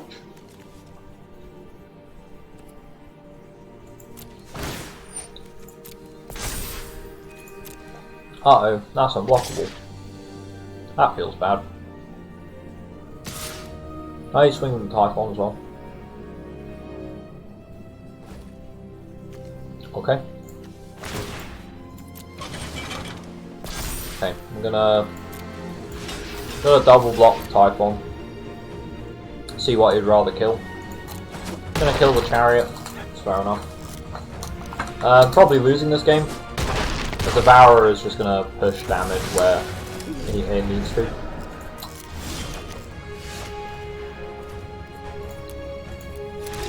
Got flooded. What can you do? Got flooded real bad.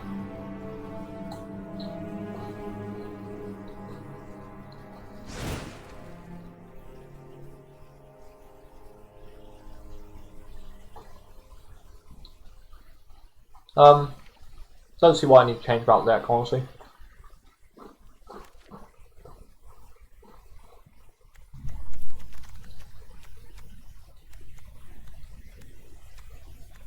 Maybe I take out,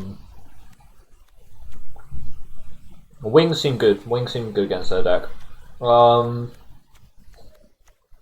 I'm not sure. Honestly, I don't think I take anything out. I think we missed all our power cards and drew a lot of land. And they got a good curve, and didn't just draw those land. So, what happens?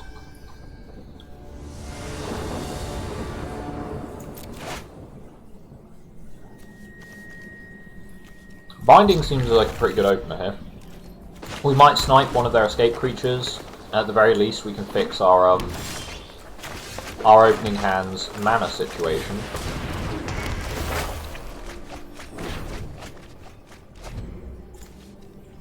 We sniped their Mystic Repeal. That seems pretty good. Kayatid opening again.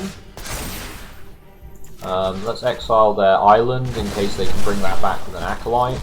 Not that they need it, but... Well, okie dokie, so unfortunately we're going to be a bit dead in the water here because can't find the land that we need.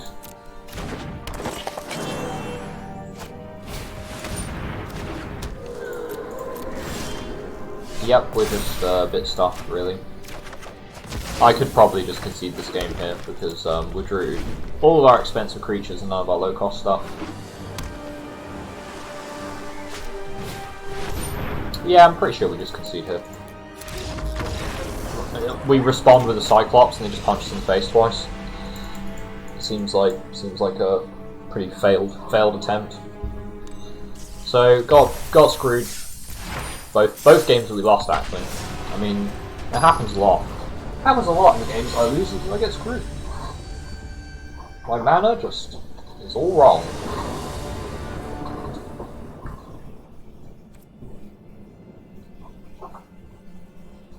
Let's play first. What do I think about this hand? I mean, it's great, provided I find a creature. Better.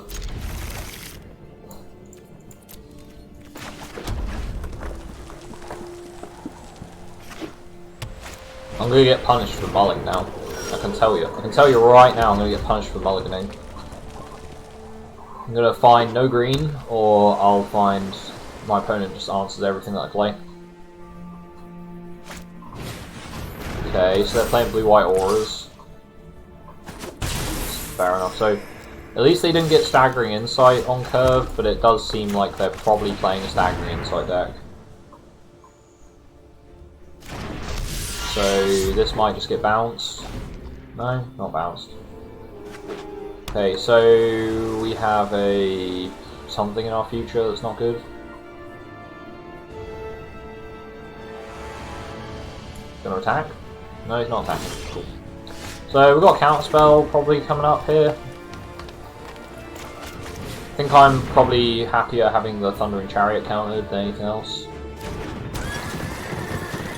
I mean, if you're gonna let me do it, you're gonna let me do it.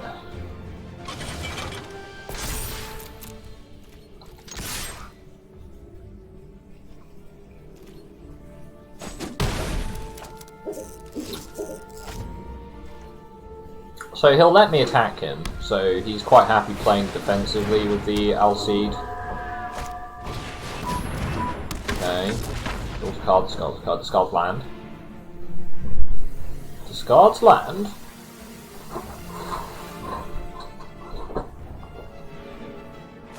Discards Daxos. Okay, maybe he's got a load of double white cards in hand that he can't use? It seems very odd to me that you would discard Daxos. Like, that's a playable card. Yeah, it's a very playable card. So, you might as well swing the Alseid here.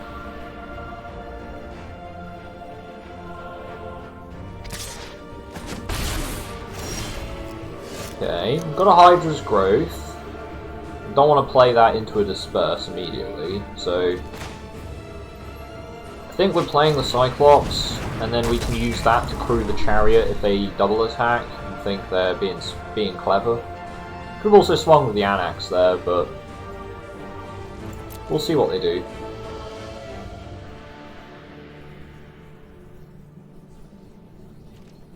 No attacks? Okay. No attacks. Let's see if they counter the Rage Hound. It's an escape creature, so they're more likely to use Deny the Divine on it.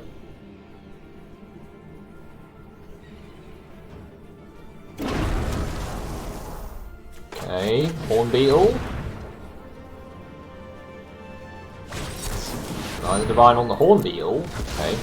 So, how this is good for us is A, we can swing for 8 damage this turn, and B, we can tap out the Rage Hound to crew the Chariot, which means the Rage Hound doesn't have to attack every turn. So I'm quite happy to just swing for 8 here.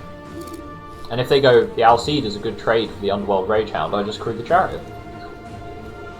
So the Chariot is a great, if you're playing a deck with, like, if you open a couple of Rage Hounds early on in the draft and you like playing them, pick up a Chariot if you can, because they work really well for Rage Hounds. They also work well with things like if you're playing decks with Eidolons, that kind of stuff. So they work very well in blue-red, like, generally speaking. Either decks that have low power or creatures that can't block. If you can make a lot of Satyr tokens as well, they're also very good for the Chariot. So. Okay, another Cyclops. First of all, I'm crewing the chariot. And then I'm swinging for a bunch of damage.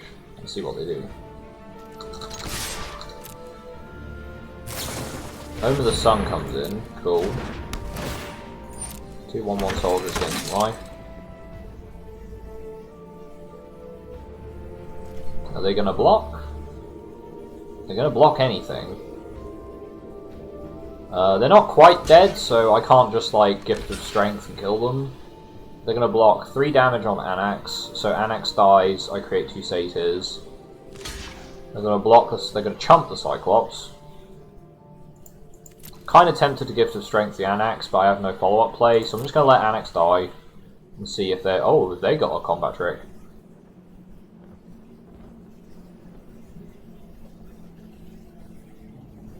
Don't know what combat trick they'd have, like Karametras maybe? Karametras seems bad. Pass to them. So they've got something that they could they could have given protection from Red, I guess, but they'd have to sack the LC for that. I'll play Cyclops. I mean they've only got 2 mana, so they haven't really got an answer to Cyclops. And the Satyrs can now man the chariot. So this looks like we've got game 1 in the bag. Just a bit too aggressive for them, a bit too much power. That can't even swing past unless they're more aggressive with their ground creatures, so that's just a dead flyer. So yeah, we can quite happily swing the rest of our stuff here.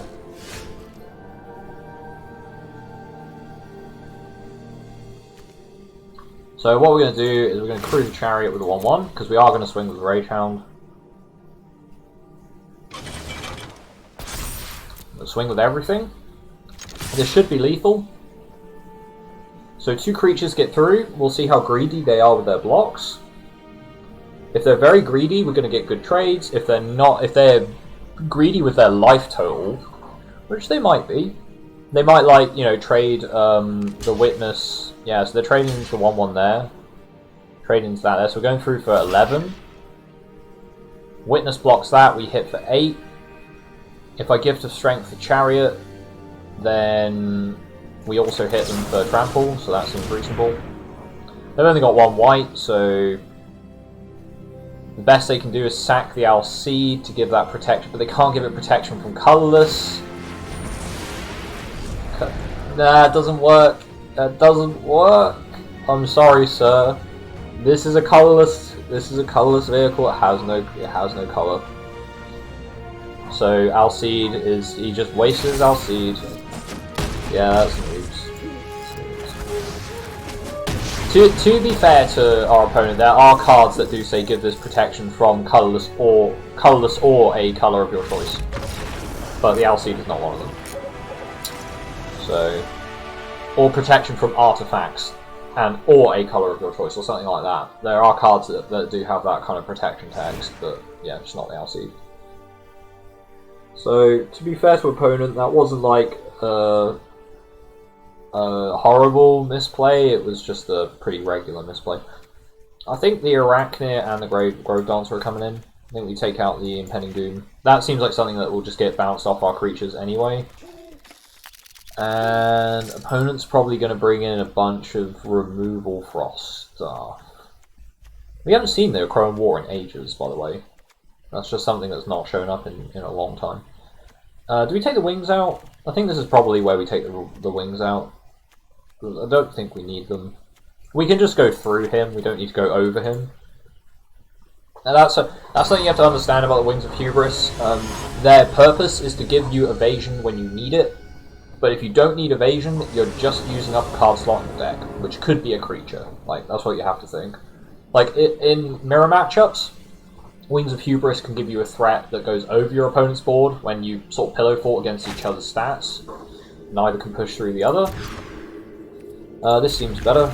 Let's bottom the Cyclops so we have a bit more of an aggressive opening.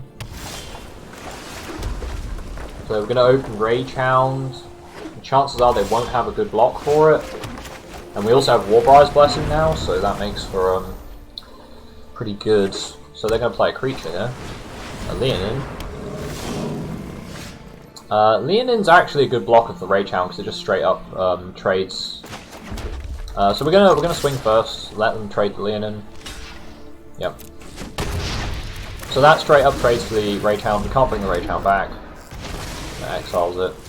Now we're gonna play the Stampede Rider whilst their counter magic is down. Because Warbriars on the Stampede Rider isn't the best in the world, but it's not bad in this situation. Oh, he's got a Sentinel's Eyes as well. That seems dodgy, I don't like that. I mean, like, I don't like putting the Sentinel's Eyes on the token. Seems kind of bad. Unfortunately, we do kind of brick there on the creature, which is pretty unlikely, but it happens. So he's going to swing through for 4, which is fine. He's not really a deck that races, so damage early on in the game doesn't matter so much. And we're more a deck that builds, like, insurmountable board presence and then smash it in the face. So. And a Staggering Insight. Well. Ouch. Yeah, we kind of have to let that through. I can let 1 hit from Staggering Insight go through, but I can't let 2, and I get the feeling he's got to deny the Divine in hand, so yeah, that's going to be a problem. Kayad. Kayad. Opponent does have a response, which means I have the distinct feeling they have a bounce spell, and I have a great urge to just return to nature the Staggering Insight. But it's unlikely our opponent... We'll see if they do. They might flicker it onto another creature, but that's less of a threat, so... They could flicker it back onto the same creature, because I'm targeting the enchantment. Okay. I've got Gift of Strength, so we're going to put Stampede Rider under the bus. Either way, we block their card draw, so... I'm going to Gift of Strength. So +1/+1 doesn't save. They might have Whirlwind Denial. Memory Drain. Why are you running Memory Drain? It's not a good card. I mean, it's an okay card, don't get me wrong, but I'd say it's a good card. Right, I guess we just play the Forerunner. They're probably going to draw another card, but... Yeah. Yep, Staggering Insight decks. Just, if you don't happen to have an answer to it, then you are probably going to lose the game. It's just how it is. Wave Rider. Okay, that's good. They're not swinging. That's also very good. Which does make me think we can do something funky here. So we can destroy the Staggering Insight.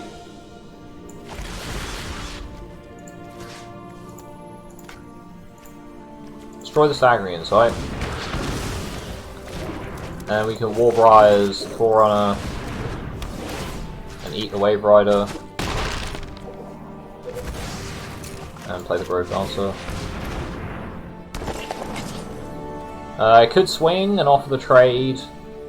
Don't know if I like that because I have no creatures then, so I'm not going to do that. So now we're in top deck mode, which is kind of not good. Morphosis. Now it's a 0/3. I could put both. I could put all these cards in the bin, or I could just keep it as a blocker for their other creatures. I mean, he's not doing anything. He's just hitting me for 4. It's not like he's gaining a bunch of cards, so it's more reasonable. That's a forest, so we're just going to sandbag it. I mean, maybe I should play it in case he's got Whirlwind Denial, but honestly, I think I'm just going to chuck the Kayatid under the bus as well. The only time the Kayatid helps me here is if, oh,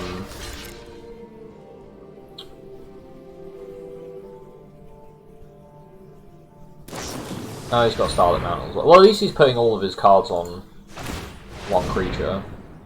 I might mill some escape here, so this is why I'm doing this.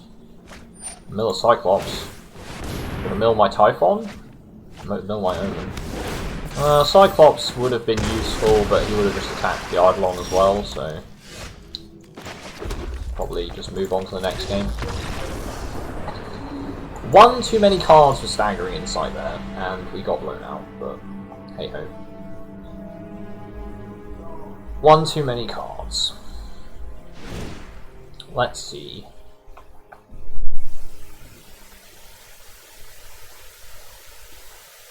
Took a while there. I think we just go straight into the next game, honestly. It's just very hard to beat the Staggering Insight there. Our opponent had the things to protect it, things to back it up. This seems good. This is a pretty good opener. Rage Hound into Rider into Chariot. Wouldn't mind getting a 4-power creature in that mix somewhere, but this would have to do.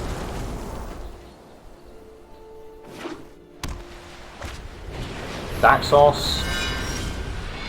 I mean, I'll trade Rage Hound for Daxos if you want.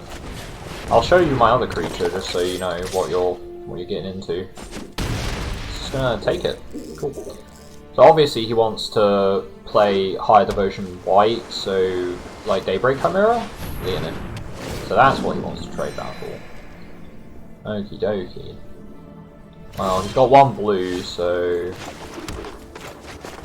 play the Chariot, crew the Chariot with the Rage Hound, so we don't lose it.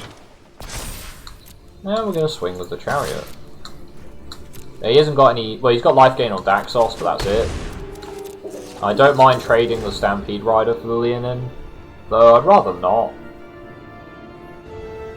We'll see if we can get away with not doing that. Depends what our opponent plays here.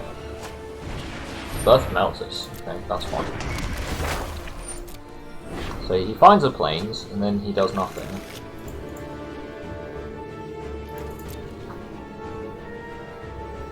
If he swings both, then he's got Starlit Mantle, but then he's also leaving himself open to a lot of damage. We'll just play the Cyclops, right? I mean, there's no 2-mana counter spells in the set, so don't have to worry about that. I have to crew Rage Hound or it attacks, so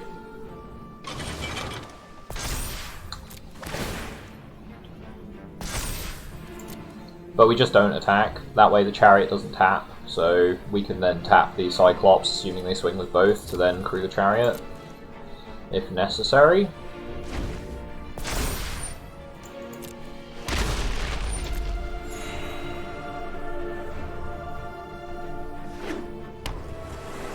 Okay, double blue, so they've got the 4-mana counterspell in hand.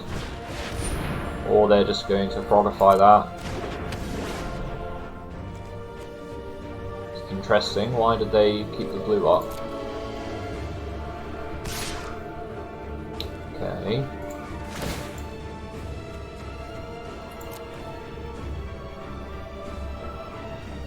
You can crew this again, you know.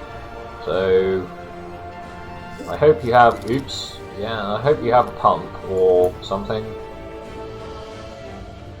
Otherwise it's a free trade. Sure, feels good. Might try and bluff us, but what's he got? Karametra's Blessing, and then it still dies. Star Mantle still dies. I think he's got Starlit Mantle in hand. There's nothing to exile, so just dies. Daxos is now no longer a good blocker. So I think we're going to open Binding. I honestly think they have a Starlit Mantle in hand, so this is fine. What do we mill? Eidolon, Shoalkraken, Island. We milled Beetle, Test Training on Mountain. Play another Kayatid.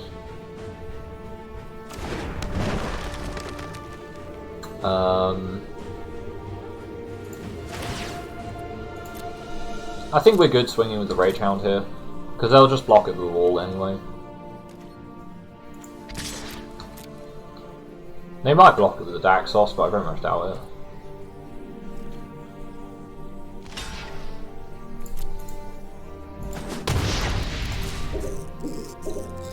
Okay, so we get to exile that Eidolon and the Shoalkraken, which is pretty good. They are just stalling though, and honestly, I don't like this, because they're just stalling for when they get Staggering Insight. We just have to hope we have enough large creatures on them. They're stalling for a Dream Trawler, of course they're stalling for a Dream Trawler.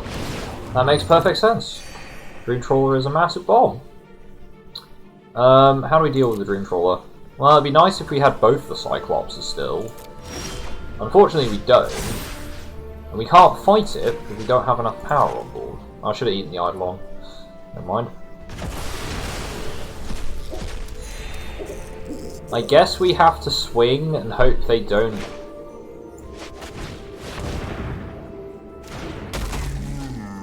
Okay.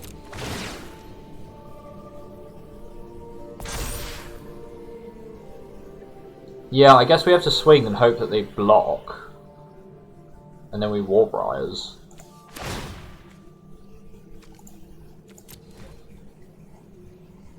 This might encourage them to block with the Dream Trawler. They may just not block with anything though. I've only got one green open.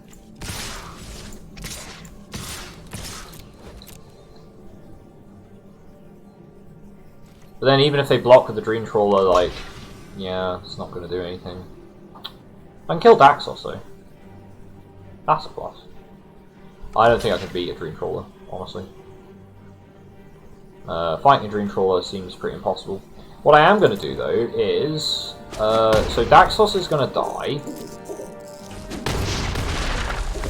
I'm going to War Blessing the Cyclops so that it can block the Dream Trawler in future. But I'm not going to try and fight the Dream Trawler because they'll just discard cards from their hands to make Daxos, or to make the Dream Trawler hexproof. Right.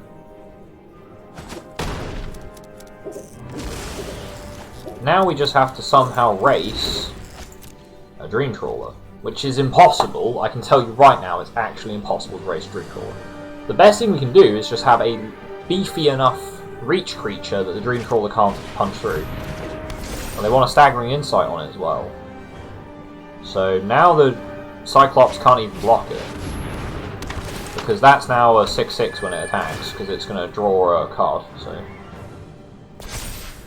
The best thing I can do is draw my Gift of Strength. That's like the best thing I can do. Or draw Hydra's Growth and stick it on the Cyclops.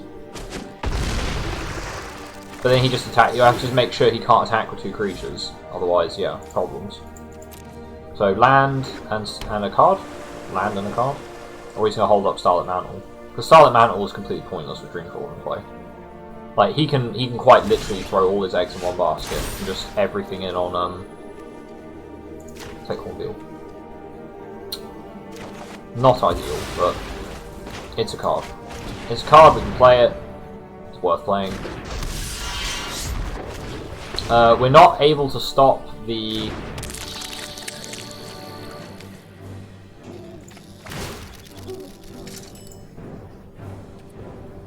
Yeah, we're completely unable to stop the Dream Trawler, so we just have to push damage where we can. So right now we're just pushing damage. And hope we top deck Gift of Strength, or something that lets us be super aggressive, I guess. I don't see anything else we can do.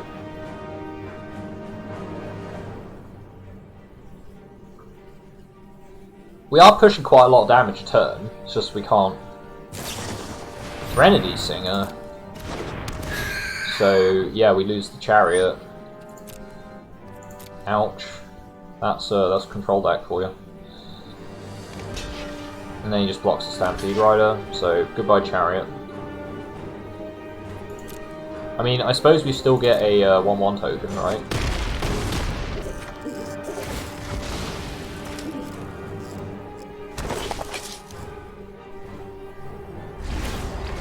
We've got no way of pumping up those tokens, so pushing damage is going to be exceedingly difficult. Oh, it's also got Vigilance now. Cool. So yeah, this is what happens when your opponent gets to resolve a Dream Trawler. You lose the game. It's a pretty good card. Pretty good. The rest of his deck is pretty decent too. Yeah, I'd say these are all very, very playable cards. Leonin's probably a bit of a sideboard card against certain escape cards. It's like you sideboard it in against Chimera and Ragehound, and that's about it. So taking 7. Again, we can kill it. We just have to draw Gift of Strength, and they have to have no counter spells in hand. So there's that. That's not, unfortunately, enough. We can take another hit from the Dream Trawler unless they have additional card draw in hand. So I guess we play this, because why not?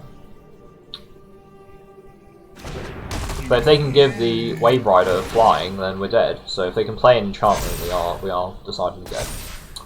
Because we only have one reach creature, unfortunately it's a Cyclops, and if they have too many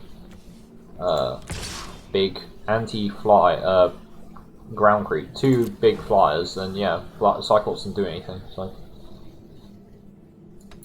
this is probably GG. They can just casually chump Anax, yep.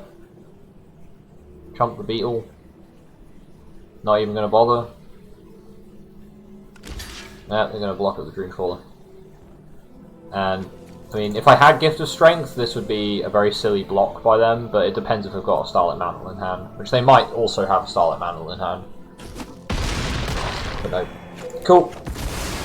So, opponent would have fallen for the Gift of Strength, but we didn't draw it, so there you go. Well, that's still the best draft today, which is saying something. 4 wins. Normally go 5 wins. Normally get 2 drafts that go 5 wins a day. There you go. Still 5 packs, 1,800 gems. All fine. How many packs are we sitting on now? 76. Nice. 76 Packerinos. And I've got one more quest to do today. Well, I'm not going to do that. Right, that's going to be all today. I'll probably play some more tomorrow. I'm going to be getting back to playing Realism Invictus soon. I'm probably going to get the rest of my... I'm going to start getting the drafts uploaded, though that does take quite a long time. Exporting the videos into the right quality that I want does take some time. I could just upload the stream VODs just as they are. It'll probably be a bit quicker, and you know, you can watch the full stream drafts if you feel like it. That would save me a lot of time. That saved me a ridiculous amount of time, honestly, because it takes like twice as long to export the videos and cut them, and then upload them. So, I mean, it takes twice as long to export and cut them, and then you have to upload them on top, so it takes 3 times as long than just uploading them. Anyway, thank you, all of you, who came and chatted, and watched some games. It's good fun. And we'll be back for some more soon. Tomorrow, probably. Tomorrow I'll play some more drafts. Why not? Why not? And soon enough we'll probably also get the gold draft for Theros, though I'll probably not spend my gold on it because I don't really see the point. I've got decks that I want to play in standard. I've got the packs to probably build them, and the wild cards. So yeah. I'll save my gold for Ikoria, I think. Yeah, I'll save my gold for Ikoria, but that does mean I won't be playing any Ikoria for a while, because I'll have to wait until they bring out the ranked draft for Ikoria and then play that. I may try and save some gems up so I can play a sealed. Although I hate playing sealed, because I always lose it, but I do fine in paper sealed, I just do really badly in MTGA sealed. But it's okay, because we'll just like force play green, because green's really good. Anyway, thanks for coming along, and I'll see you guys around. Good luck in your drafts, or in your games in general. Take it easy. Next time.